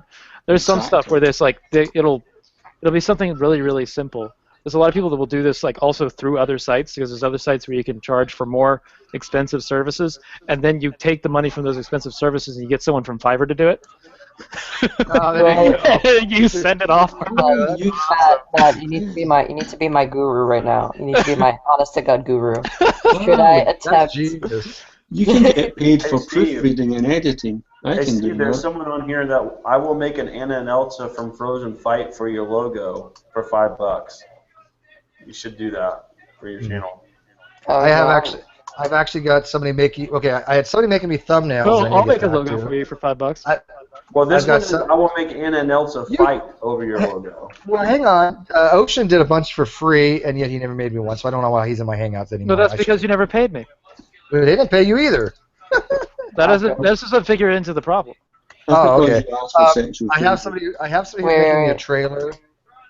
Matt. And I have somebody who's going to simulcast me on their channel. So, Matt, this is an honest question. Should I dare to go in to G-Man's Hangout right now? Yeah, go on. What should I do? What's going should I do? Isaiah is getting like pounded by fucking 4 people right now because they're all over talking him, and G-Man's doing his. You can go in there, but as long as you tell them, as long as you tell G-Man hi for me, and that we had a really rocking hangout about atheism and we're all fighting amongst each other. Didn't let them know that. We all were rabid dogs. Send me the link, so. Tell him I only have the link to the... Steve, this is what to do. You should edit the part that I role-played being an atheist. Tell everyone I became an atheist. He's going to be like, this is why rational theist, yeah. Positive here. I'll go to Fiverr and get a whole header made up for that. And then you could add in I'm bisexual. I said I can be a bisexual atheist. No, listen, you gotta tell him too that you were talking about aliens getting butt fucked or something. You know, that's really gonna turn his wheels. The one time I did edit the video, and I even said in my video I edited the video. I even put in the comments I edited the video. I said at the hangout the next day I want to make sure people realize I edited the video. Then somebody accused me, oh, he edited the video. I'm like, you stupid motherfucker. I was like, hello, did you even see in the comment section that it's been edited? It was fucking unreal that somebody's like, oh, he just edited. Look how deceptive he is. He edited. I'm like, fucking A. How dumb are you? That's cool. I've joined that Fiverr, whatever it is. Oh, good. Yeah, there you go. Make some bucks. Well, what's $5 in over your money? £3 and 44 pence. So it's about $2 to every one. Maybe a little less, right. honestly. I'm gonna attempt to get in on G-Man's Hangout. Hopefully, it hasn't gotten too bad. All right. Well, anyway. I'm gonna close this Hangout. I'm making. Cheers. All right. Cheers. Thank you as well. Matt Bell, nice meeting you. Yeah, put me on your circle. To hang out as soon as I got in. Yeah, sorry, man. Goodbye.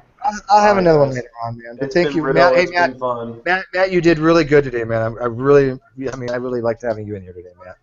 But the rest of you guys, thank you guys. It's been interesting having conversations with Matthew Bell, the infamous Matthew Bell. Yeah, he's not always a dick. Just mostly. Yeah, I am. Don't ruin my reputation. He's my favorite dick, though. Oh my god.